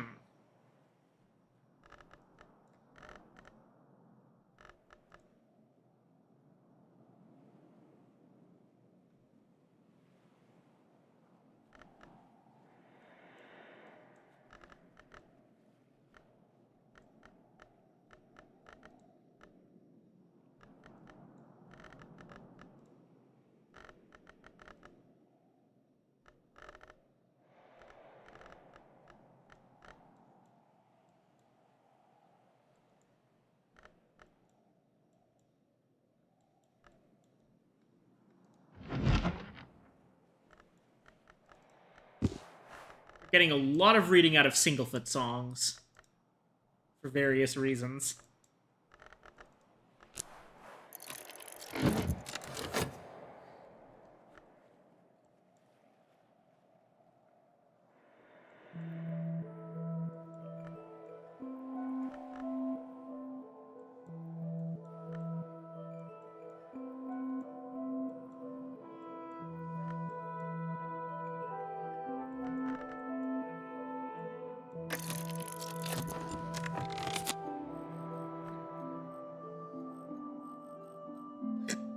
On this southern tip of Britain, grapes do grow. They might even make credible wine.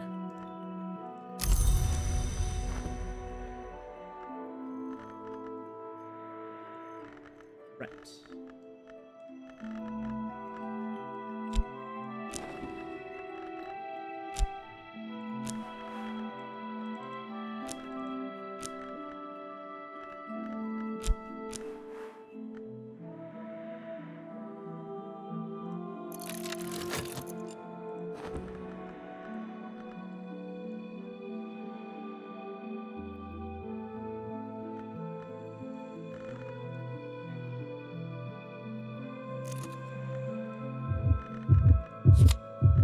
And there is our January Sanguinary.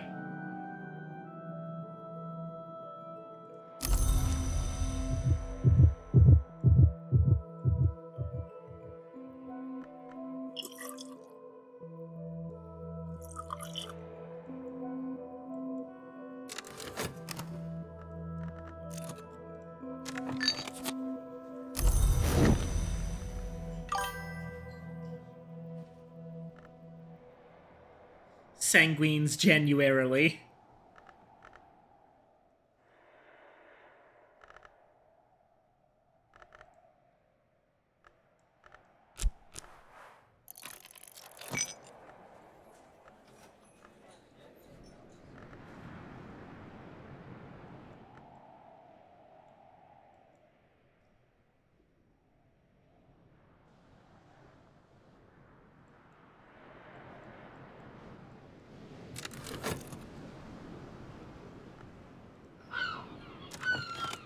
Hey, a Gull's Egg!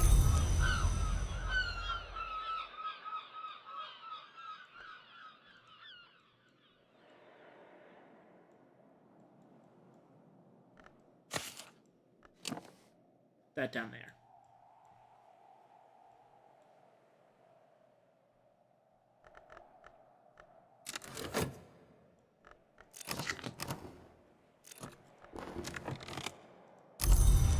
There are the Applebright Euphonies.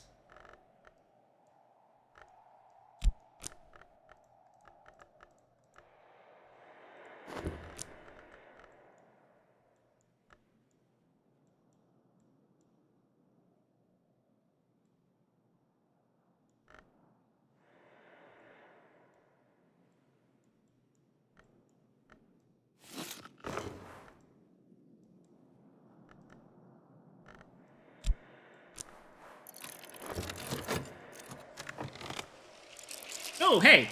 Contraband Flotsam.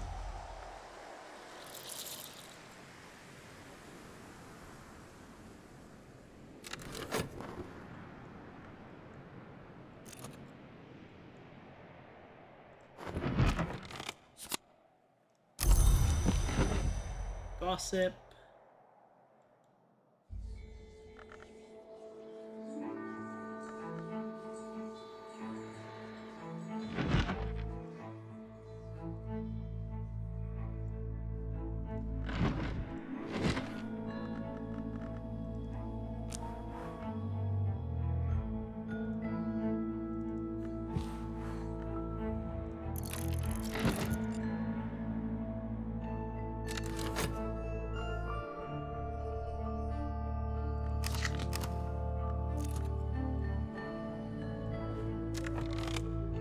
Hey, Rose Hips! Excellent.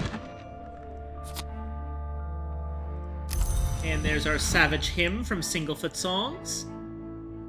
Which means we can go ahead and read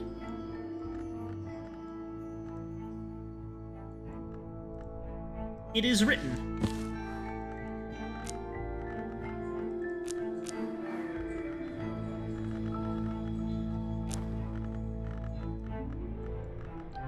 And all we have to do is add an hourglass. Oh, right.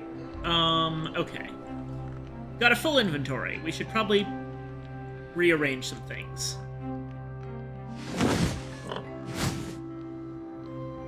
Oh.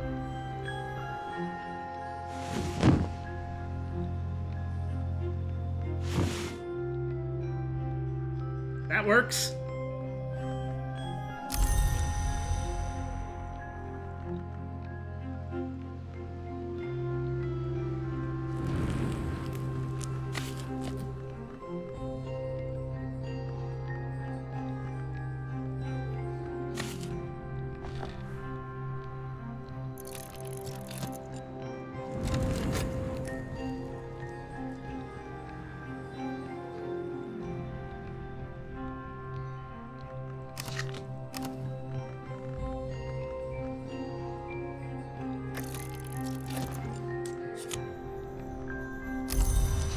Here's Memory Taste again.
Now that we know Deep Mandaic, we can translate the recordings from the Althaban Abyss.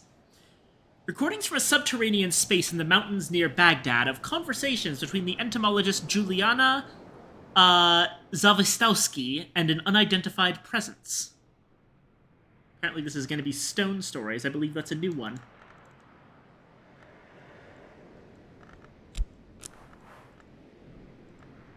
Health. And we're just going to immediately...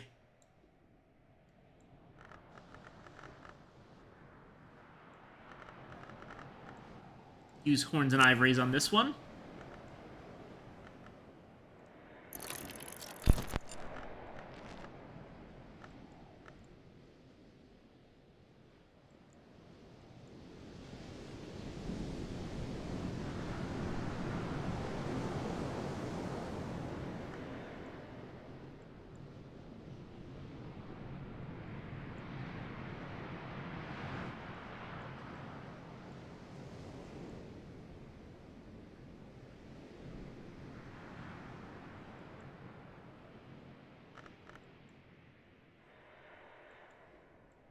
And,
ready?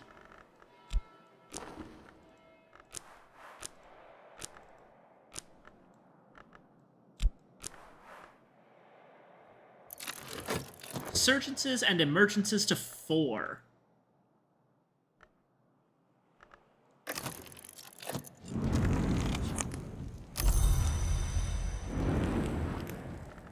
Rosehip Jam is done.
There we go.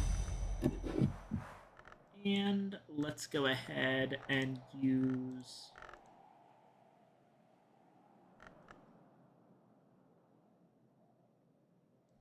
I don't know, core. To open this up.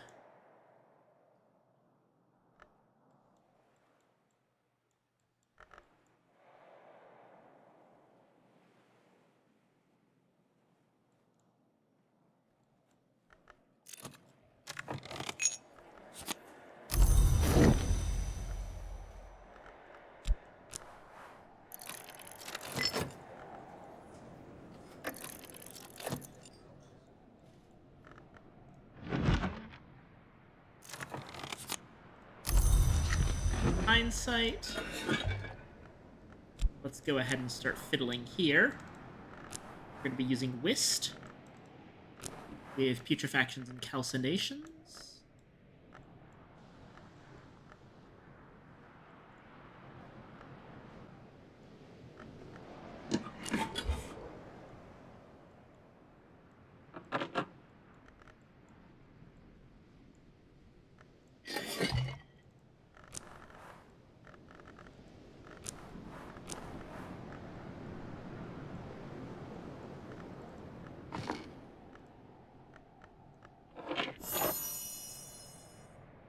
Perinculant.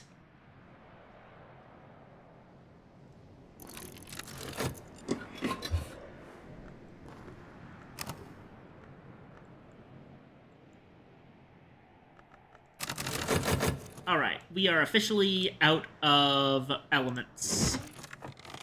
Ah. It is written. This is Musgrave's whole thing on the Covenant of Brankrug and the Encasta Potentialia. As the light passeth through a prism into many colors, so the great ink separateth into the lesser inks, and the lesser inks into inks minor. Musgrave coyly refuses to talk of the great inks, or else refuses to admit he doesn't know much about them. He insists that Ugol and Stargol, which can be mixed with sufficient nectar or sky aspect, are sufficient for most befitting purposes. The confounding parable, and now inks of power.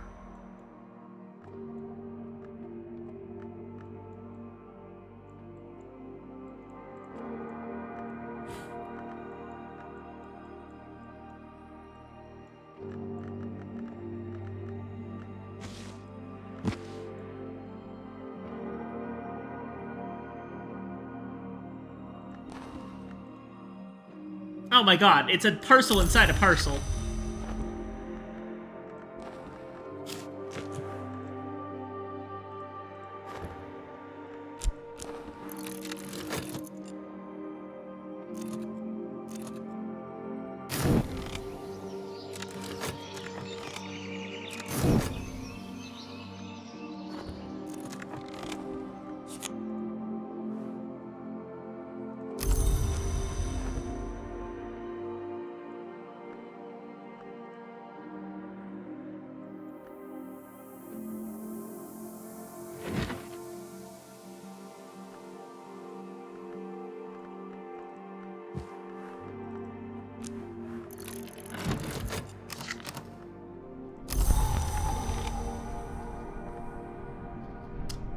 Only Zavistowski's part in the conversations is comprehensible to the listener. The other side consists of grating, buzzing, and rumbling sounds, perhaps only rock movements or artifacts of the recording process, which Zavistowski nevertheless unhesitatingly translates. Zavistowski seems to believe that the presence identifies itself as a name or remnant of the lost hour called Seven Coils. It pleads with her to assist its rebirth. It begs her to find something for it in the city of Amisa. Towards the end of the interview, Zavistowski grows suspicious and repeatedly accuses the presence of being not the Seven Coils at all, only an inhabitant. The recording ends in mid-sentence. Interesting. That might be a worm. Oh, god damn it, now I don't know what the...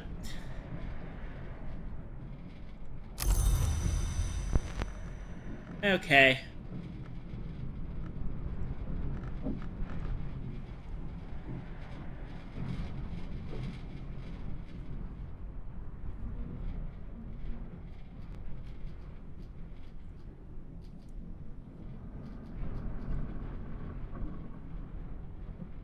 Apparently it's fear.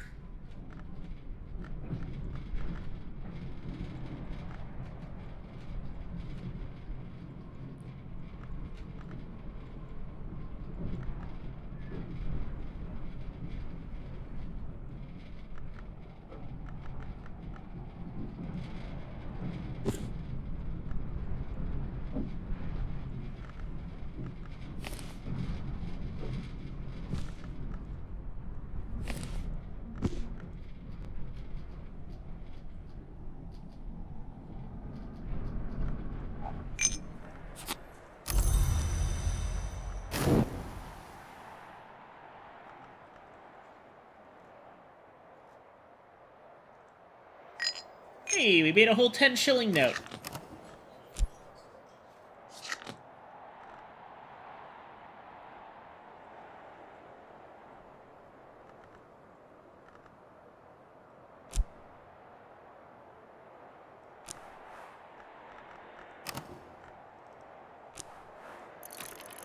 Alright, who's today's visitor? I think we have enough money now that we can start doing this again. Let's also take a moment to, yeah.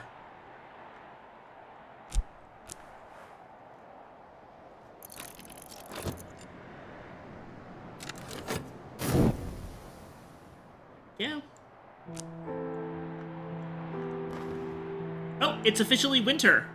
And that means the affair of the Invisible Opera is back.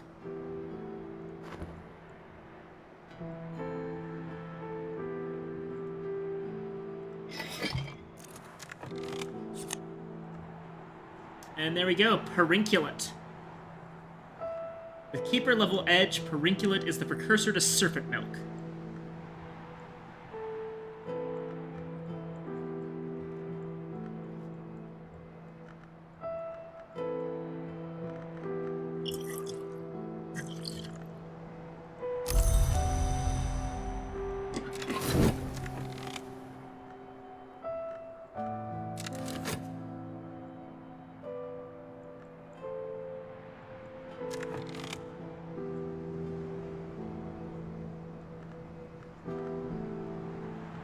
Another gale day.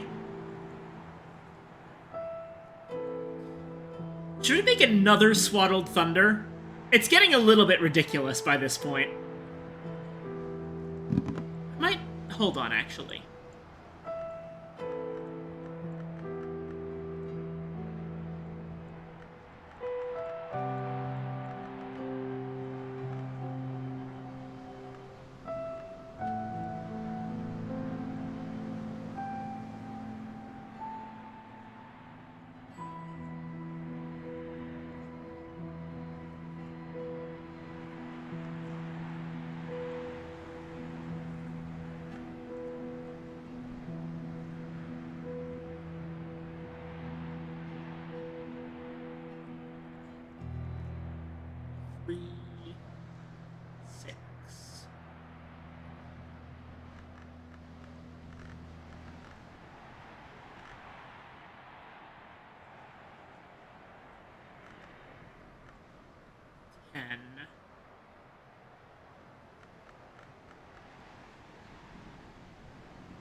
Like that, but Mirror of Melanthe should be readable.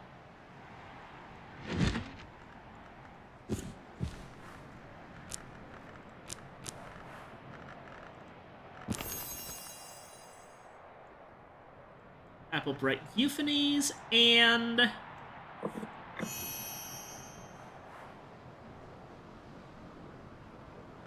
Or, no.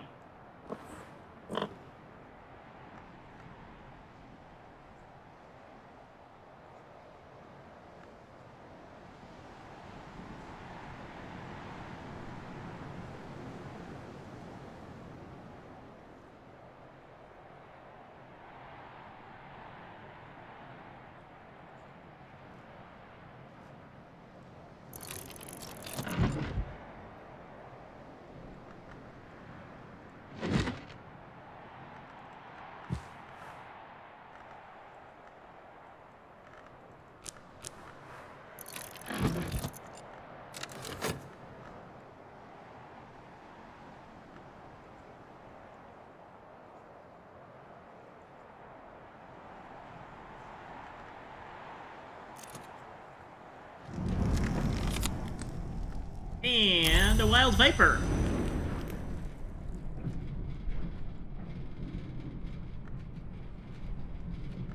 And this time...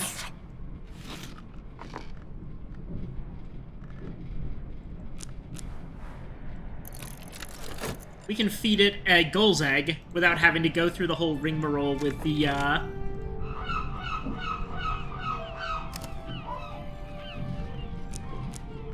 with Terrence.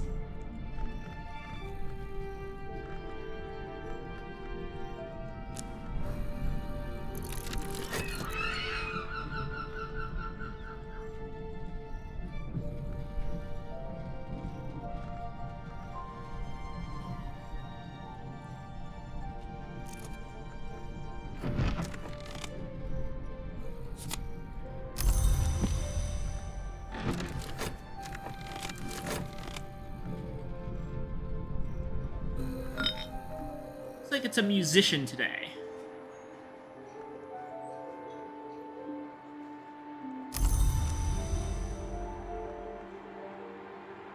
Actually, a musician might be exactly something... Or wait. Do we have any more sky things?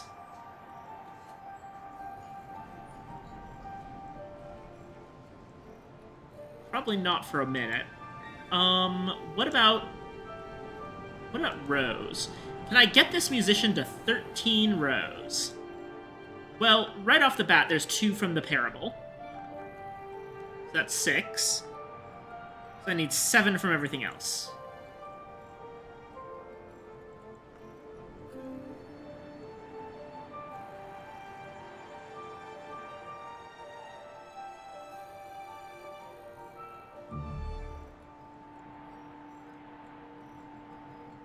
Rosehip Jam gives 2 rows on its own.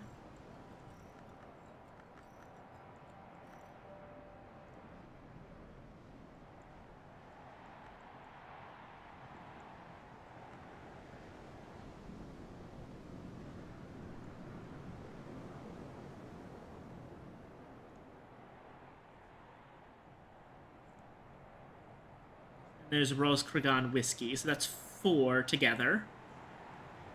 1, 2, 3, 4, 5, 6, 7, 8, 12. Yeah, that's doable.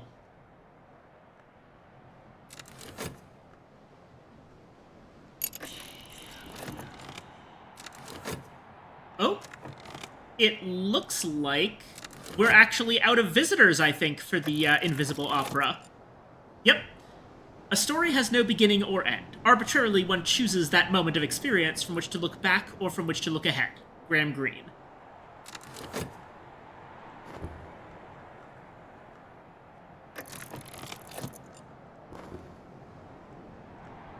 And it looks like the package was Domaine Raveline.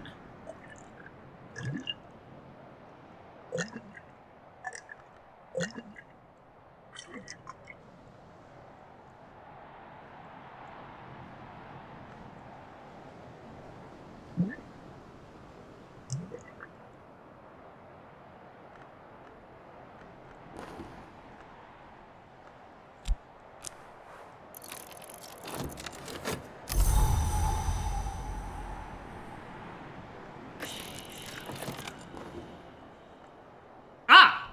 Mr. Fraser Strathcoyne. Excellent. Excellent. Sympathy Carapace. Interesting. Philanthropist, collector, former librarian. A complicated man, but not a cruel one.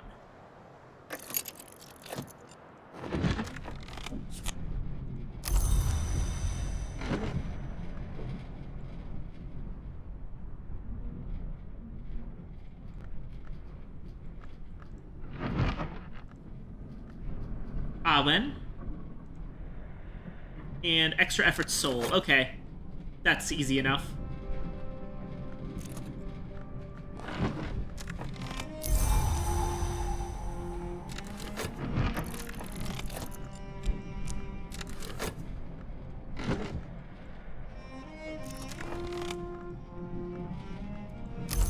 And yet another tame Viper. I swear to God. We currently have 1 Viper guarding the Narthex. We've got 1... Oh, hold on. I can't leave him in here in the winter. Alright, buddy. Oh, what the heck? What the heck? Oh, it's because the chair's already there.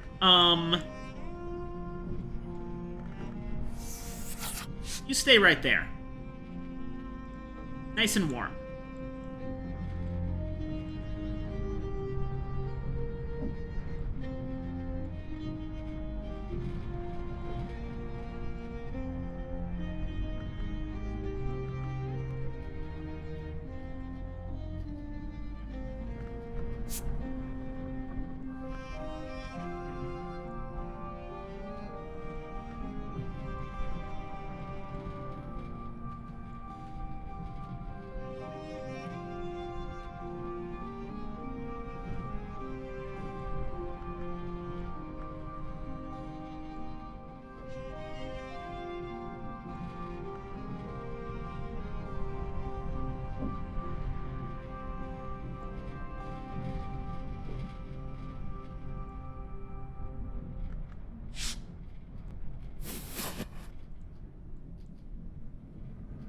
There we go. Alright, we've got one in the servants' hall. One currently hanging out in the Westcott room. Two in the Grand Ascent 3rd floor. And one guarding the narthex. We currently have 5 snakes in the house.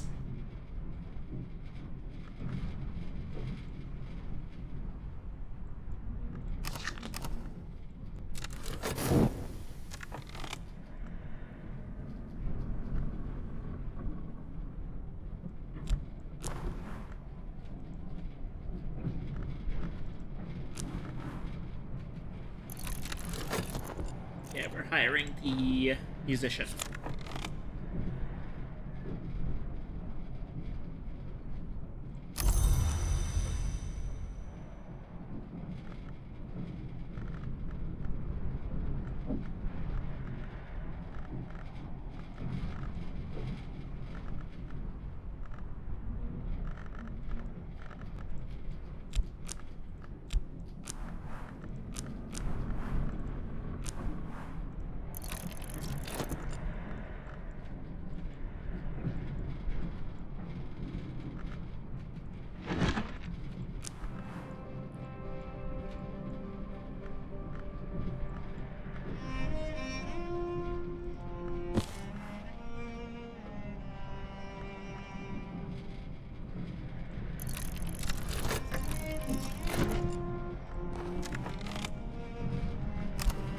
Alrighty.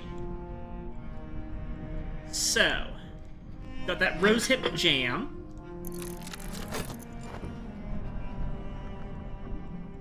For Mr. Strathcoin. Well, we'll see. He can probably wait long enough.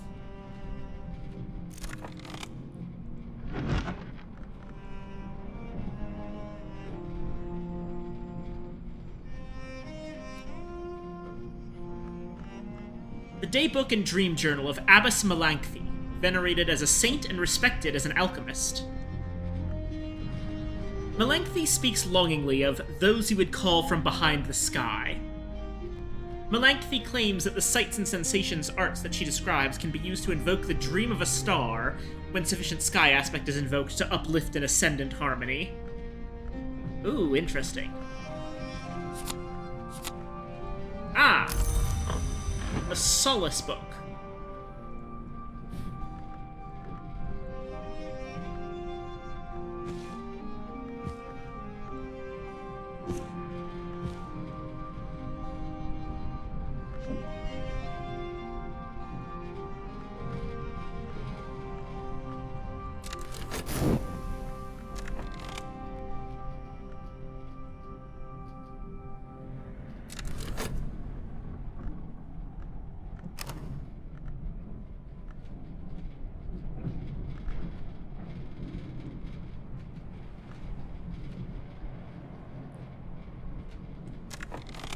I do think it's interesting that... So, this inspired and sympathy carapace, right? This has gotta mean that if we wanted to... Yeah, we could slot him right into the Curie of the Isle as a treasurer. And he's already completely ready for it. Oh, phone died? Oh, I'm sorry.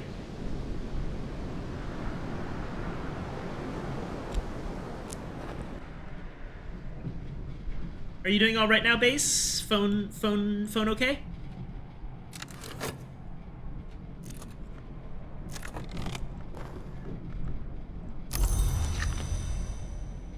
Strathcoin is sick as a person. I was thinking, like, okay, so he's already inspired and has sympathy carapace. So, like, basically the way this works, right? I'm thinking is that in House of Light, by following up on the storylines that presented themselves earlier, you can inspire various people, at which point they can be slotted in as a new Curia.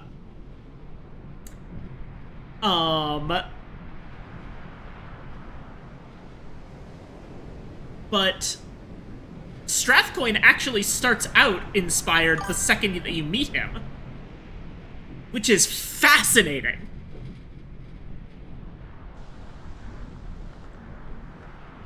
Let's actually take a look at this. Okay, so who can be the treasurer?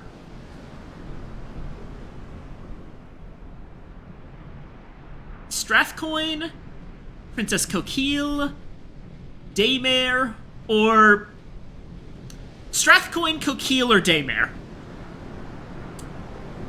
So 3 choices there. Secretary Salvant would be Peter Agdistis, Asan Fekri, or Stanislav John Schaller. Secretary Vigilant, that's either Lala Haima, D.I. Douglas Moore, Ms. Azita Bukhara, or Lieutenant Arthur Thomas Moore.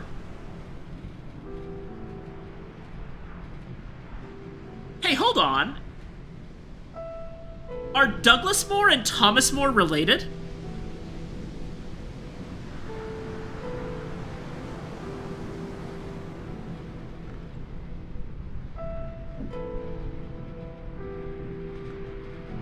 That's something to think about. The Secretary Enigmatic can be Dr. Peel, Senor Reverte, or Dr. Yvette Southey.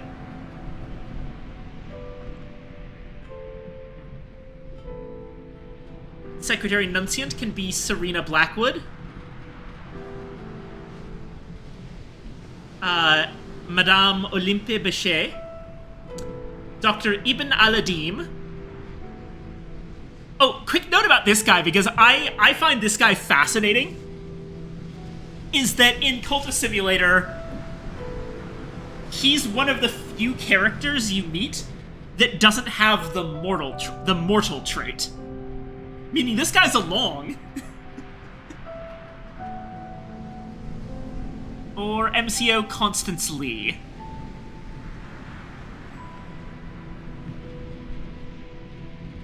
Secretary Persistent can only be either Rowena or Mademoiselle Matutine.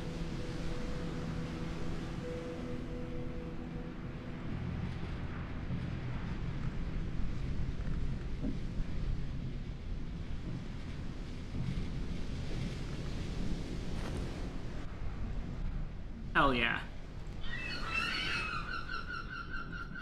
Memory sound. That's a little bit disappointing for that. Oh well.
Hmm.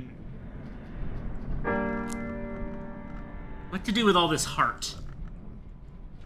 I've got a bunch of things here that I can't actually easily use.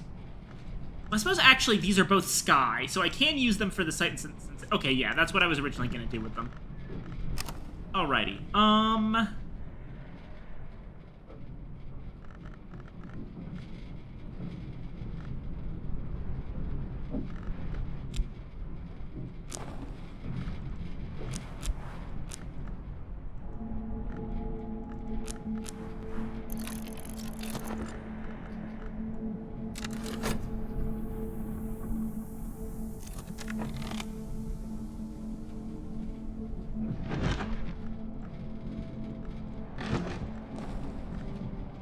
Alright, the musician.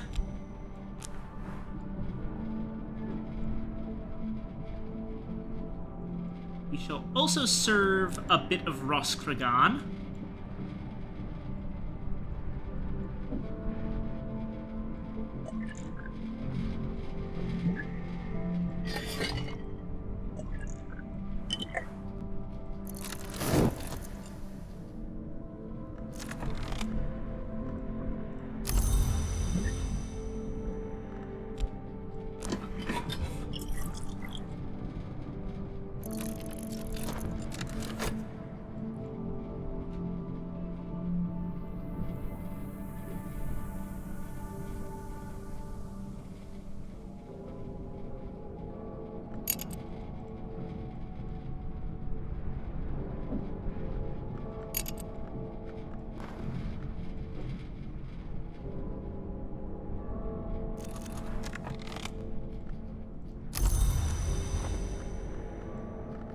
Some extra sights and sensations, and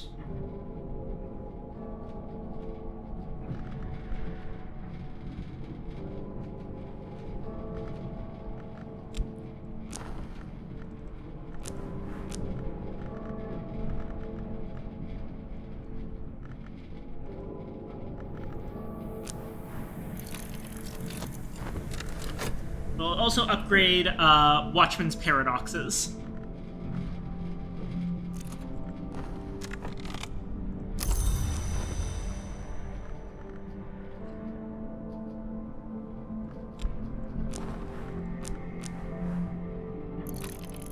Right, collaborate Fett. Oh, and that reminds me, I have not been doing my searches. Sea stories.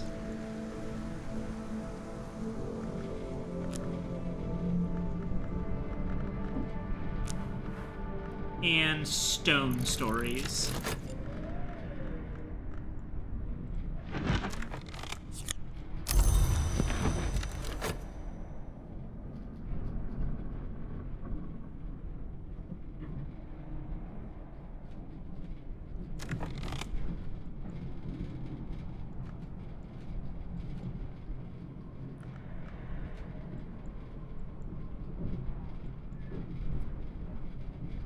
Now,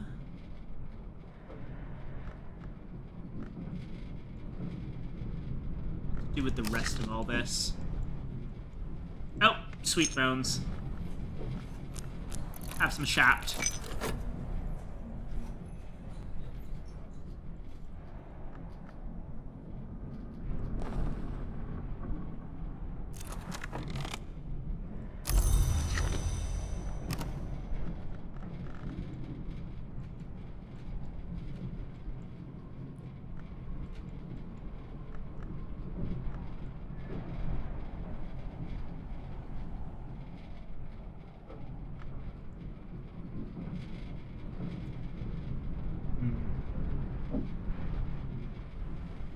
Ambered Casket. A treasure stored by an adept on the cusp of ascension to Lantern Long.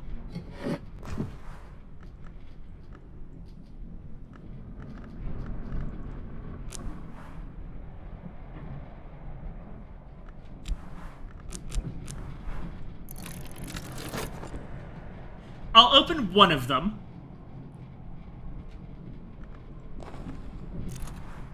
I know that makes you happy, Base.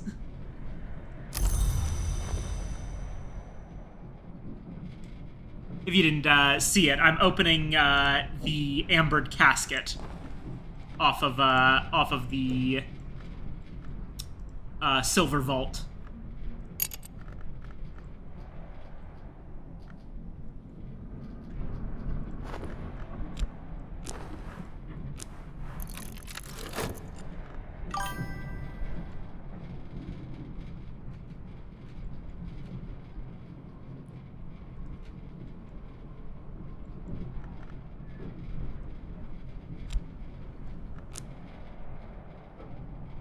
Oh yeah, Strathcoin will have plenty of time to chat with Strathcoin. He's fine. He's just he's got a night meeting with the librarian, so he's just looking around the place. You know, former librarian and all. I imagine he wants to see how the place is held up. And finally,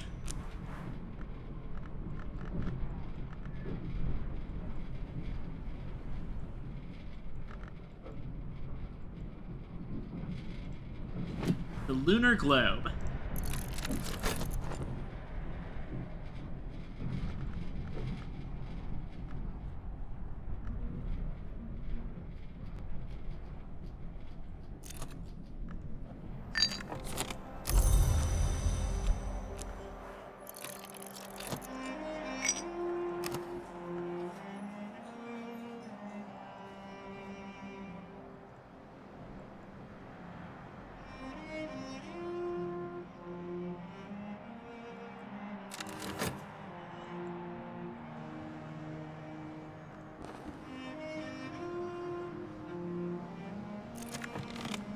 And we have Orpiment Exultant, the Encustum Terminale of the Fourth History.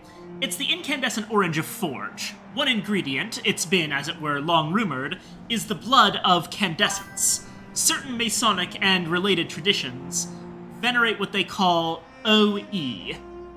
Use an encustum ink with your journal to make determinations and record histories.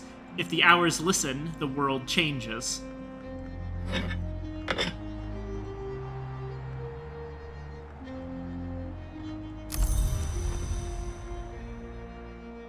Interesting. So, on the cusp of ascension to Lanternlong, apparently someone stored some Orpiment Exultant, which seems more related to Forge, but I suppose it has Sky, which is kind of holding hands with Lantern a lot of the time.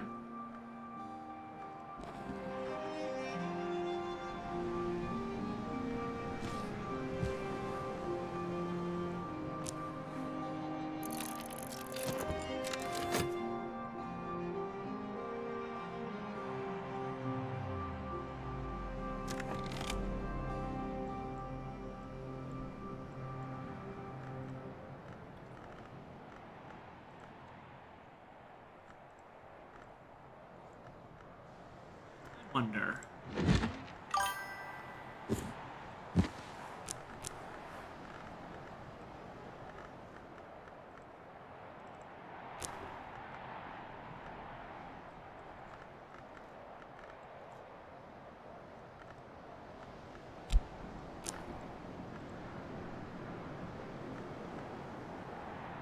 Well, the Uzult was used in Ascension.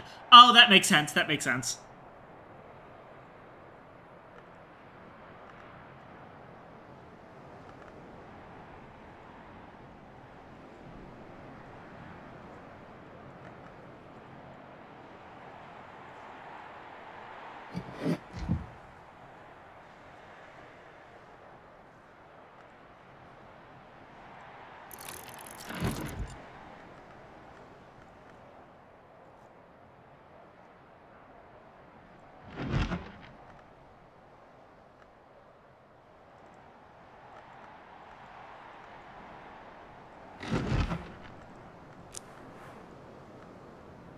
And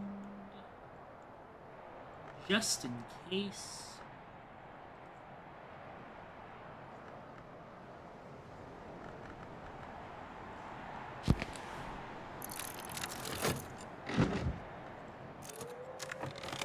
Animal bones in winter.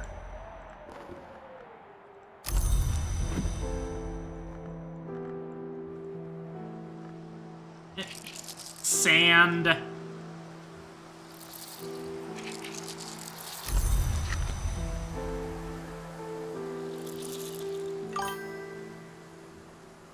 Gathering in winter kind of sucks. Alright, the animal bones are actually quite good. I can turn that into essential periost.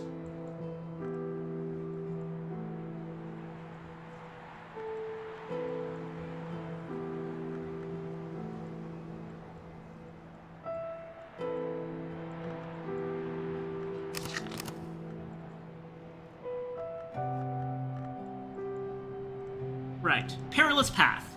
This route was never safe, even before the last round of storms had their way with it. And Strathcoin. Librarian, I have urgent business with you.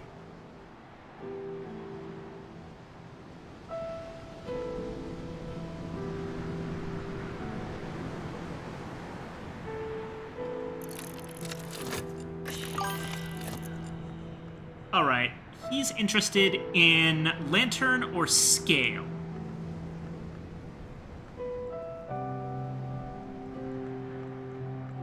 He also makes whiskey while he runs the distillery. Yeah, Strathclyde whiskey's quite good. Right, you reminded me last time to thank him. I will.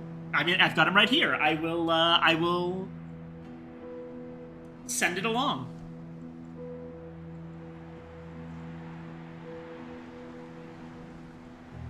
Okay.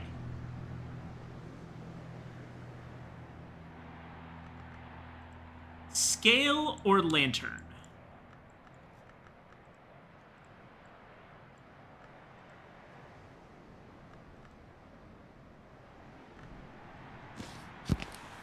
I don't believe... Yeah, no, he doesn't speak Mandaic, so... Here's Queens of the Rivers.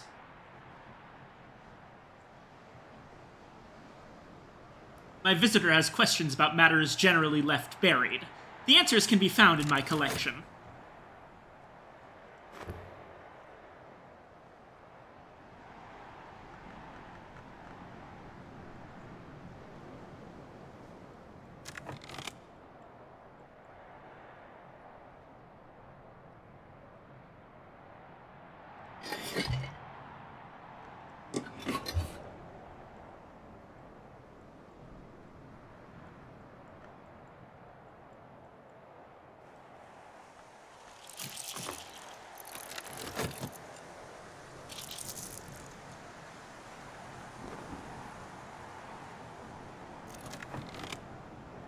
The account of Kanishk at the Spider Store.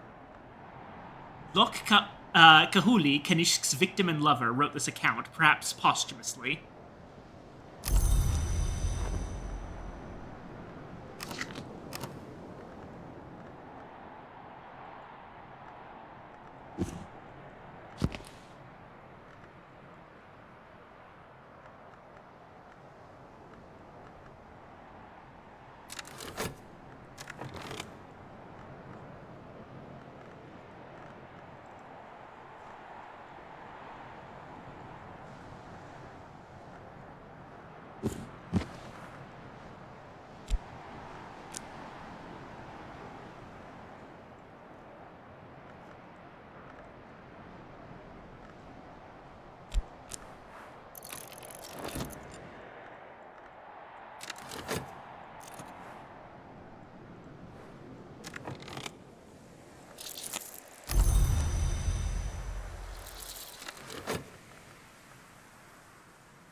And The Lion and the Glass. An early work by Omar the Blaze, a novice or apprentice at the Labyrinth of Lions.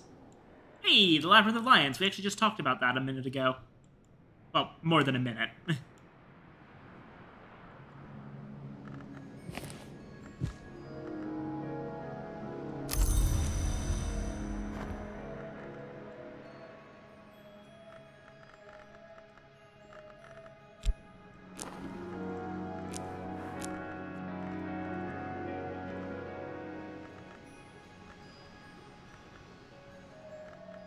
Oh, heck.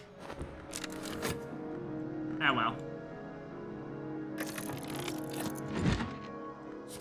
And we didn't end up needing this, did we? Oh, shoot.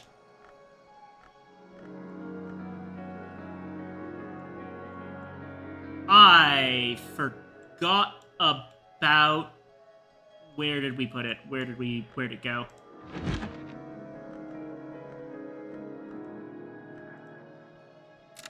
Oh, thank God. I got it just in time.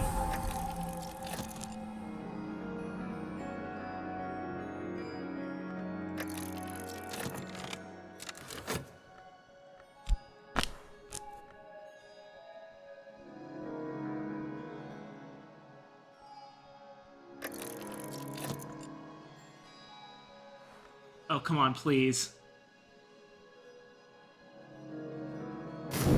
No! Oh, I was seconds away!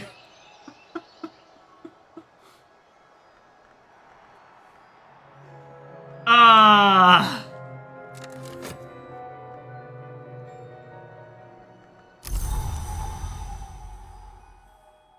This is the worst.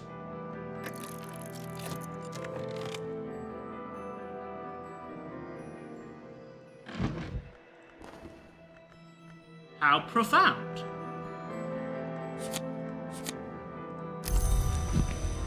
And that is Strathcoin's card.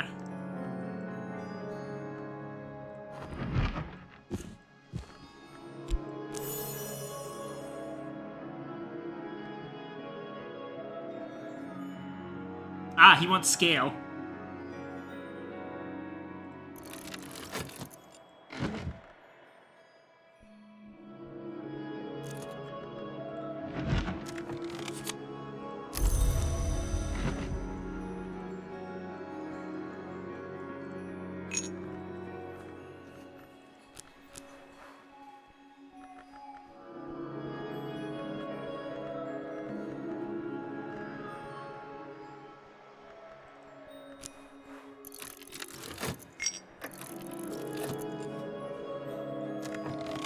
Ah, and here we go. A boathouse. The best way to come to Brandkrug unnoticed. Most recently, an unofficial means for Suppression Bureau officials to come and go.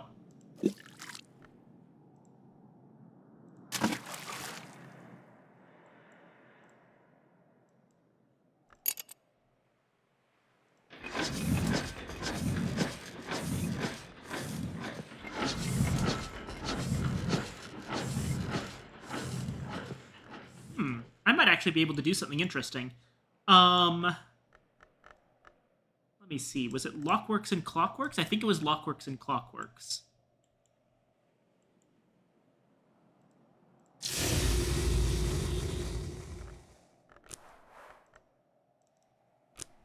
I already used this occult scrap.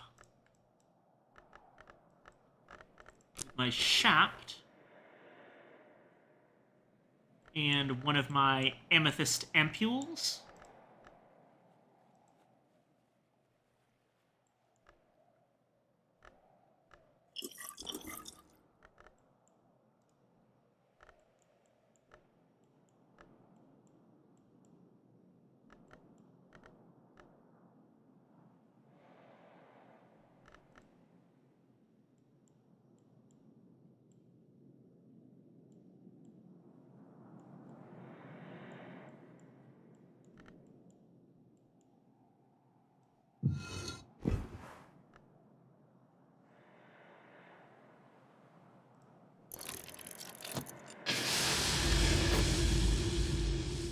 There's some Gervanite.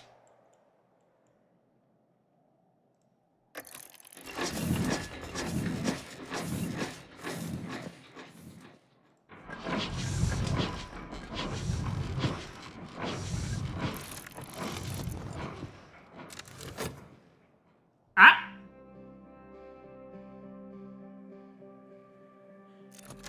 Oh! I got Dwendratic. My core has been compromised by a possessing presence from the mantis behind the world. Quite a pleasant possessing presence, but it makes it hard to concentrate. As my concentration lapses, I begin to hear a distant music, like the tapping of a drum. My core is Dwendratic. Alright, now, there's no reason to keep this one around, because unlike our Weston Grired Arab, all it really does is make my core worse.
Just barely enough moth.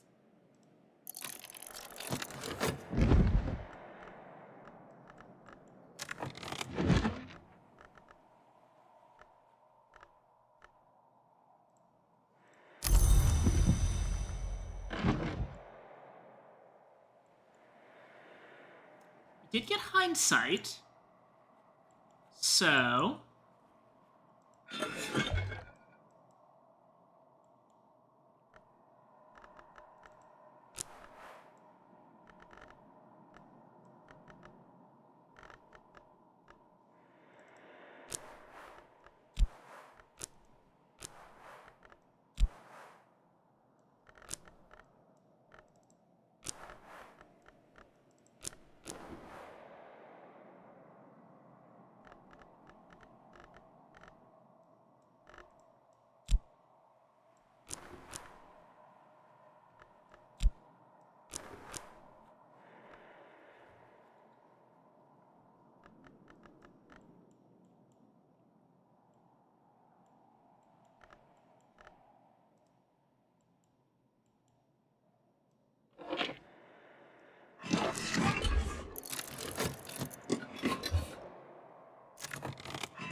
twist, hindsight, blue crown tea, blue crown flowers, at the Ragged Crossroads.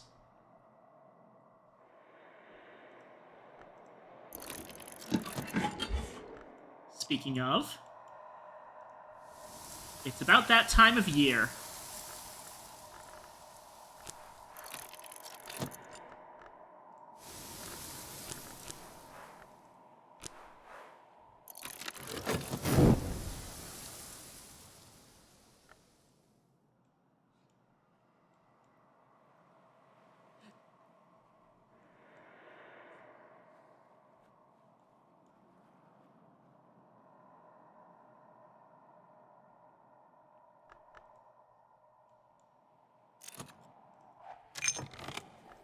And it's a Surrealist Painter's Day. Okay. What can you do for me?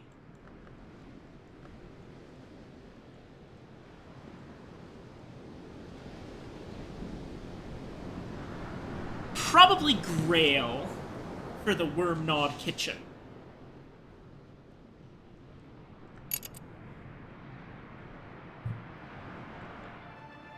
That's reasonably worth it.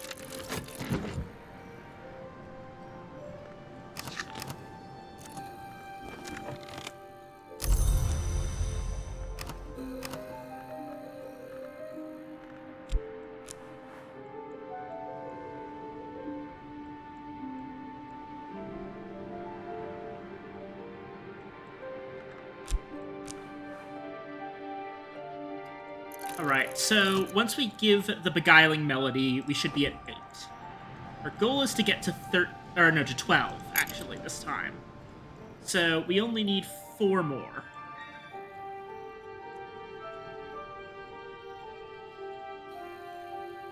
Honestly, I could just, like, pour out the last of this bottle of Domaine Raveline. That would give another 2. The spice scales are 1. And... the heck. I'm pretty sure I can find 1 Grail somewhere among all these foods.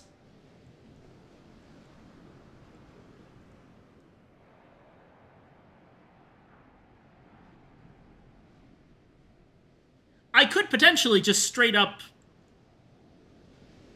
feed her some almonds.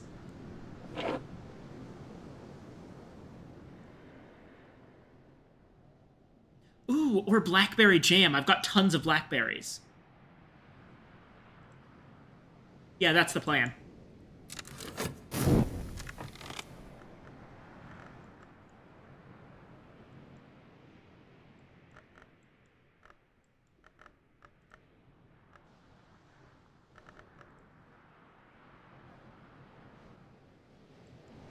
I also want to check something. Let's see. So, no, that's glue.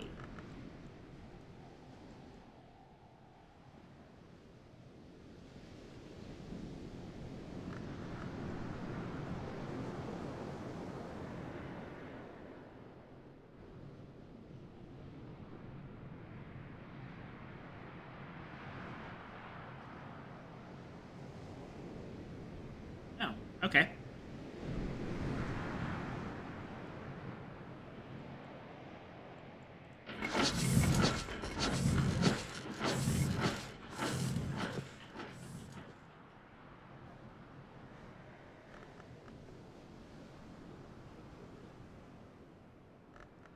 Scholar level forge.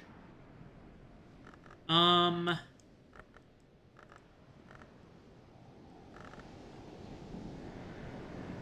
think Transformations and Liberations is my best forge. Well, that or Pyroglyphics. So that's 4 right there. Metal makes 6.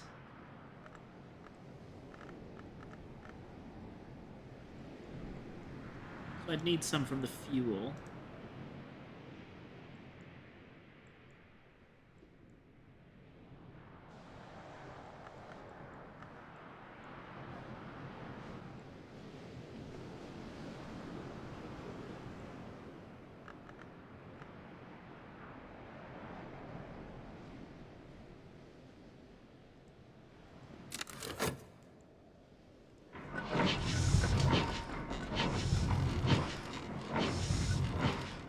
Yeah, we should be good soon enough.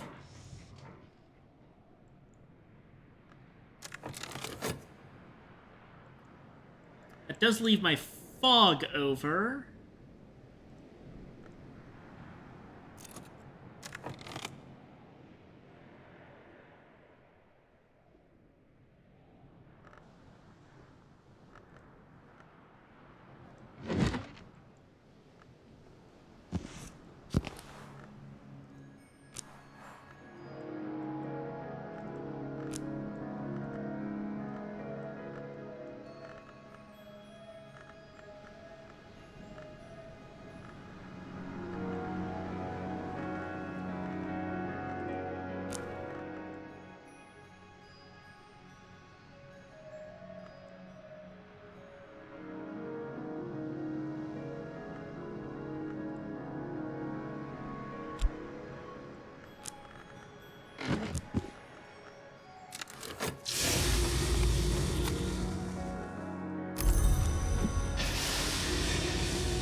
Gnoc.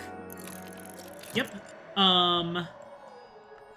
Also, there's something outside. Oh, the Gervinite got deposited.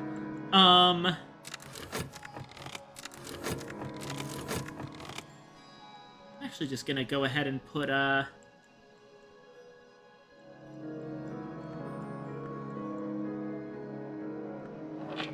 this Blue Crown tea down over here.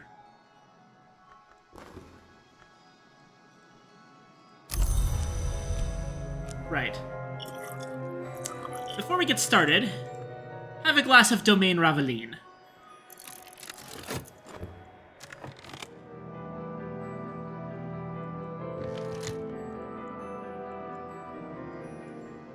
Okay. Gervinite. Plus... I think this is the last time we'll have to do this, so I'm gonna go with steel wire. I'm gonna use up the kerosene for fuel. Metal in the soul. And use transformations and liberations.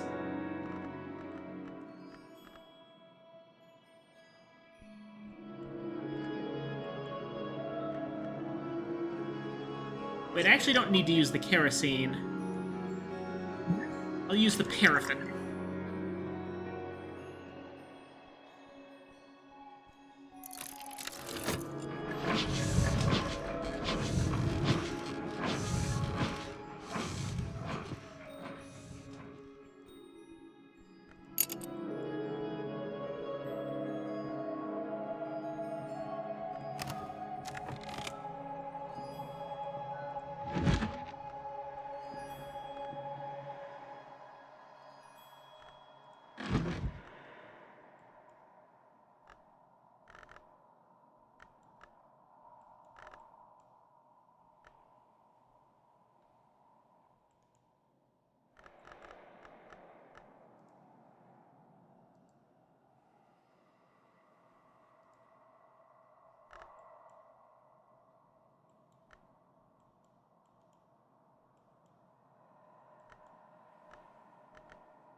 Whist with by their mark shall you know them. I'll be getting a pattern.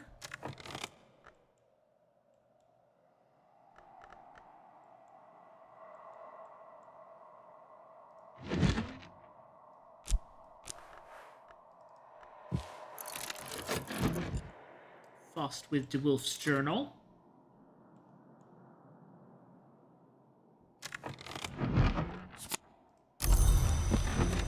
There's the melody we needed.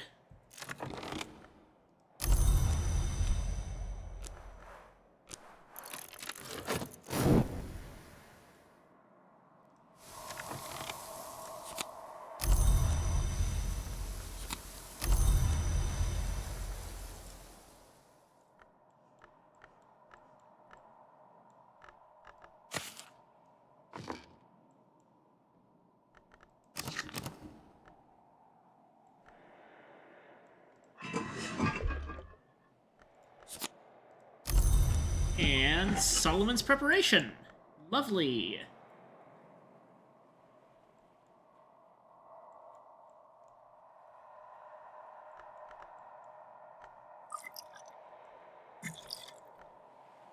Oh.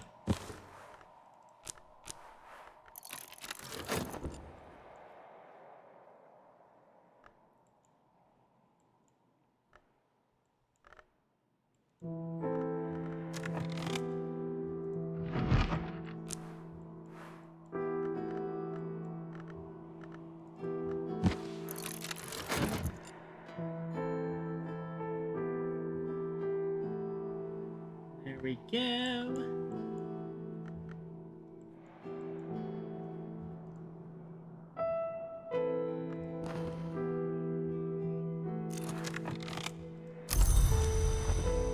Now the painter is almost done. We just need the blackberry jam. I'll take it from over here.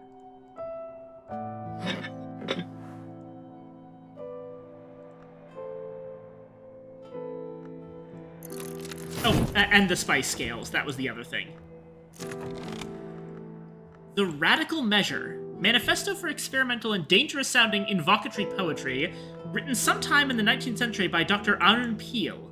A notoriously inconsistent and incoherent text, apparently produced in a tearing hurry.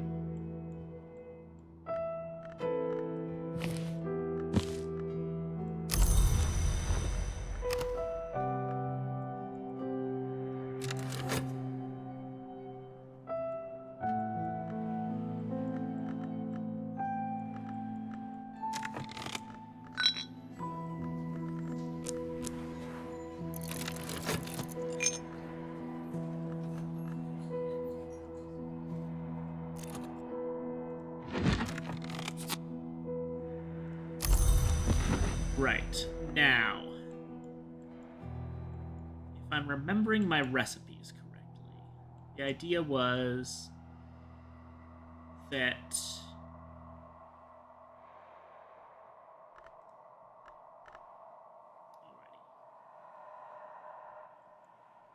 Or no, it wasn't a recipe. It was this. Going to attempt to read On Imperfections by Pomander.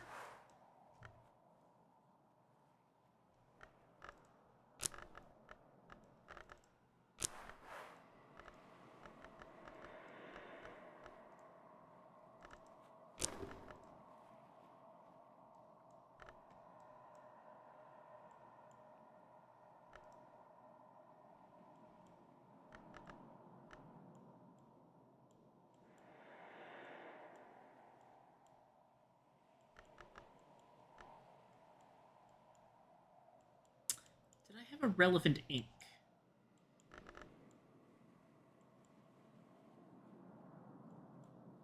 Is there a relevant ink?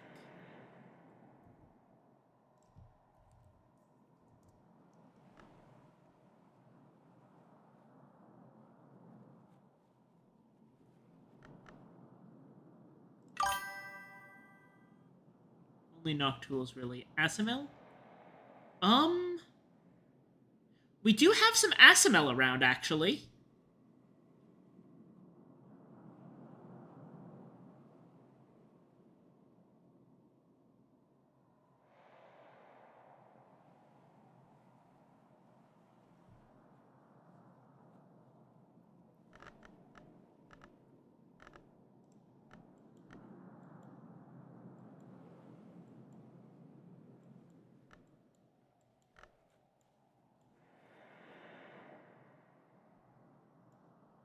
Yeah, right here. Oh, that is... I'm pretty sure I can make Asimel. But also there's no reason to do this for, like, just a 10 book. I'm gonna take a gamble.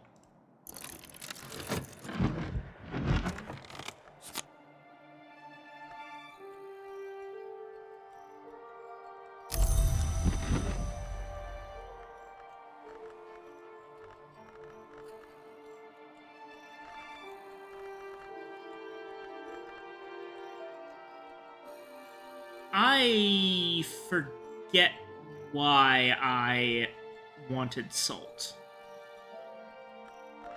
Shoot.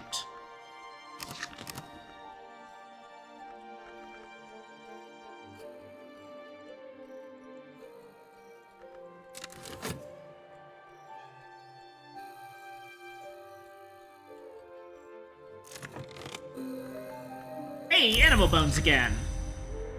Nice.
Whatever a secret is, it is hallowed and betrayed by what is done to protect it.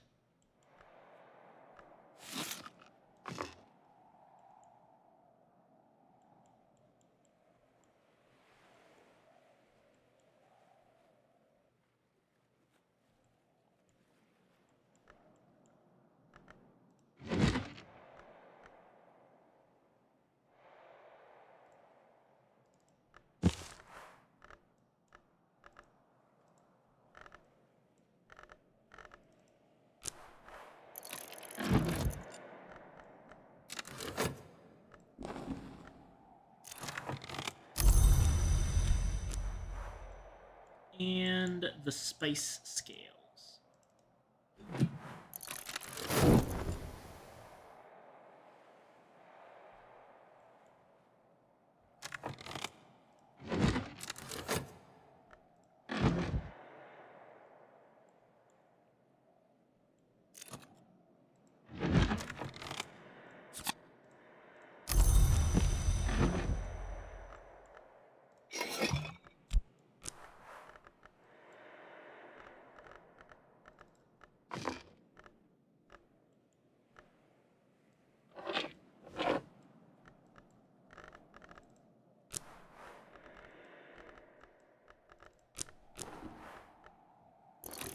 More of Solomon's preparation.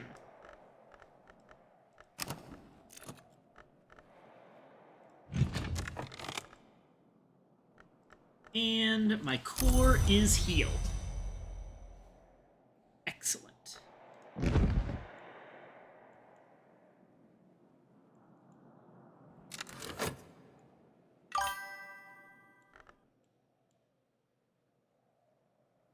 I'll solo your Mon.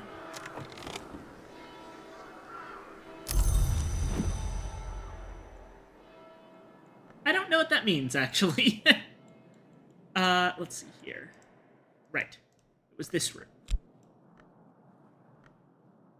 This kitchen has clearly been penetrated and polluted by worms, the parasites of the sun.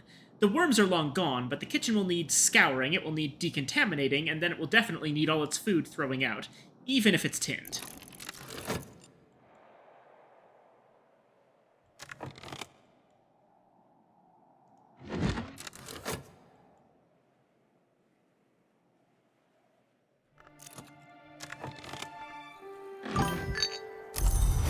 Third kitchen, Pog. Yes! Third kitchen!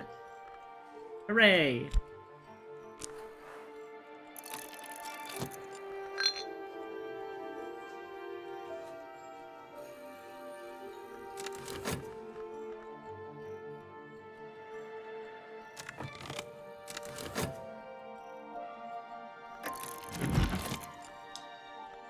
Art, Epiphany, and Extra Effort Soul.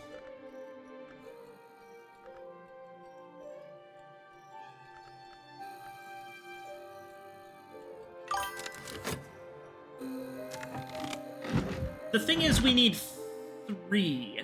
We would need 3 knock here.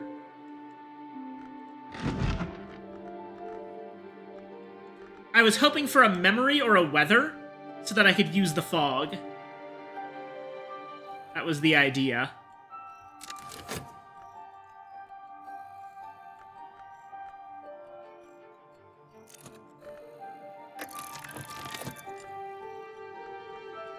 And we unfortunately don't have any remaining, Shapt. Unless... Okay. We could absolutely save this if we were able to make ourselves a Shapt.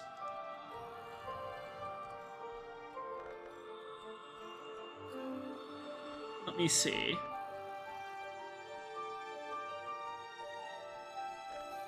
Scolacosophy or Nyctodromy?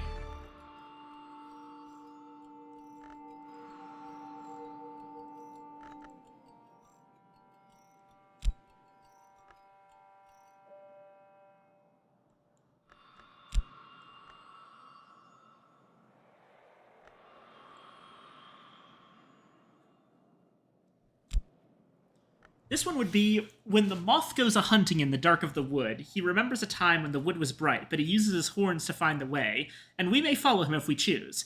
After all, a trophy is nothing without a hunt. That's the lesson of the wood.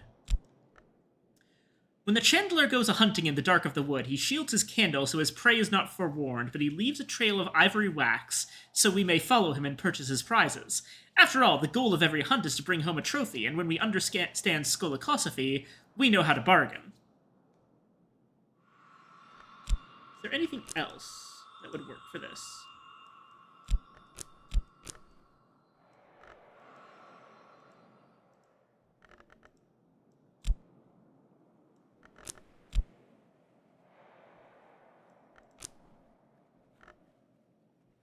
Oh, actually...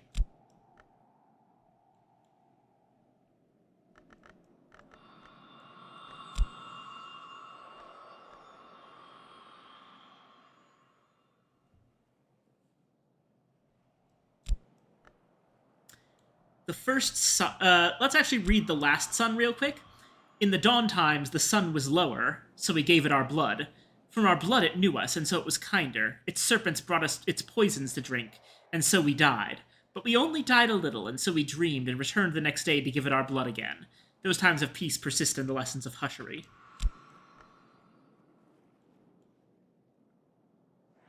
In the dawn times, the sun was lower, so we gave it our blood. From our blood it knew us, and so it was kinder. But those days are long gone. If we were foolish enough to find this first sun and give it our blood again, it would devour us. If we fed it the blood of our enemies, of course, it might devour them. This is the kind of thing you hear from skolakosophists. No,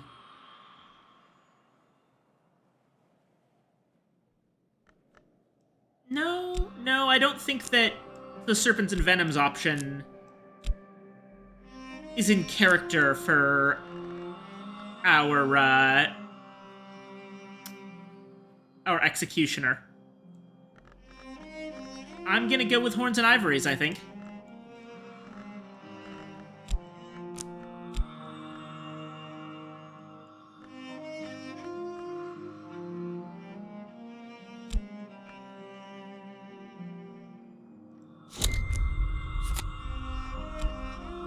Okay, extra shaft.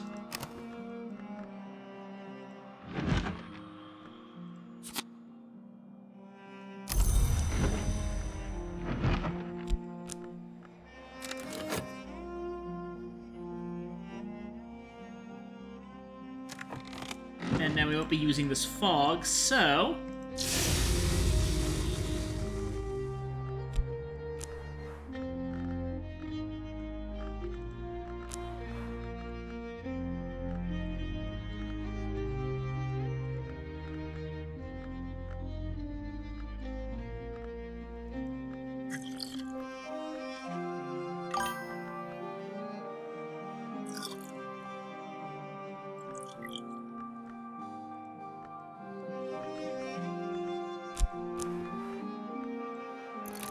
craft another Gervanite. And yeah, the Mantis map is definitely the one. In fact, it's right there.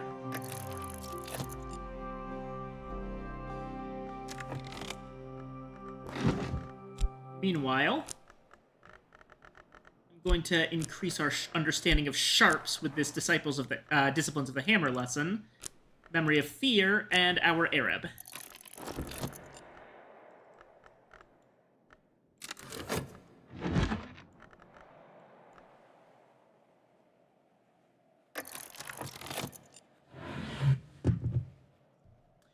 There have been many attempts to depict the House of the Sun. This, by the visionary painter known only as the Maiar, is the best known. It's signed and dated. If it's really the original, it must count as one of the great treasures of the house.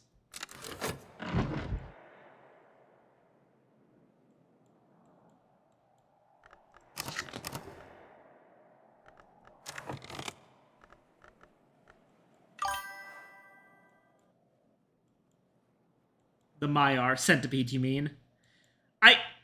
I think that's how you pronounce what was spelled Magyar.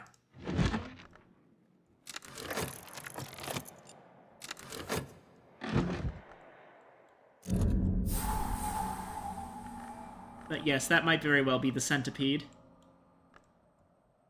What was I using this for? Was I using it for anything at all? Maybe I'll just make something out of Moon.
Lantern Long lack bodies and so cannot normally leave the Mantis, but they can steady glint in the physical world by establishing a road of glass. Pomander notes with disgust that the Order of Long called the Obliviates refer to it as scrying, which he considers a debased term. Pomander explains the benefits of transinhabitation, that a Lantern Long can affect the senses and thoughts of those nearby, that they can even enter their spirits, and that they can employ the senses of those inhabited to experience again the scent of blossom in season. This seems to be what interests him most. He insists that a Lantern Long should only ever inhabit a mirror of silver, not silvered glass, but he declines to explain why. Interesting. Glass blowing and vessel crafting with a pattern memory.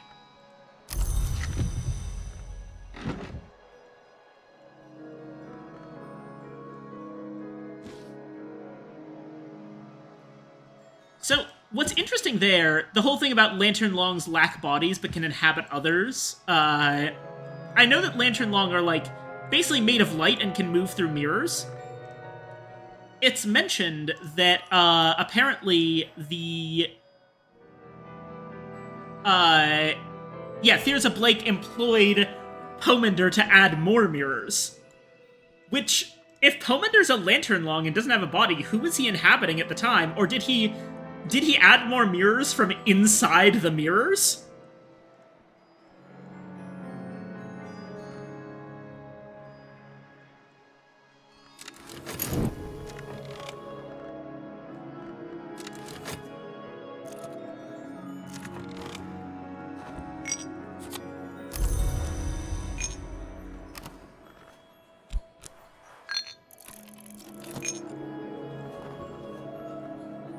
Level 2 sharps.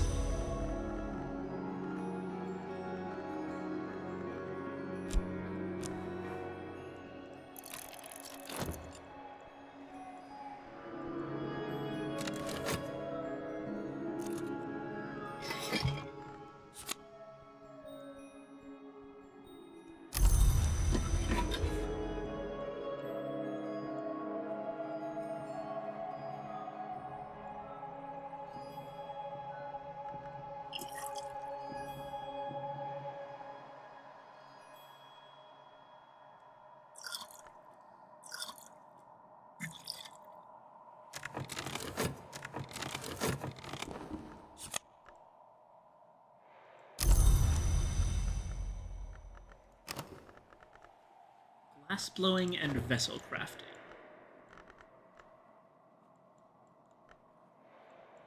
I'm just gonna go ahead and oh,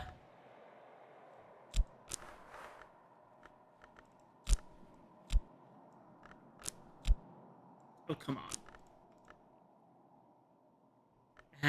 Alright. Right.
I'm just gonna let the salt go away.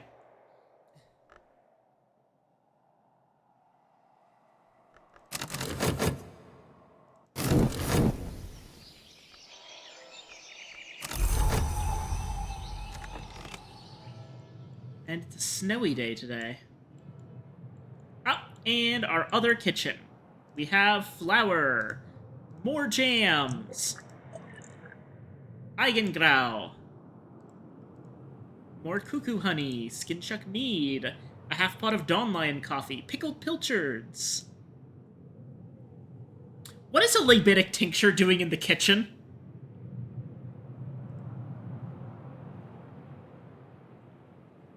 There are no hours at Brankrug, Collars used to say, even before he was governor of Brankrug Jaya when he was only secretary vigilant of the Curia. Oh, Governor Collars was from the Curia. Oh, that's really interesting. So, the Suppression Bureau steps in when the Curia runs out of money because of Thirza Blake being a dumbass. But Collars was already associated with the Suppression Bureau, I think. So he kind of screwed over the rest of the Curia, huh? By way of reminder, the hands were confiscated from every timepiece within the prison walls. The warders could still rely on the chimes of the great clock in the Abbey spire, but it did make life harder for the cooks. Oh no!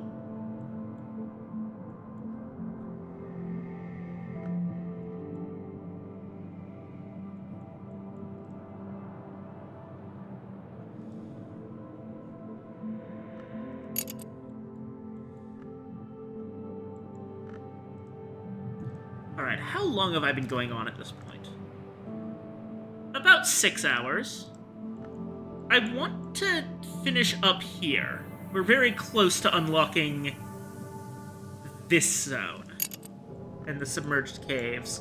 So I'll probably go one more day.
We're going to start this day off by once again grabbing a pattern. Traveling at night 3 will do.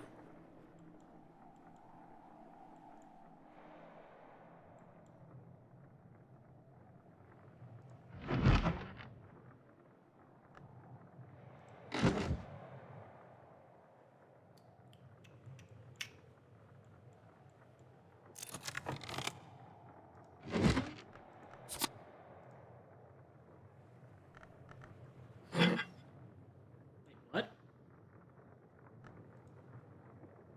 I clicked on the wrong thing, didn't I? That wasn't supposed to make Regensburg bomb.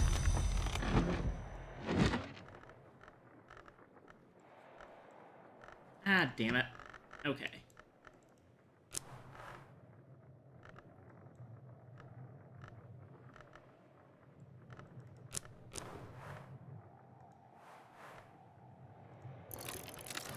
I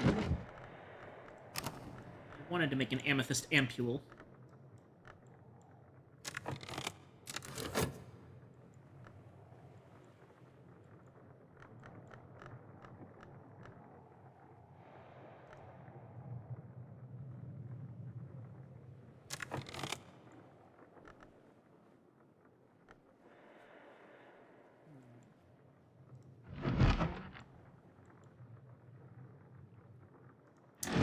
You know, while I'm at it,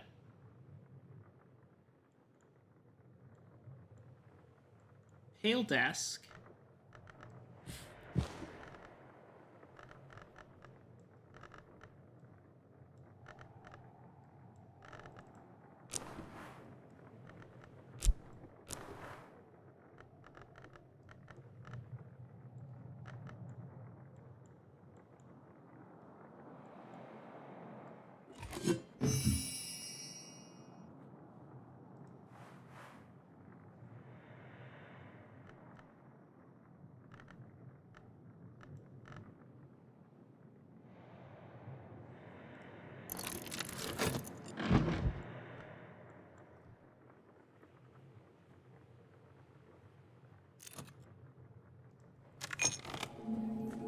A consulting engineer this time.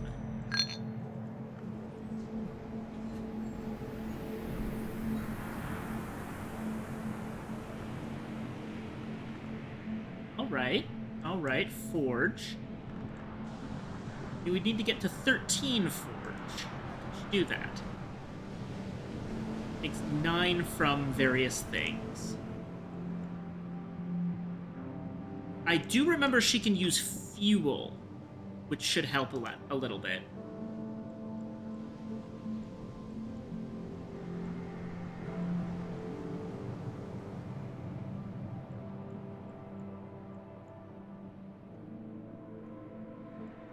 Other than that, 4 plus 2, 6, plus 2 from a memory is 8. So we need 5 more from tools. That's 1, 4 more from foods.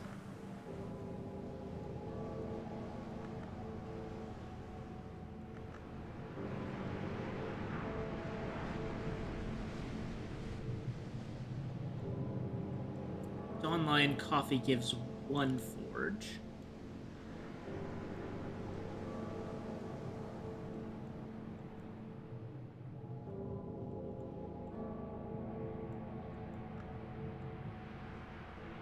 I recall Strathcoin Whiskey might do something fun.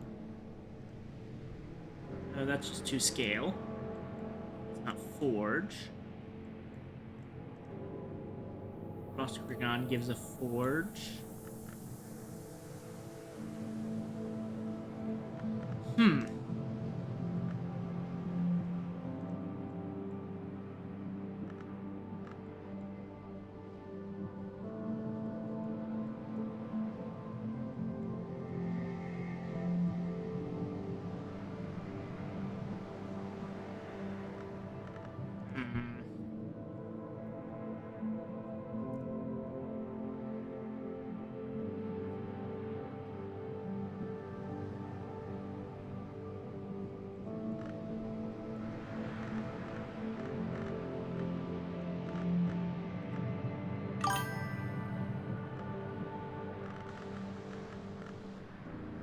Special pairs for...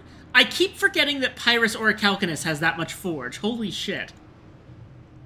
Do we have any on us? Probably not, but we can definitely make some.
twist.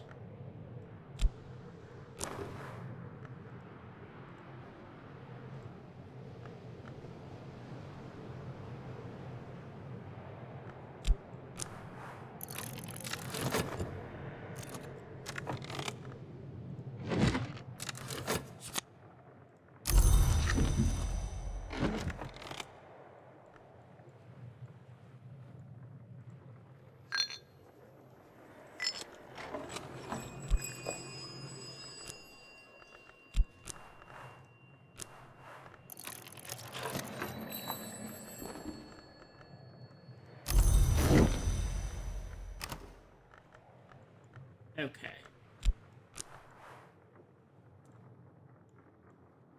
So, starting things off. Metal.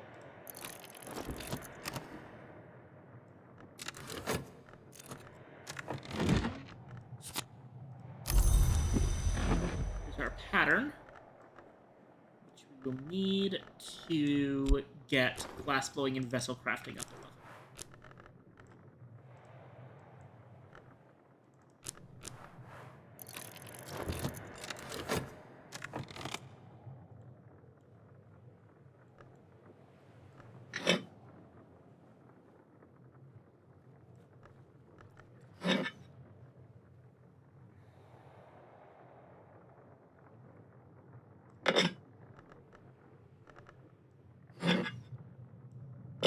There we go.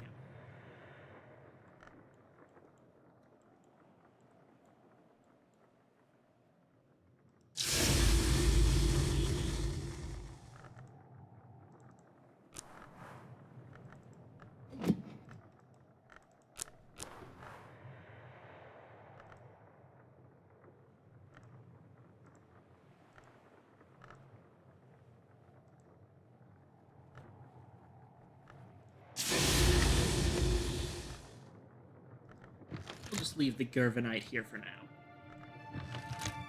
Here for now. Thank you.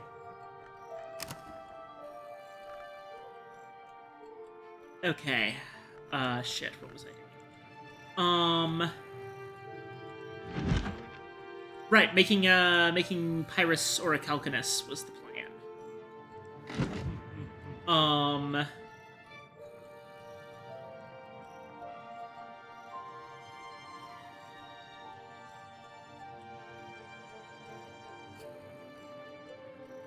I'm pretty sure I started pouring out a second bottle of dandelion wine, but I don't remember where it... There it is! Okay. Excellent, excellent, excellent, excellent. Perfect.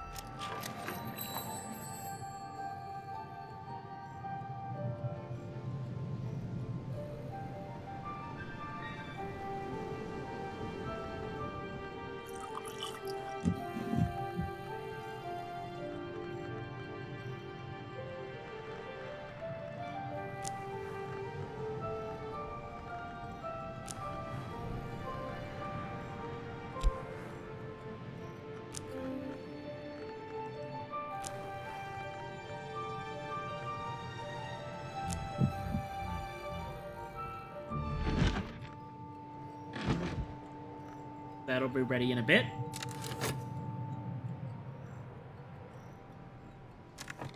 In the meantime...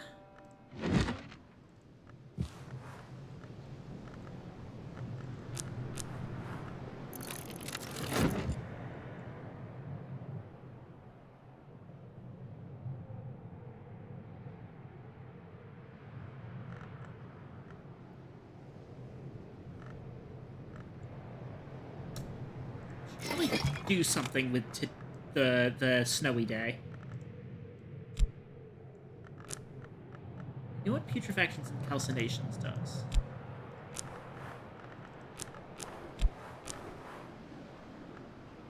That's just another way of making Solomon's preparation.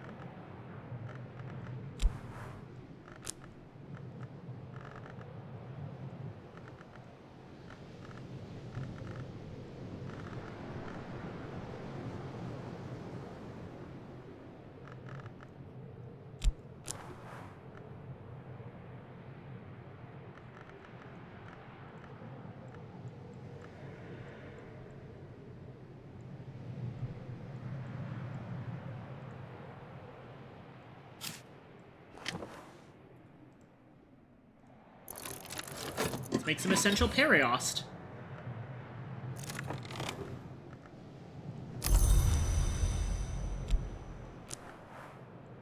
Ready?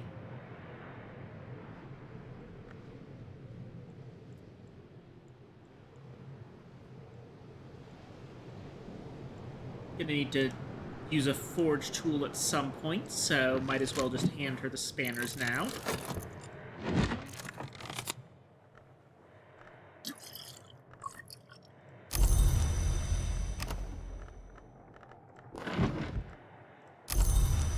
Glass blowing in vessel crafting.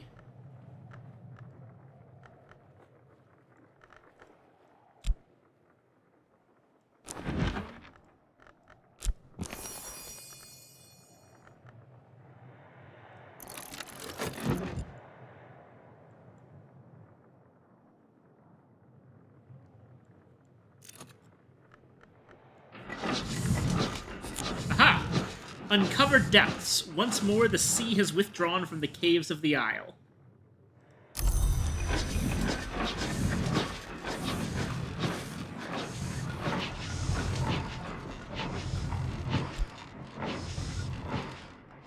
The sea has claimed these caves. The tide thunders below. I'll need to find some way to lower the water level before I can enter.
Alright, Earth Sign. And we can use the Nocturnary.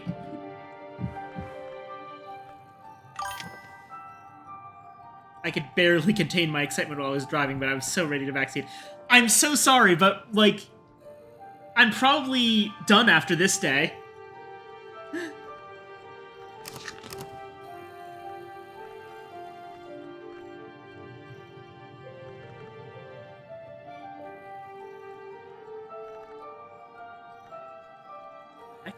Oh, there we go. I'm sorry. I've been going for over 6 hours. Alright, so we'll use health. It's leaves and thorns. And a glass of dandelion wine, and we make Pyrus Orichalcunus.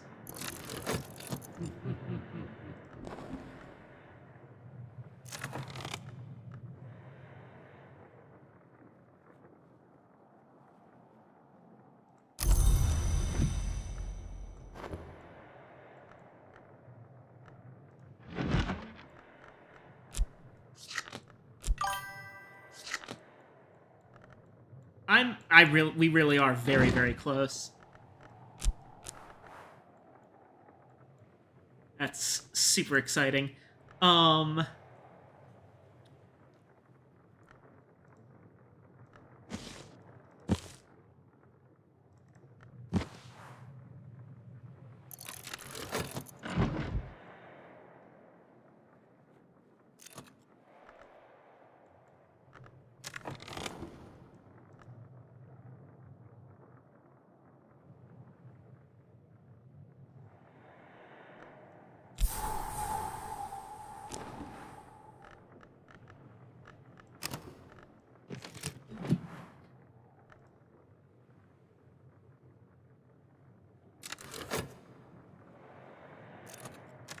Oh, wait, hold on. I need to wait on that one.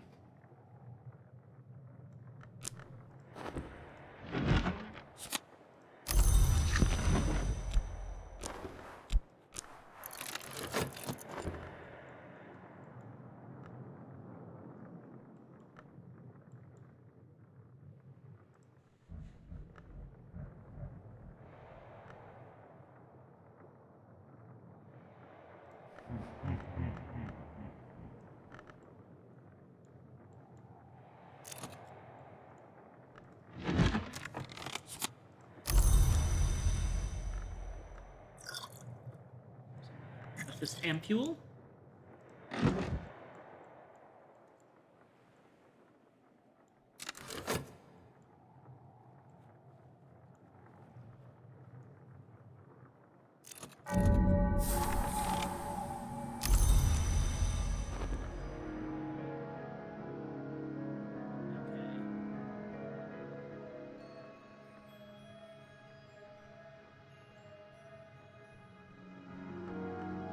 Forge 9. Yeah. Okay. We want a total of 13, so the Pyrus Orichalcunus should be just enough.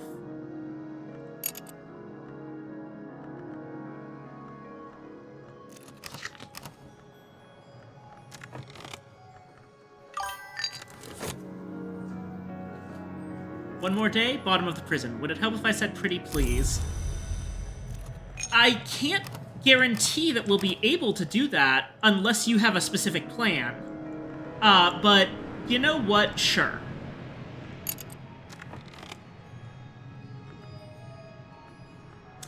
If you have a plan, and it seems to have a decent chance of working, then I will go for it.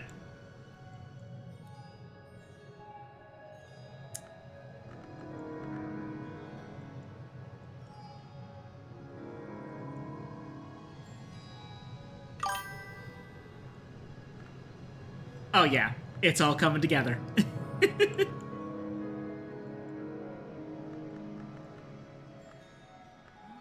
What should I do with the rest of my stuff today? I don't really need any more knock stuff immediately, so I will just make more amethyst ampules with them.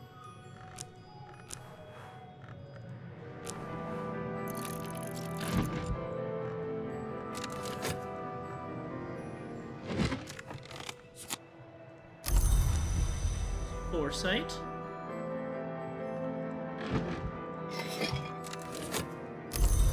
And Essential Periost. Wait, why did I make another Foresight? Did I just... May have fucked that up. Hey! A U-blank. Sand.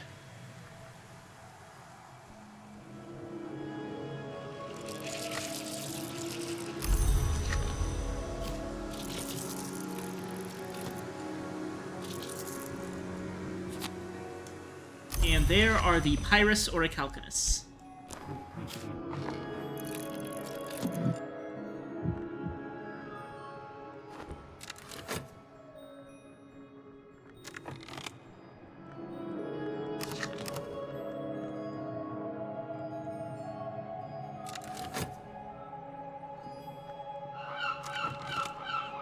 And a Windroomer. Alright, not bad.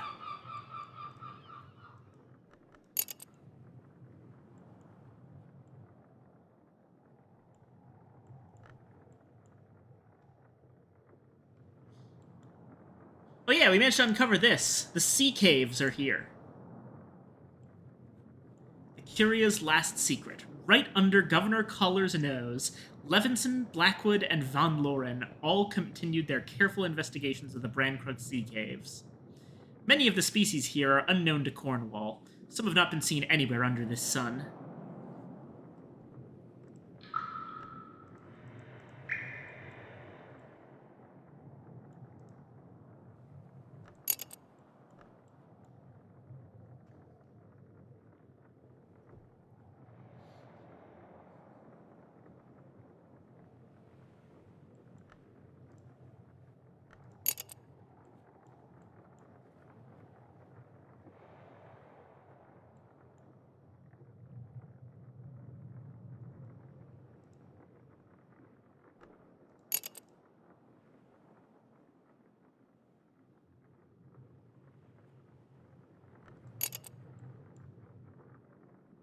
This is so funny right here. Like, I'm taking someone down to give them a quick tour of Our Lady Beneath.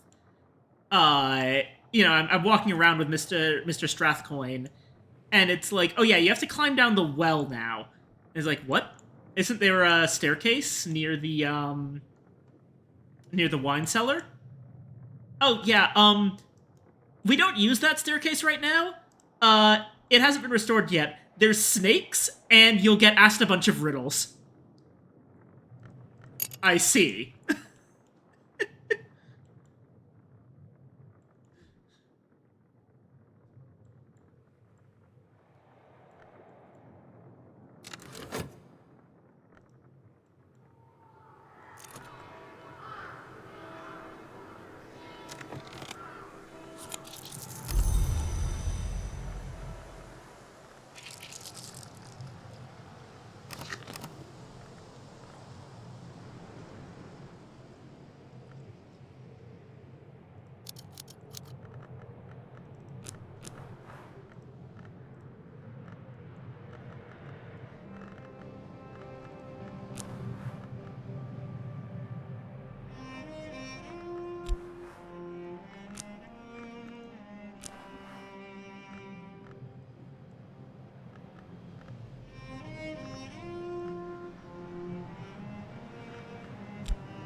Foresight wrenches metal lapsang for 7 pairs is 11, plus natural 4 is 15, plus fuel.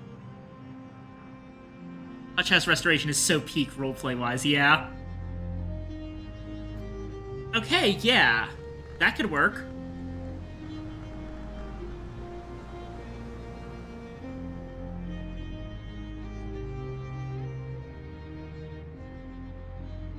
Now, the problem is there's no guarantee that we'll get the consulting engineer tomorrow. But, alright, so we've got foresight, we've got wrenches, we've got metal. Lapsang Souchong.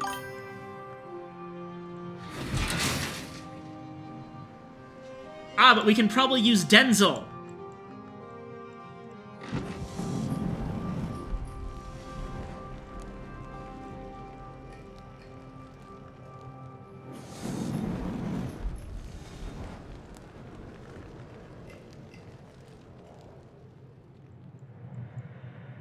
Or wait, no, that might not work.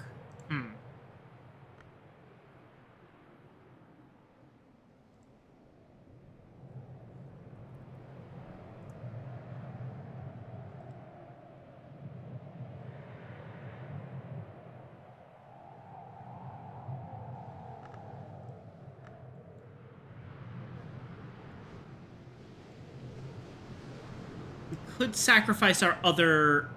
What is going on? Okay, sorry. The window for Book of Hours is being funky. There we go. Denzel is 2, so the fuel should be at least 2, and a pinch iodic essence. Denzel doesn't use fuel, but he does use metal. So we can probably use the wire.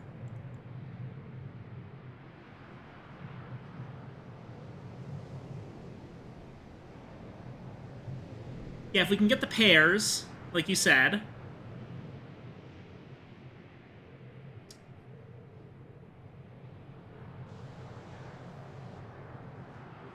Foresight's 2, wrenches are 3, metal is 5, lapsang would make 7, plus Denzel makes another 2 up to 9 on his own.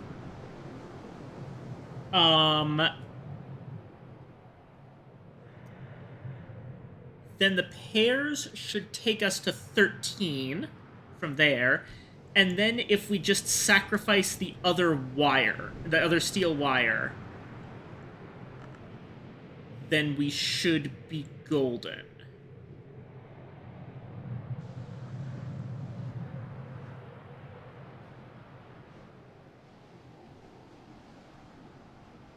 Yeah, okay. It's guaranteed that something will work.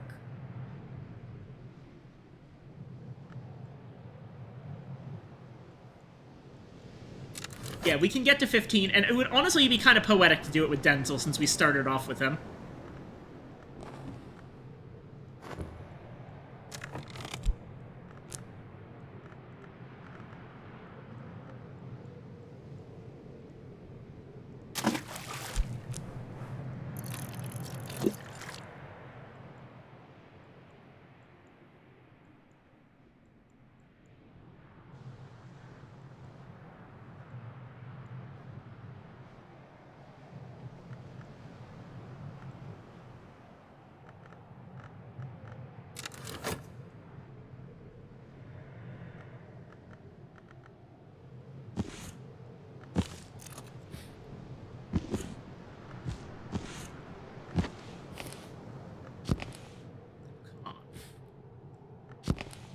Come on! There we go. Ah!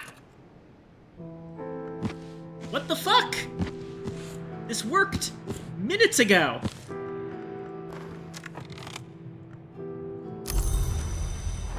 Alright,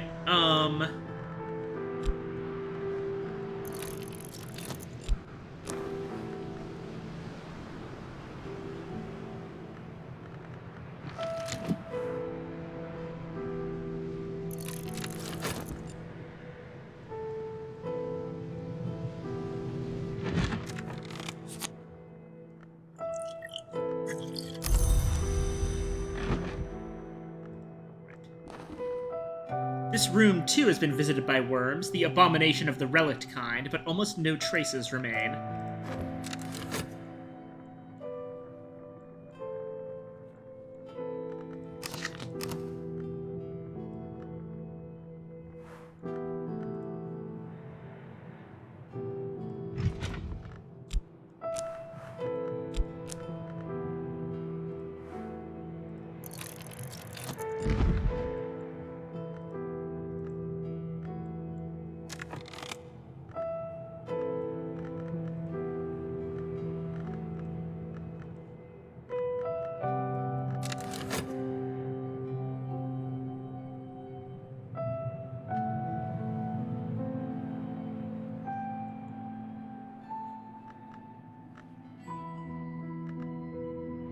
I think at this point we just fast forward.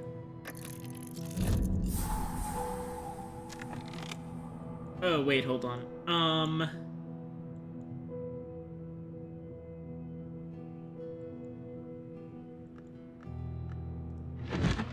I'll get this started now, at least.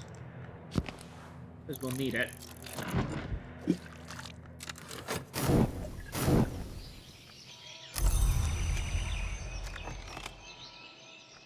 Okay.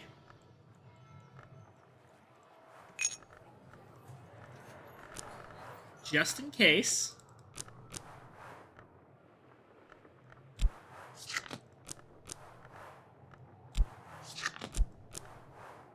Yeah, fat.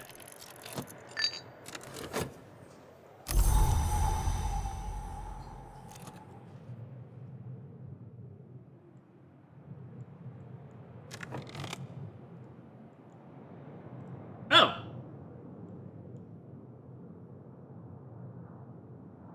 I didn't consider that we might actually get some copper wire in the room we just opened. Hey, you sure about this base? I mean, this goes down to where we're supposed to go, right? I mean, that looks like a lot of keep out, turn back type signs.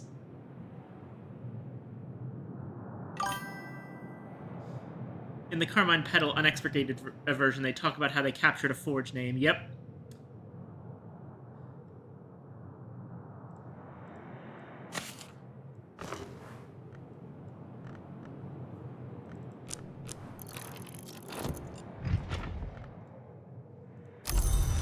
Alright, we've kept our foresight, so we don't have to do that again.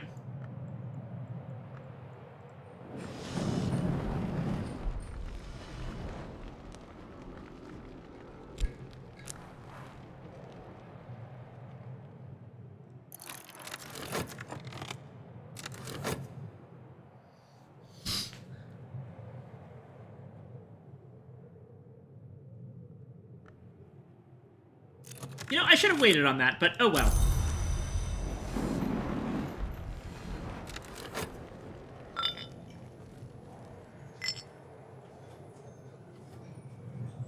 I suspect we're not going to get lucky enough to get the consulting engineer twice in a row, so... And, like, even if we do get the consulting engineer twice in a row,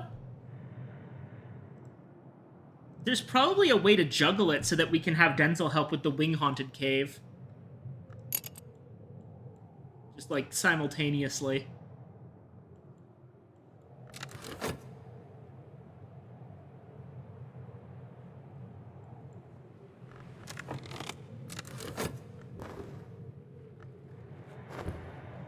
Like, we can't do anything until...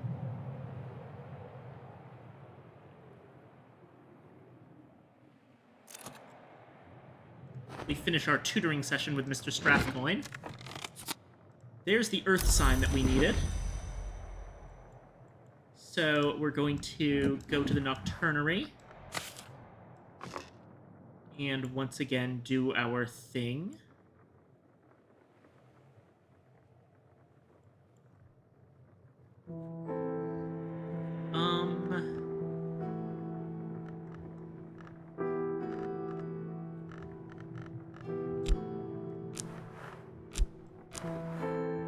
Right, we need 2 more.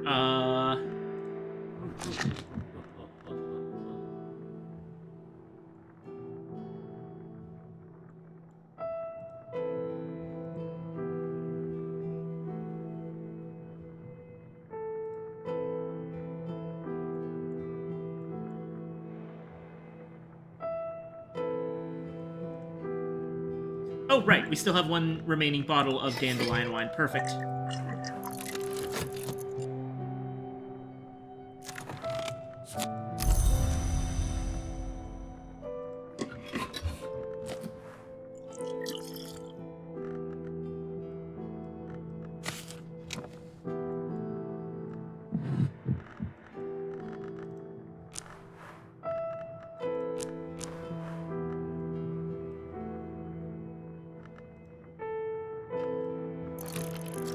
Alright, we're making Purus Orichalcunus. It's a musician! Okay. Right, we could use him for Rose things. Like the Riddling Stare.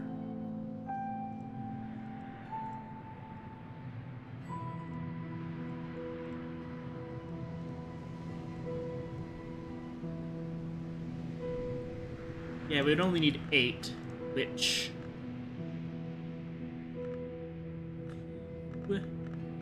4... Probably Rosehip Jam.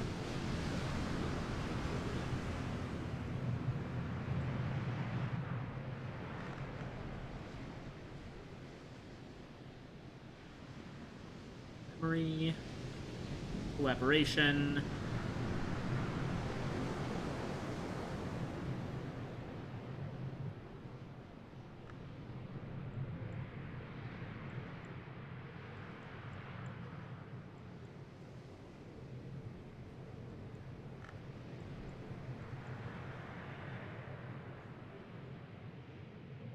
Now, on the other hand, is this actually possible, now that I think about it?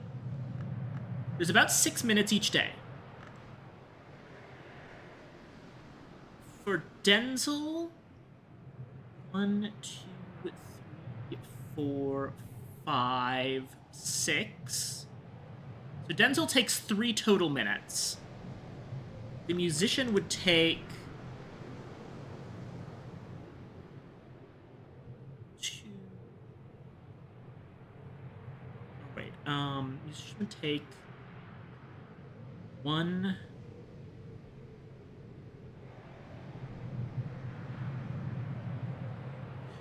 1 minute to put together the rosehip jam and the globe, probably.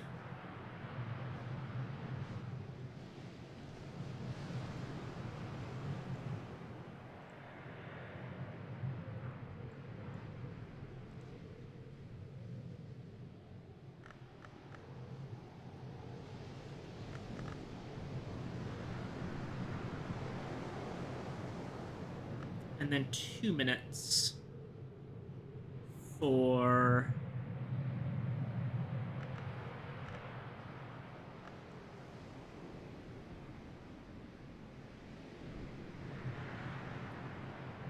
okay, starts at 4. What do I need? I would need rosehip jam, Roscragon whiskey, that makes 4 in and of itself. Total of 8. And I would collaborate Fett, that makes it go to 10.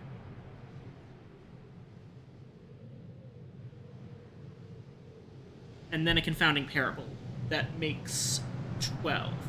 So the musician would take exactly 2 minutes. Now, I think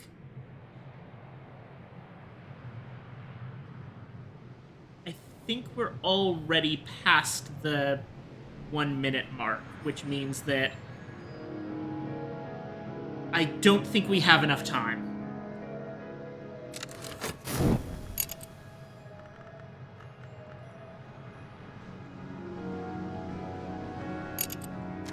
And if you ask me which of... Oh, yeah, and also 30 seconds for Strathcoin. Hey, blue paint.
And now we know Ramsund.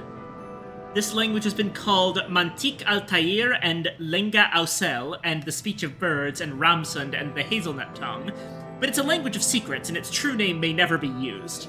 The Aviform Hours use it at their roost, or so the story goes.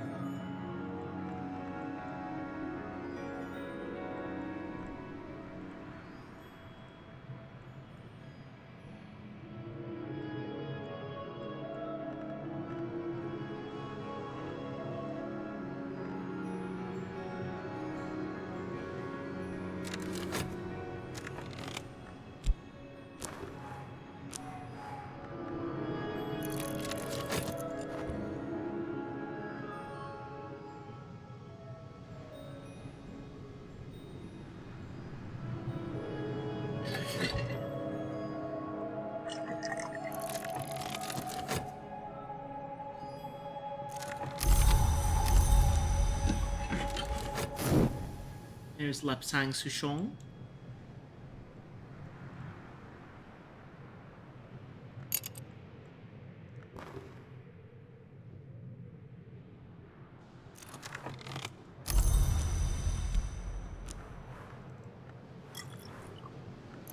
Here you go, Denzel.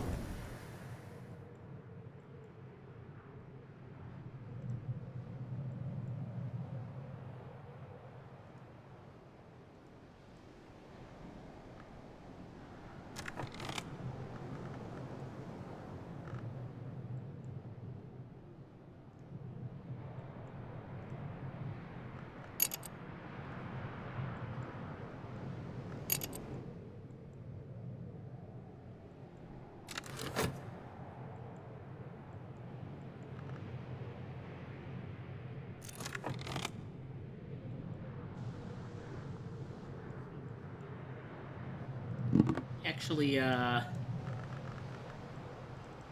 strings and songs.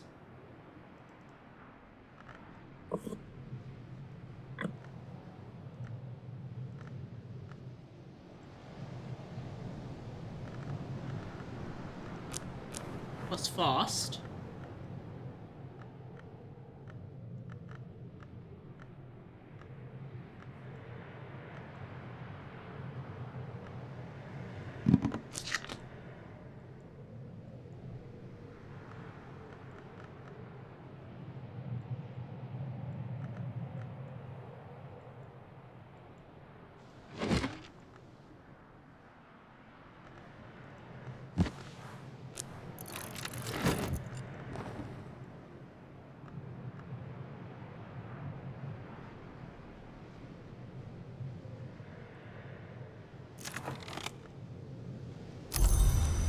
There we go.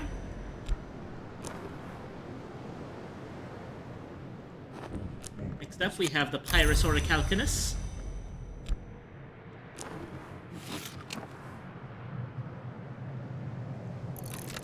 There we go.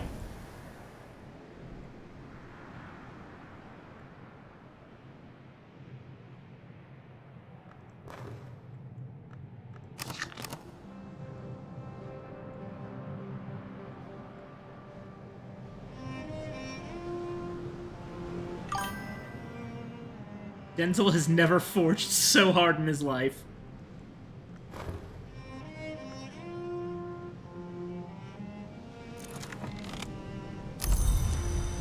Right.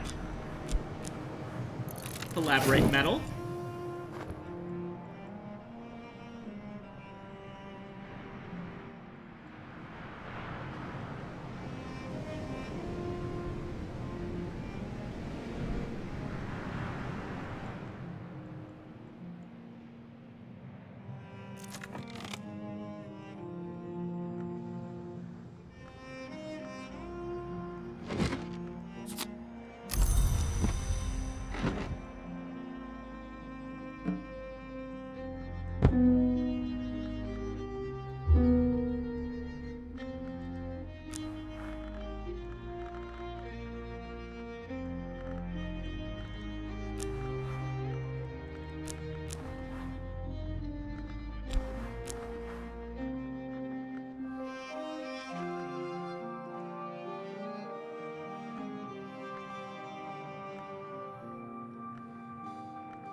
This is gonna be one of those cases where I'm doing something a little bit weird as a librarian.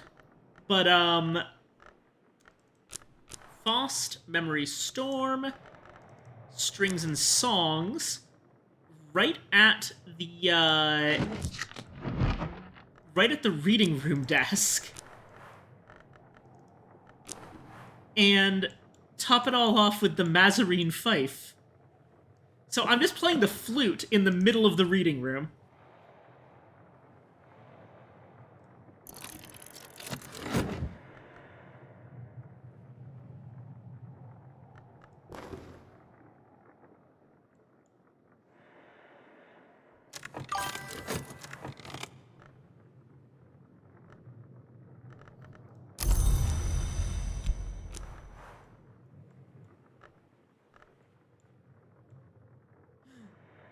Flute hard. Hell yeah.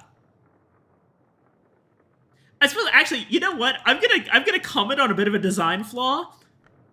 If they wanted to have a quiet reading room, why would you put it next to the Mazarine room?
And finally, we're actually literally in here now.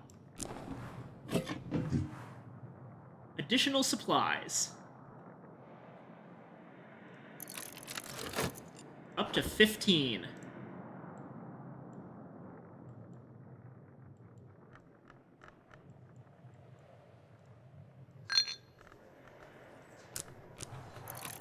Yeah, I'll say today was horribly inefficient, but I mostly just want to get this part done. I'm working on basically 2 projects, and I'm not going to concern myself with trying to use everything.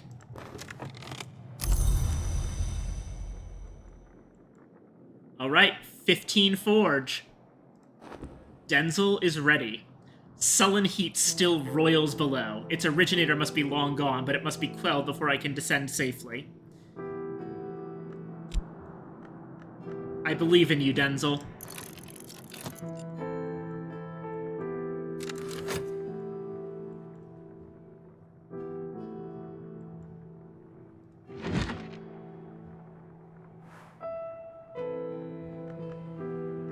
Three, two, one, boom. Okay.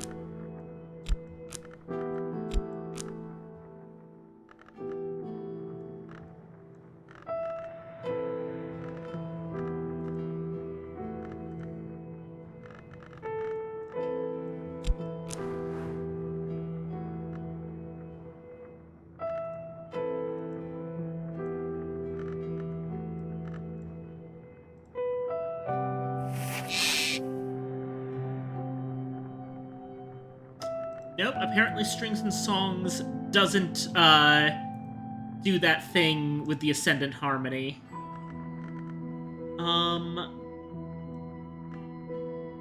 This would be a Sky recipe.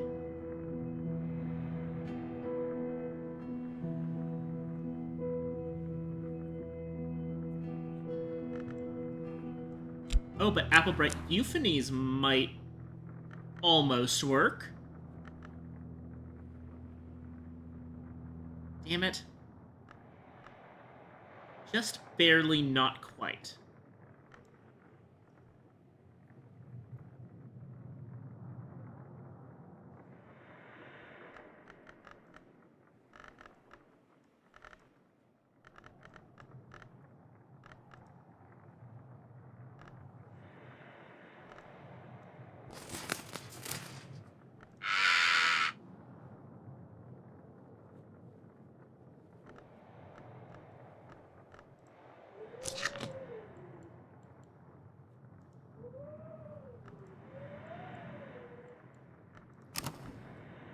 Something else? Somewhere with a tool?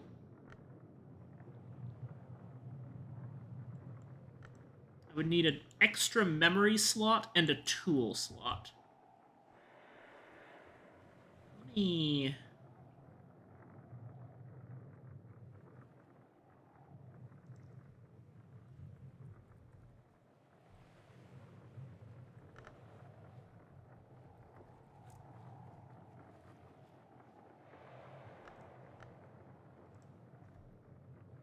Workstations. Okay, let me see here.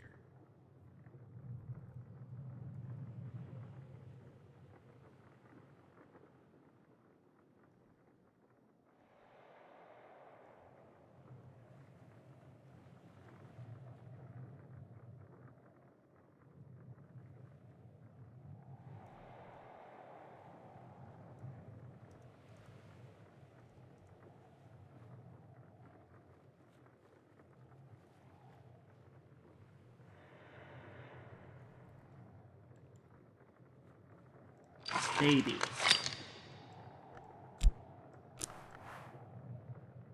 Oh my god, we've got it. I think we've got it. Applebright Euphonies. With Faust. Snowy Day.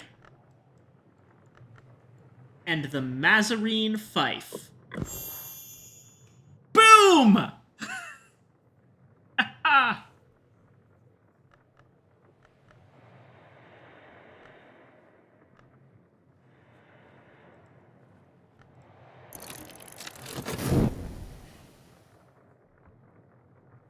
Oop.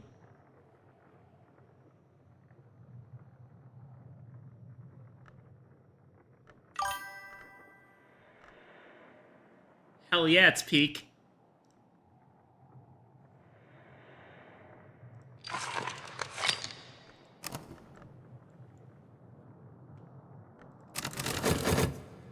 Alright, I am fast forwarding.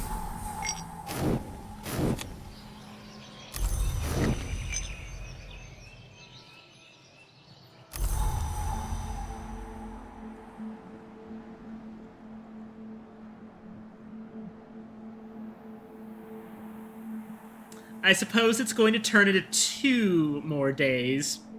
Cheeky. But we can probably stop this day partway through.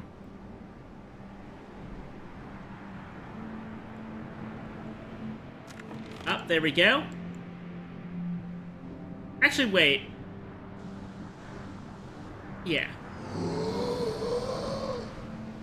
Yep, there's the creepy wheezing. Fire, iron, dusk, air, all wrenched into a configuration designed to confine something very dangerous. That something is long gone, but the configuration still has its uses.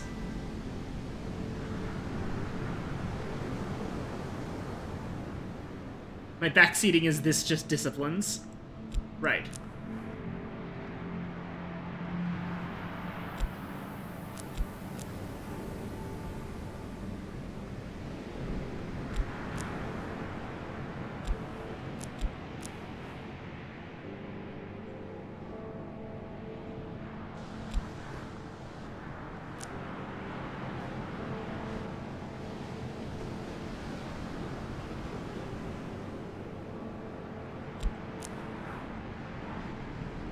Name the scars in iron and night to unveil a treasure of the house.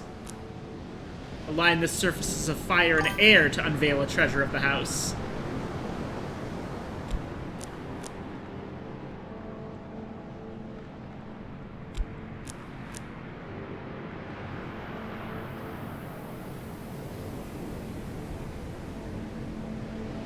The discipline of the hammer looks to the future to purify and combine the selves and the essences, whereas the scar is wisdom and regrets. We certainly have our regrets, but we're trying to move past them. Hammer.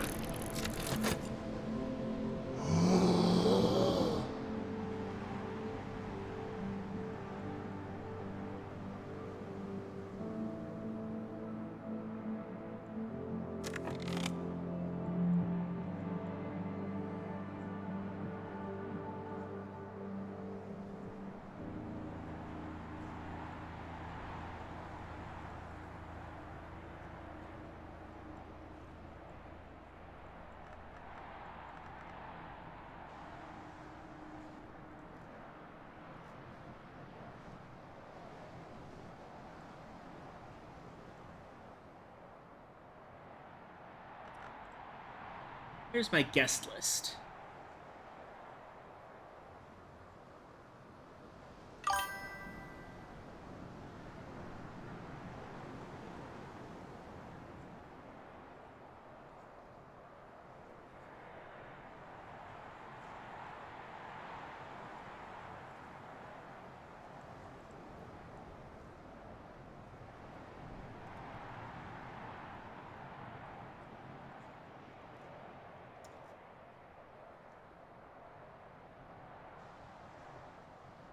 If we...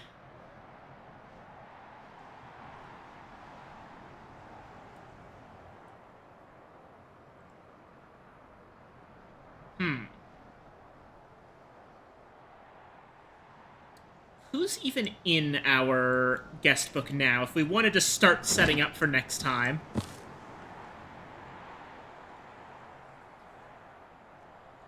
Serena Blackwood, of course. Coquille, Azita, Morgan, Corso. Pretty sure the only person we haven't invited over yet is Strathcoin.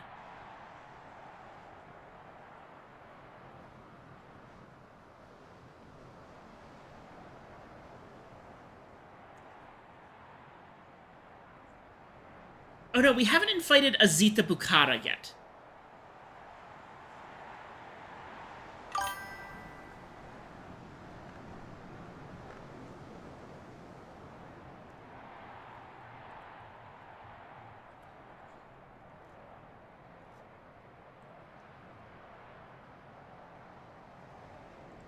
Well, there's two guests.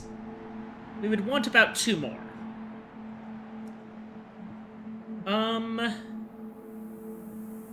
What do they like?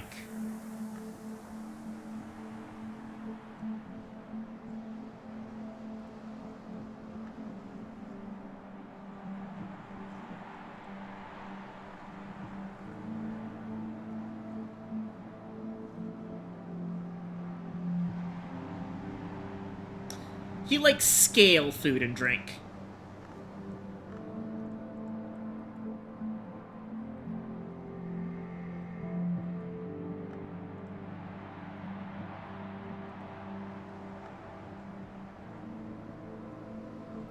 And Azita likes edge.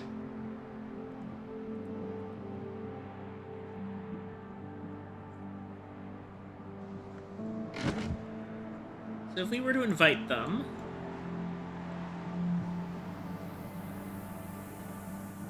Jugged Pheasant has scale.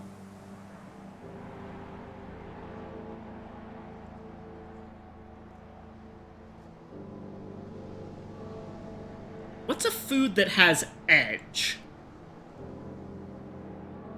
Magnificent roast potatoes, apparently.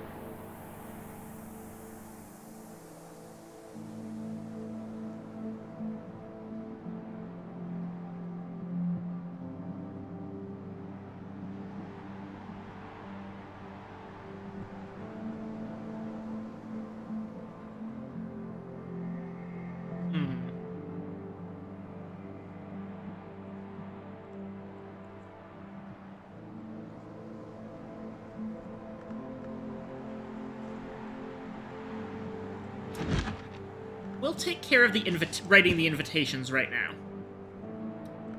So...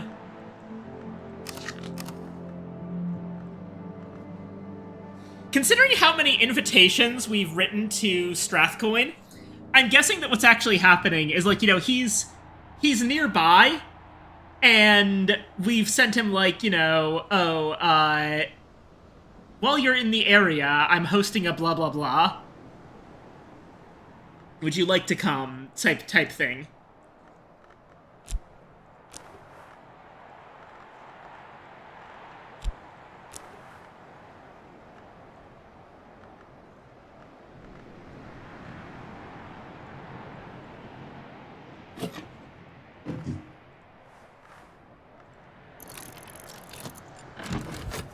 There's an invitation for Strathcoin.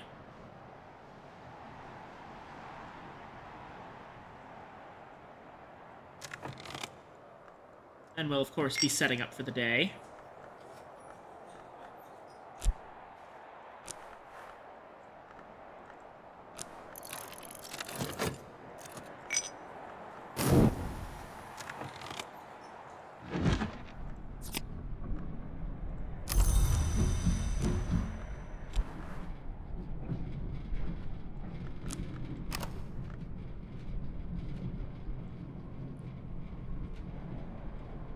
Now, Azita Bukhara is going to be a bit of a challenge. Might, in fact, need an ink for her.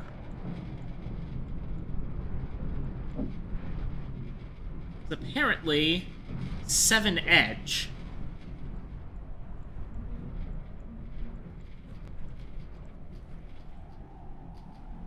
Ah! But we have our Perunculate.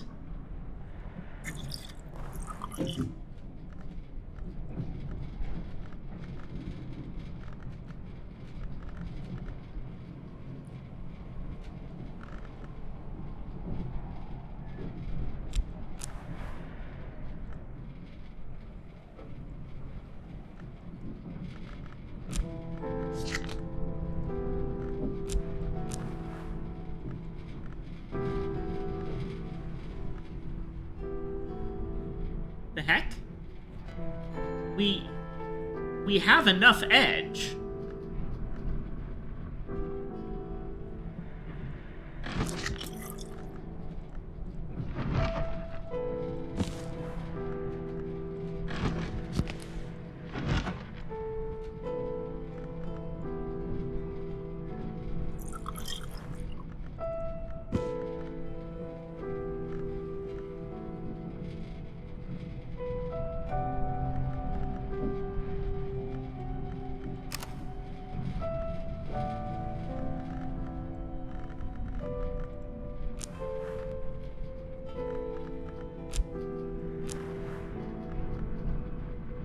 Wait, am I not allowed to send invitations using Perunculate because it's poisonous ink?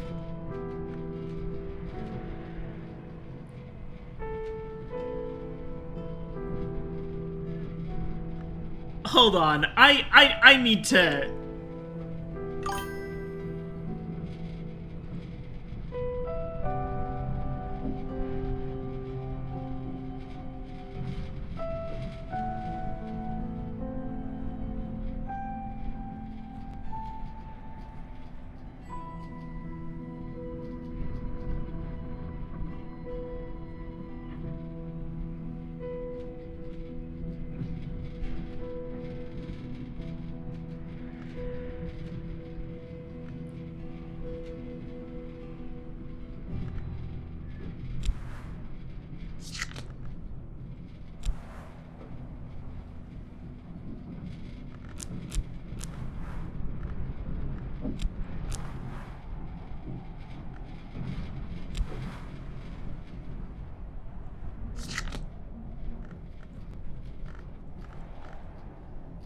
Alright, hold on a second. If I just put this in...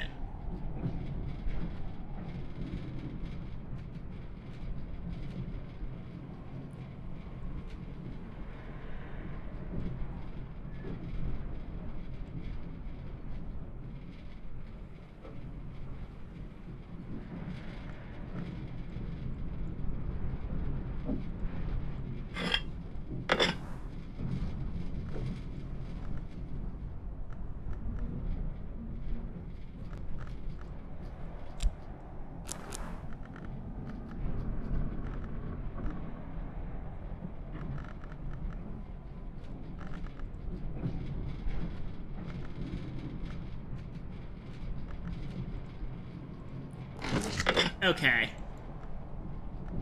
We're gonna put a pause on Azita's invitation and write someone else's. But out of curiosity, I will be going ahead and reading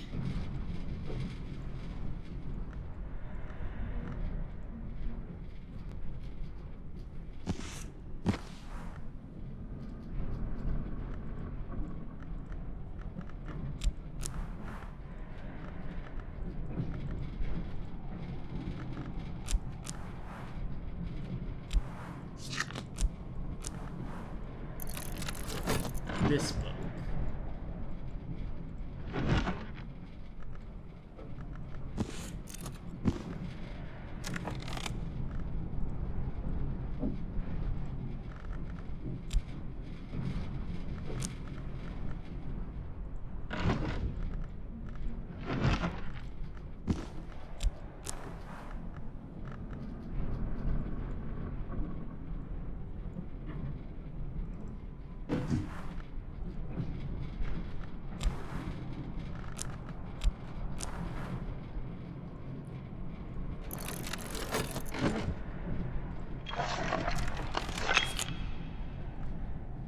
And here it is, Didymos. No star is permitted upon Earth, but we may cozen them to dream of us, and the dream of a star may take a kind of form, which we call Didymos.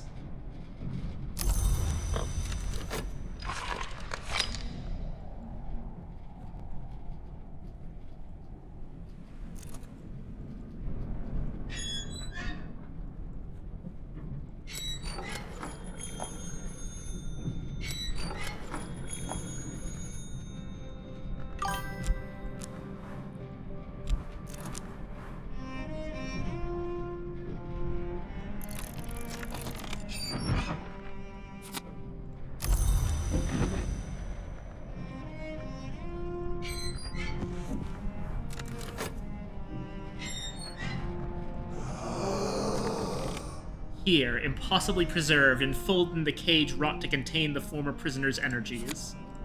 The sun's design. A scorched slab of black corundum, minutely scratched on every side with intricate ideoglyphs.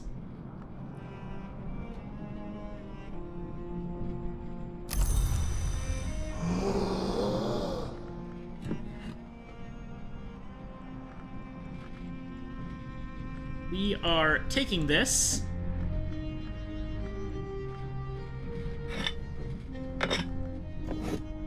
Putting it here for now. Although, actually...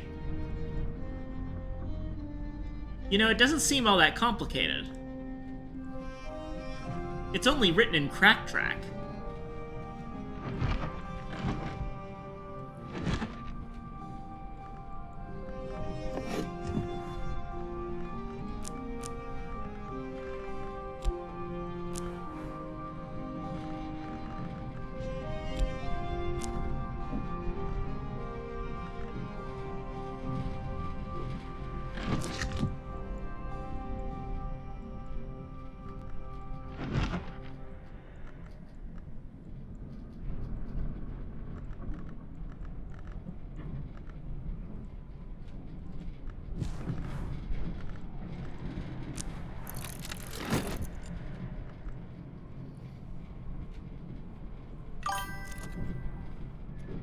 You have Erikapian. You can get the bedside book too. We do not have Erikapian. Unfortunately, I checked, and the only people who speak it we haven't actually met yet. Reverend Timothy is almost speechless with excitement. Almost. And he sends ahead plums. Lovely.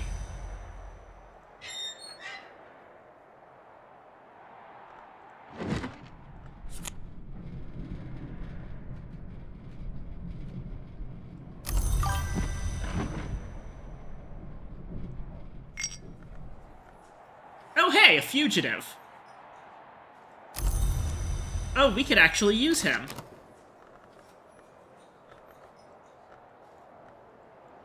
Timmy is so fun at parties. Hell yeah.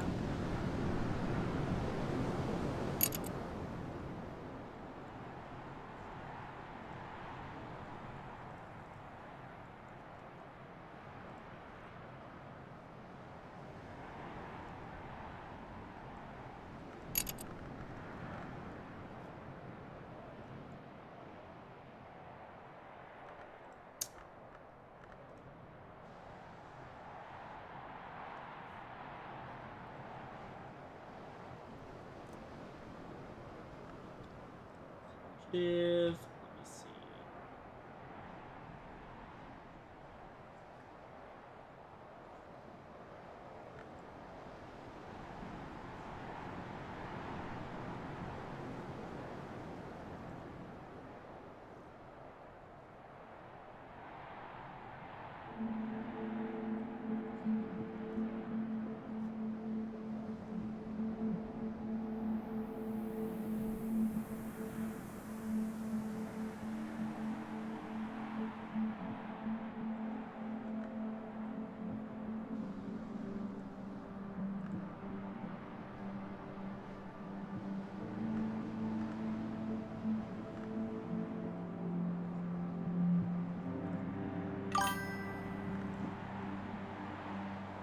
Maybe use a doll on the sun disfigured.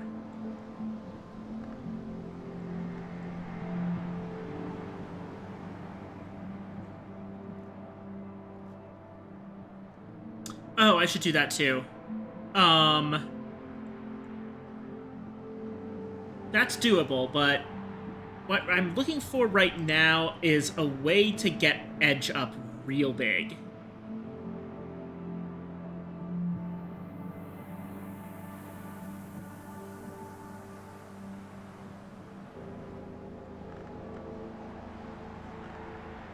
Edge is really, really hard, is the thing. I think it might be better to just wait for the nun to help us out here.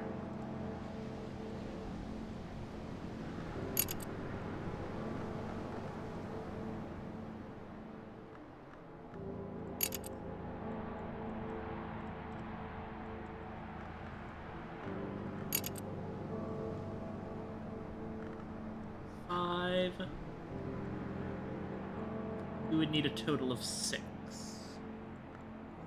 Which would be, the Hourglass, Strathcoin Whiskey,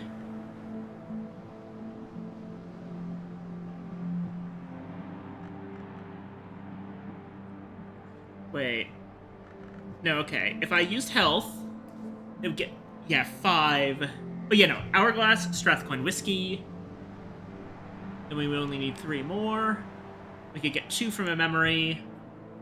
And 1 from... No, not honey. 1 from an egg.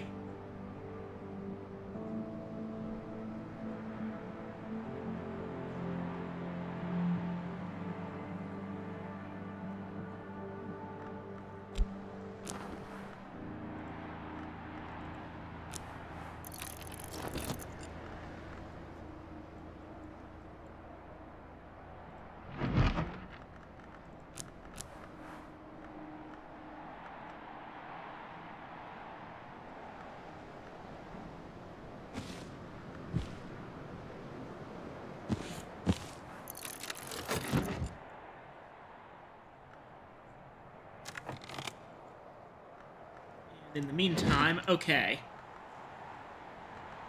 Let me see here. A contradiction plus Houndskull ink plus Erebor metal. I think I'll go with metal.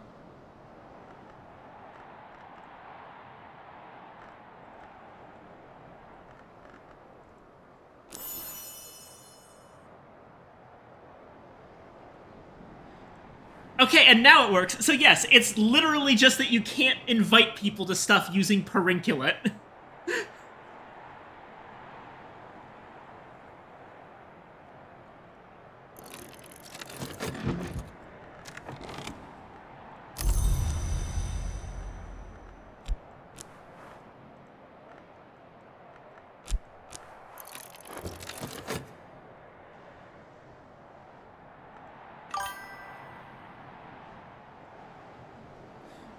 Perinculate mechanics are cute. No order forms either.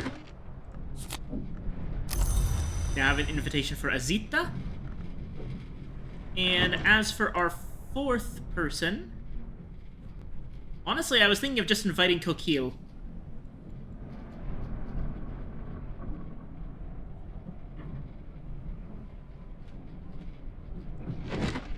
That, or... No, we don't have Connie's address yet.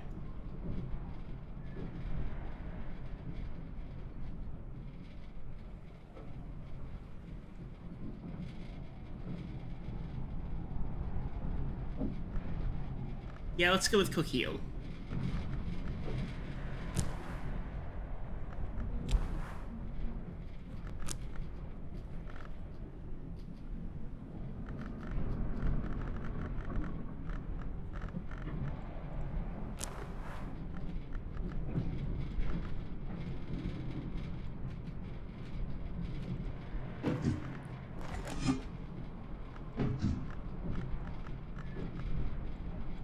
Oh, Oh, right, we can just use Catwink.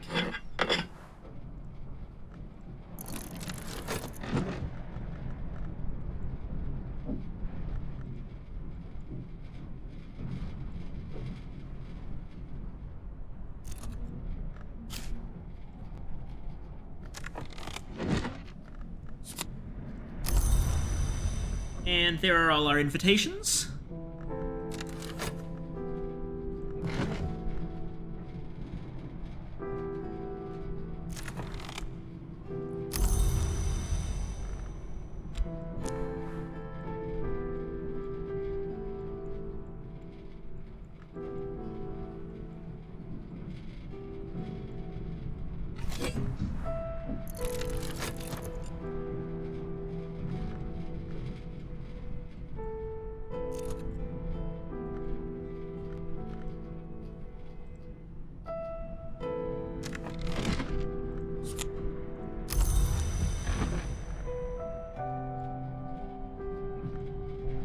What was I using this revelation for?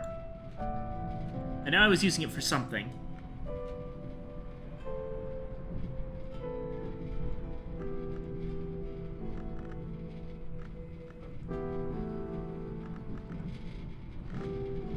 Ah, shoot.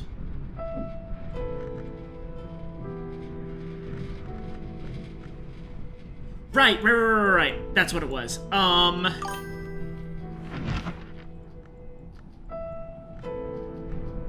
Yeah, this right here. Revelation, Crack Track, Inks of Revelation, plus Faust, and I only need the Mirror Scope.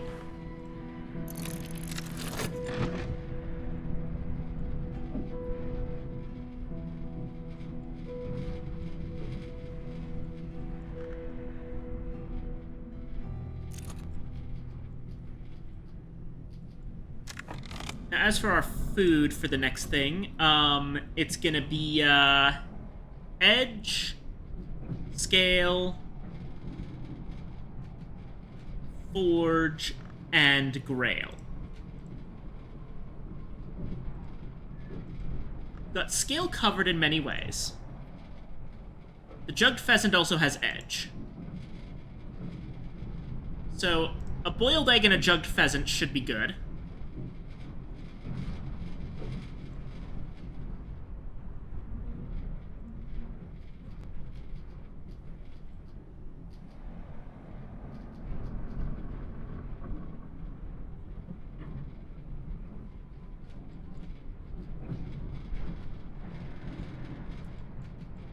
I think...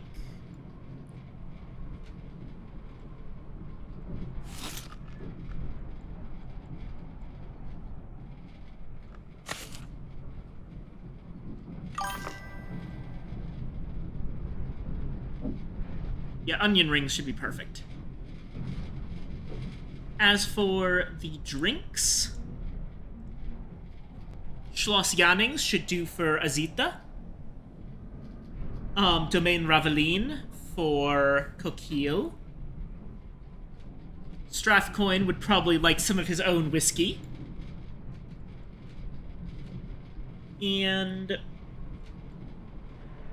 probably just some coffee for Serena.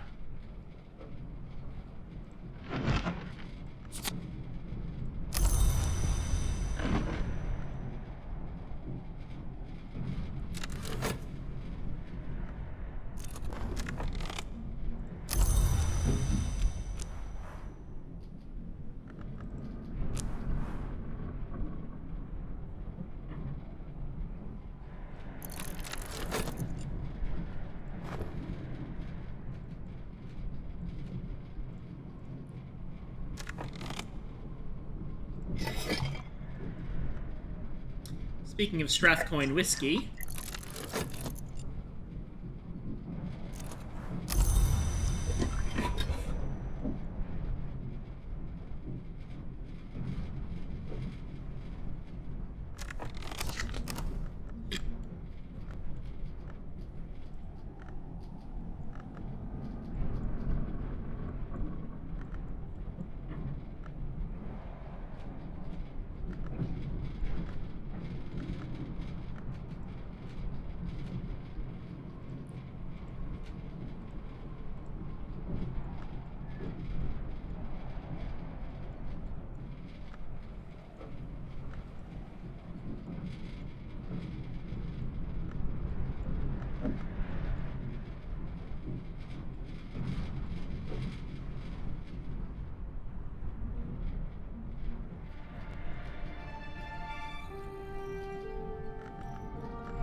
3.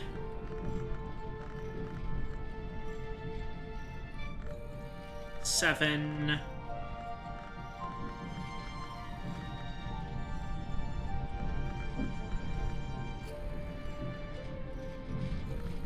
Yeah, we should be good.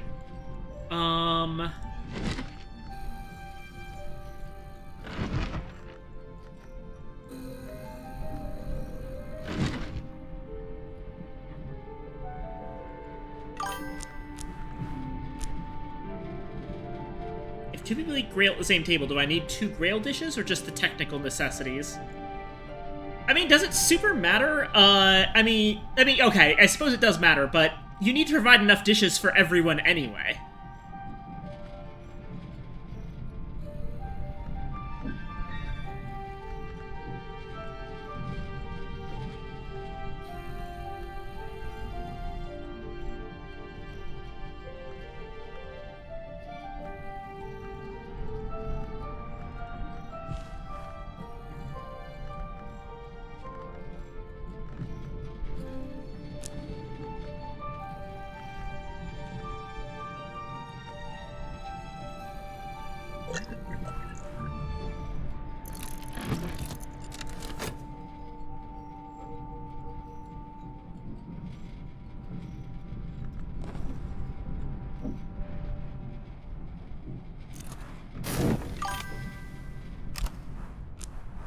Mop magic, yes.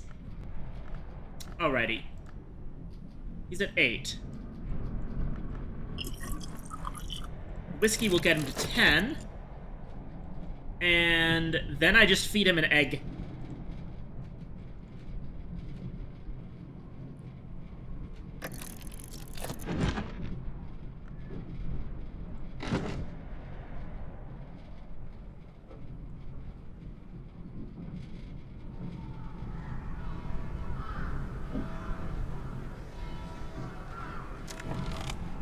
Hold on, actually, let me, go ahead and set the table beforehand.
And I offer this guy a straight-up raw egg.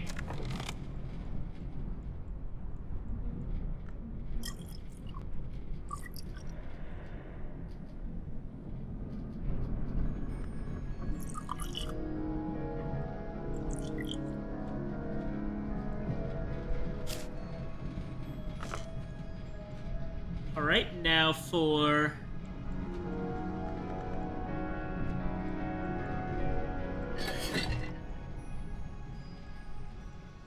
the Domaine Raveline.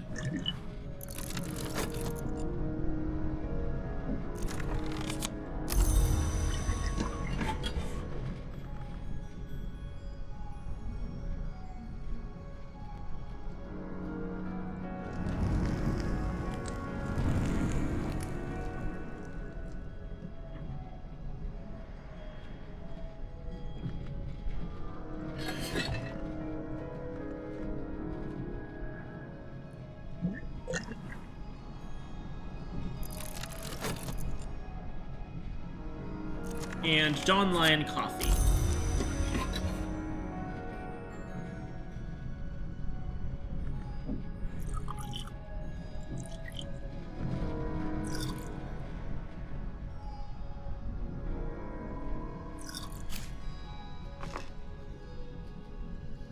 and I nearly forgot. I need a 5th dish. No, wait, I have a 5th dish. Okay. Oh, but I need a 5th drink for Reverend Timothy. Now, Timothy is not picky, so I kind of just get to pick what I think he'll like.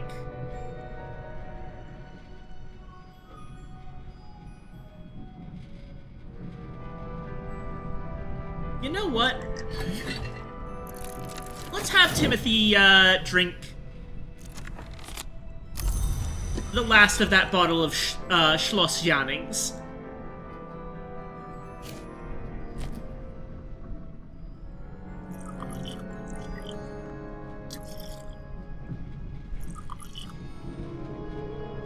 Right, so we've got the first course, which is cold pheasant with grape salad.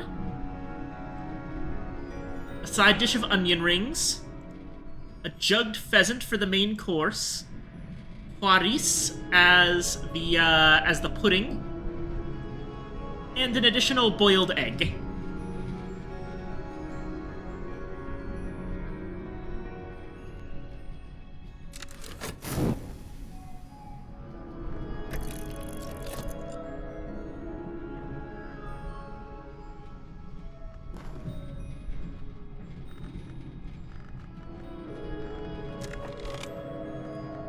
Oh, and one more thing before we finish up here.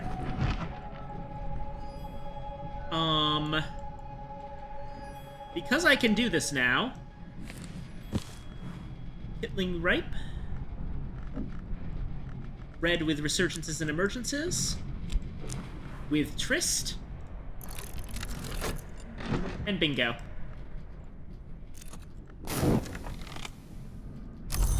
Alright, and now our fugitive has just enough. Serpent scales whisper on stone, serpent eyes glitter in the pale window light. Alright, buddy, go talk to the snakes.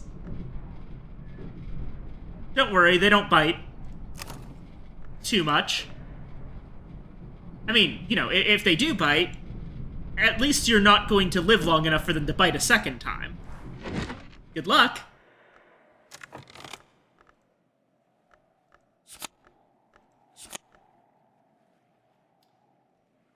In the city of Emesa, beneath the Church of the Holy Belt, in a sarcophagus of black corundum, Elagabalus lies, accursed of Janus, neither long nor mortal, neither man nor woman, neither a liar nor a speaker of truth, neither real nor imagined. On his light suffused skin is made manifest the sun in splendor's grand design. Elagabalus is the source of one half of this text. The source of the other half is obscure, but its power is evident. It is impossible to be certain if the sun really planned for us to enter eternity. It is impossible to be sure if the Grail, the Vagabond, and the Forge stole this birthright from us, or saved us from it. But there is a great secret here.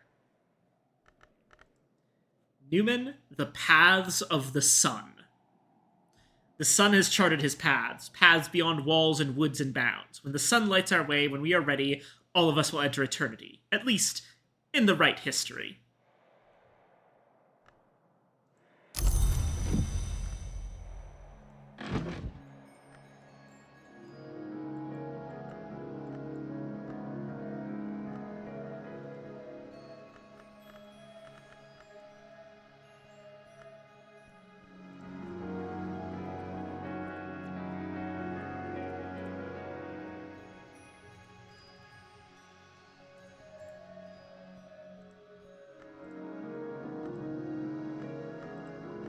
It's, Forge Knock Lantern.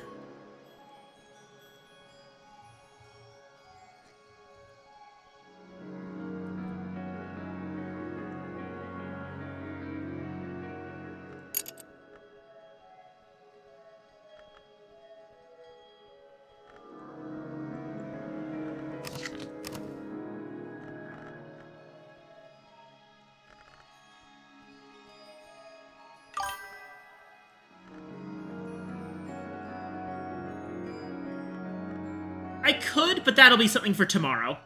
And that'll be something for next session.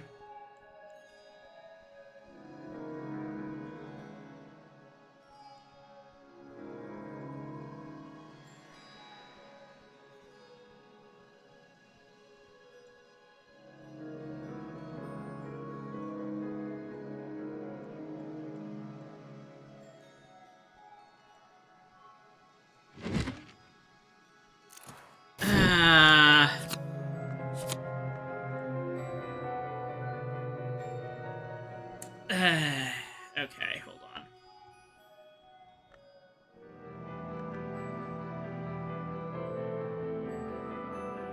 I don't even want to look. How long have I been going?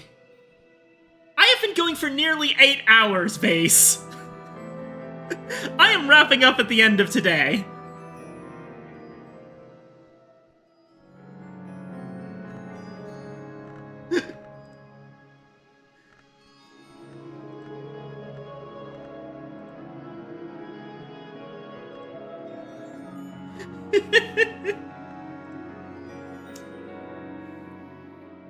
uh, what was this book? Sister Isabel, then precentress of the Abbey Church of St. Brandon's, engages in dialogues with a heartlong of a kind called Dwendrazon that has taken partial possession of her body. The Dwendrazon, like all its kind, usually dwells in the Mansus, but can enter the physical world by manifesting as music, and take possession of a willing or semi-willing mortal who hears and loves that music, like Isabella. Isabella records her dreams of the High Mansus, where she is accorded the Dwendrazon status and titles. In return, the Dwendrazon enjoys what it calls Keasura, a welcome oblivion. Our mostly blessing is that we may never cease except in Keasura. There is something more that Isabella refers to as the Keasura Magna, but she laments that her Dwendrazon will not tell her exactly what that might be.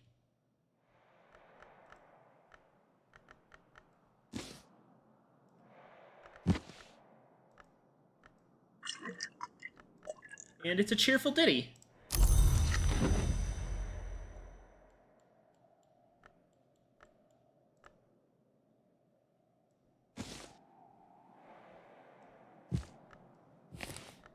I have to do this again. Actually, wait. Honestly, it might be better to have it like this.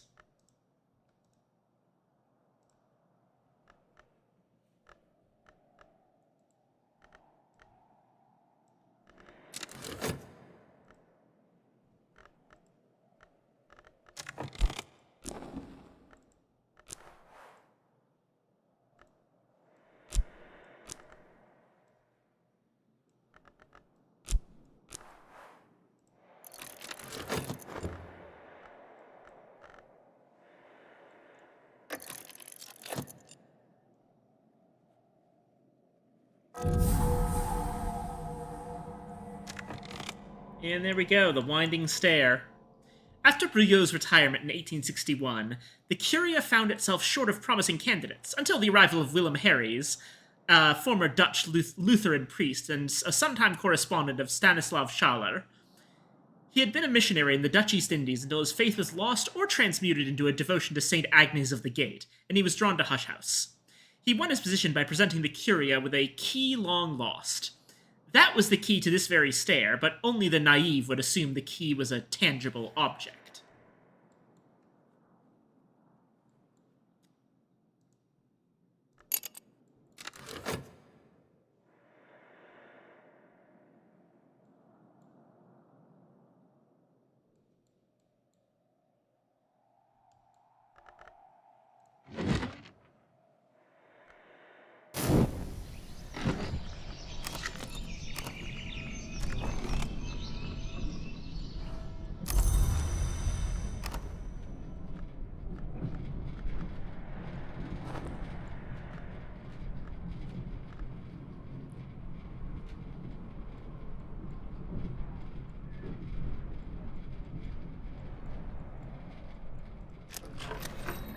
Oh shoot, I forgot. I was gonna send those the night before, but oh well.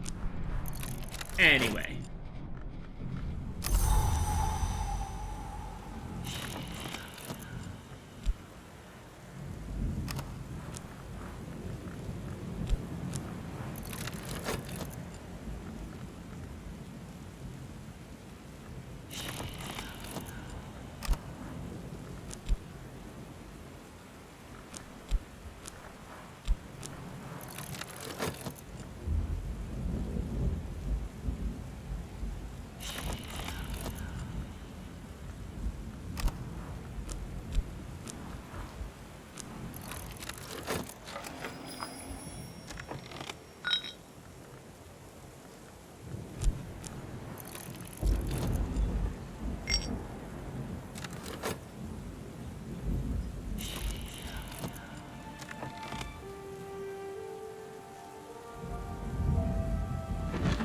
And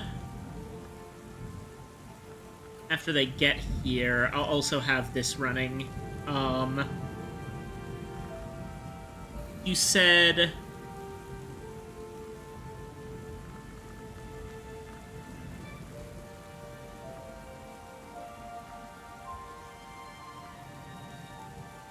Yeah, that would be the Charitic Book of Suns.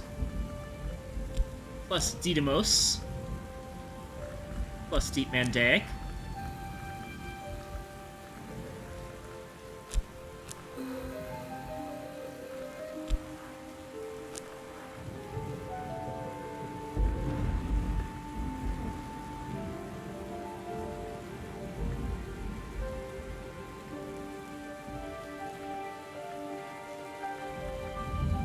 Plus the Fife.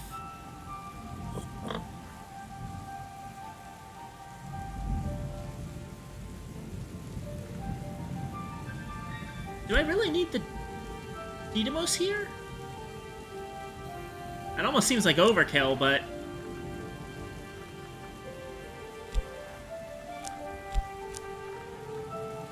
Yeah, it's a stormy day anyway. I could just,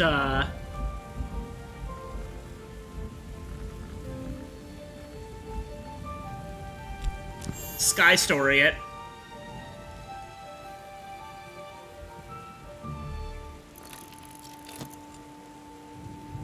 So that's going to be going next time.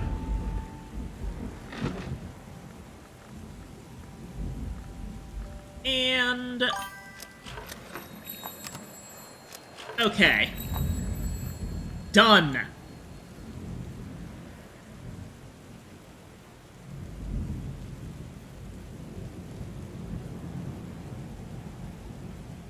Which stream save is it?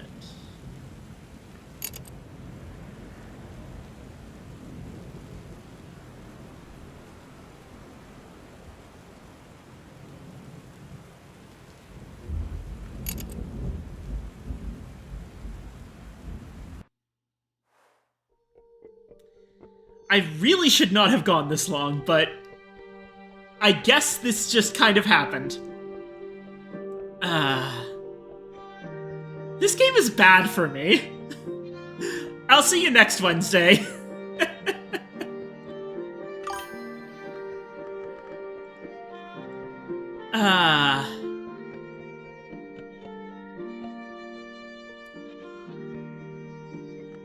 See you around, base. Thank you all so much for coming, everybody. No one's online. I don't care about rating. Alright. Thank you all. Bye-bye. Have a wonderful day. And...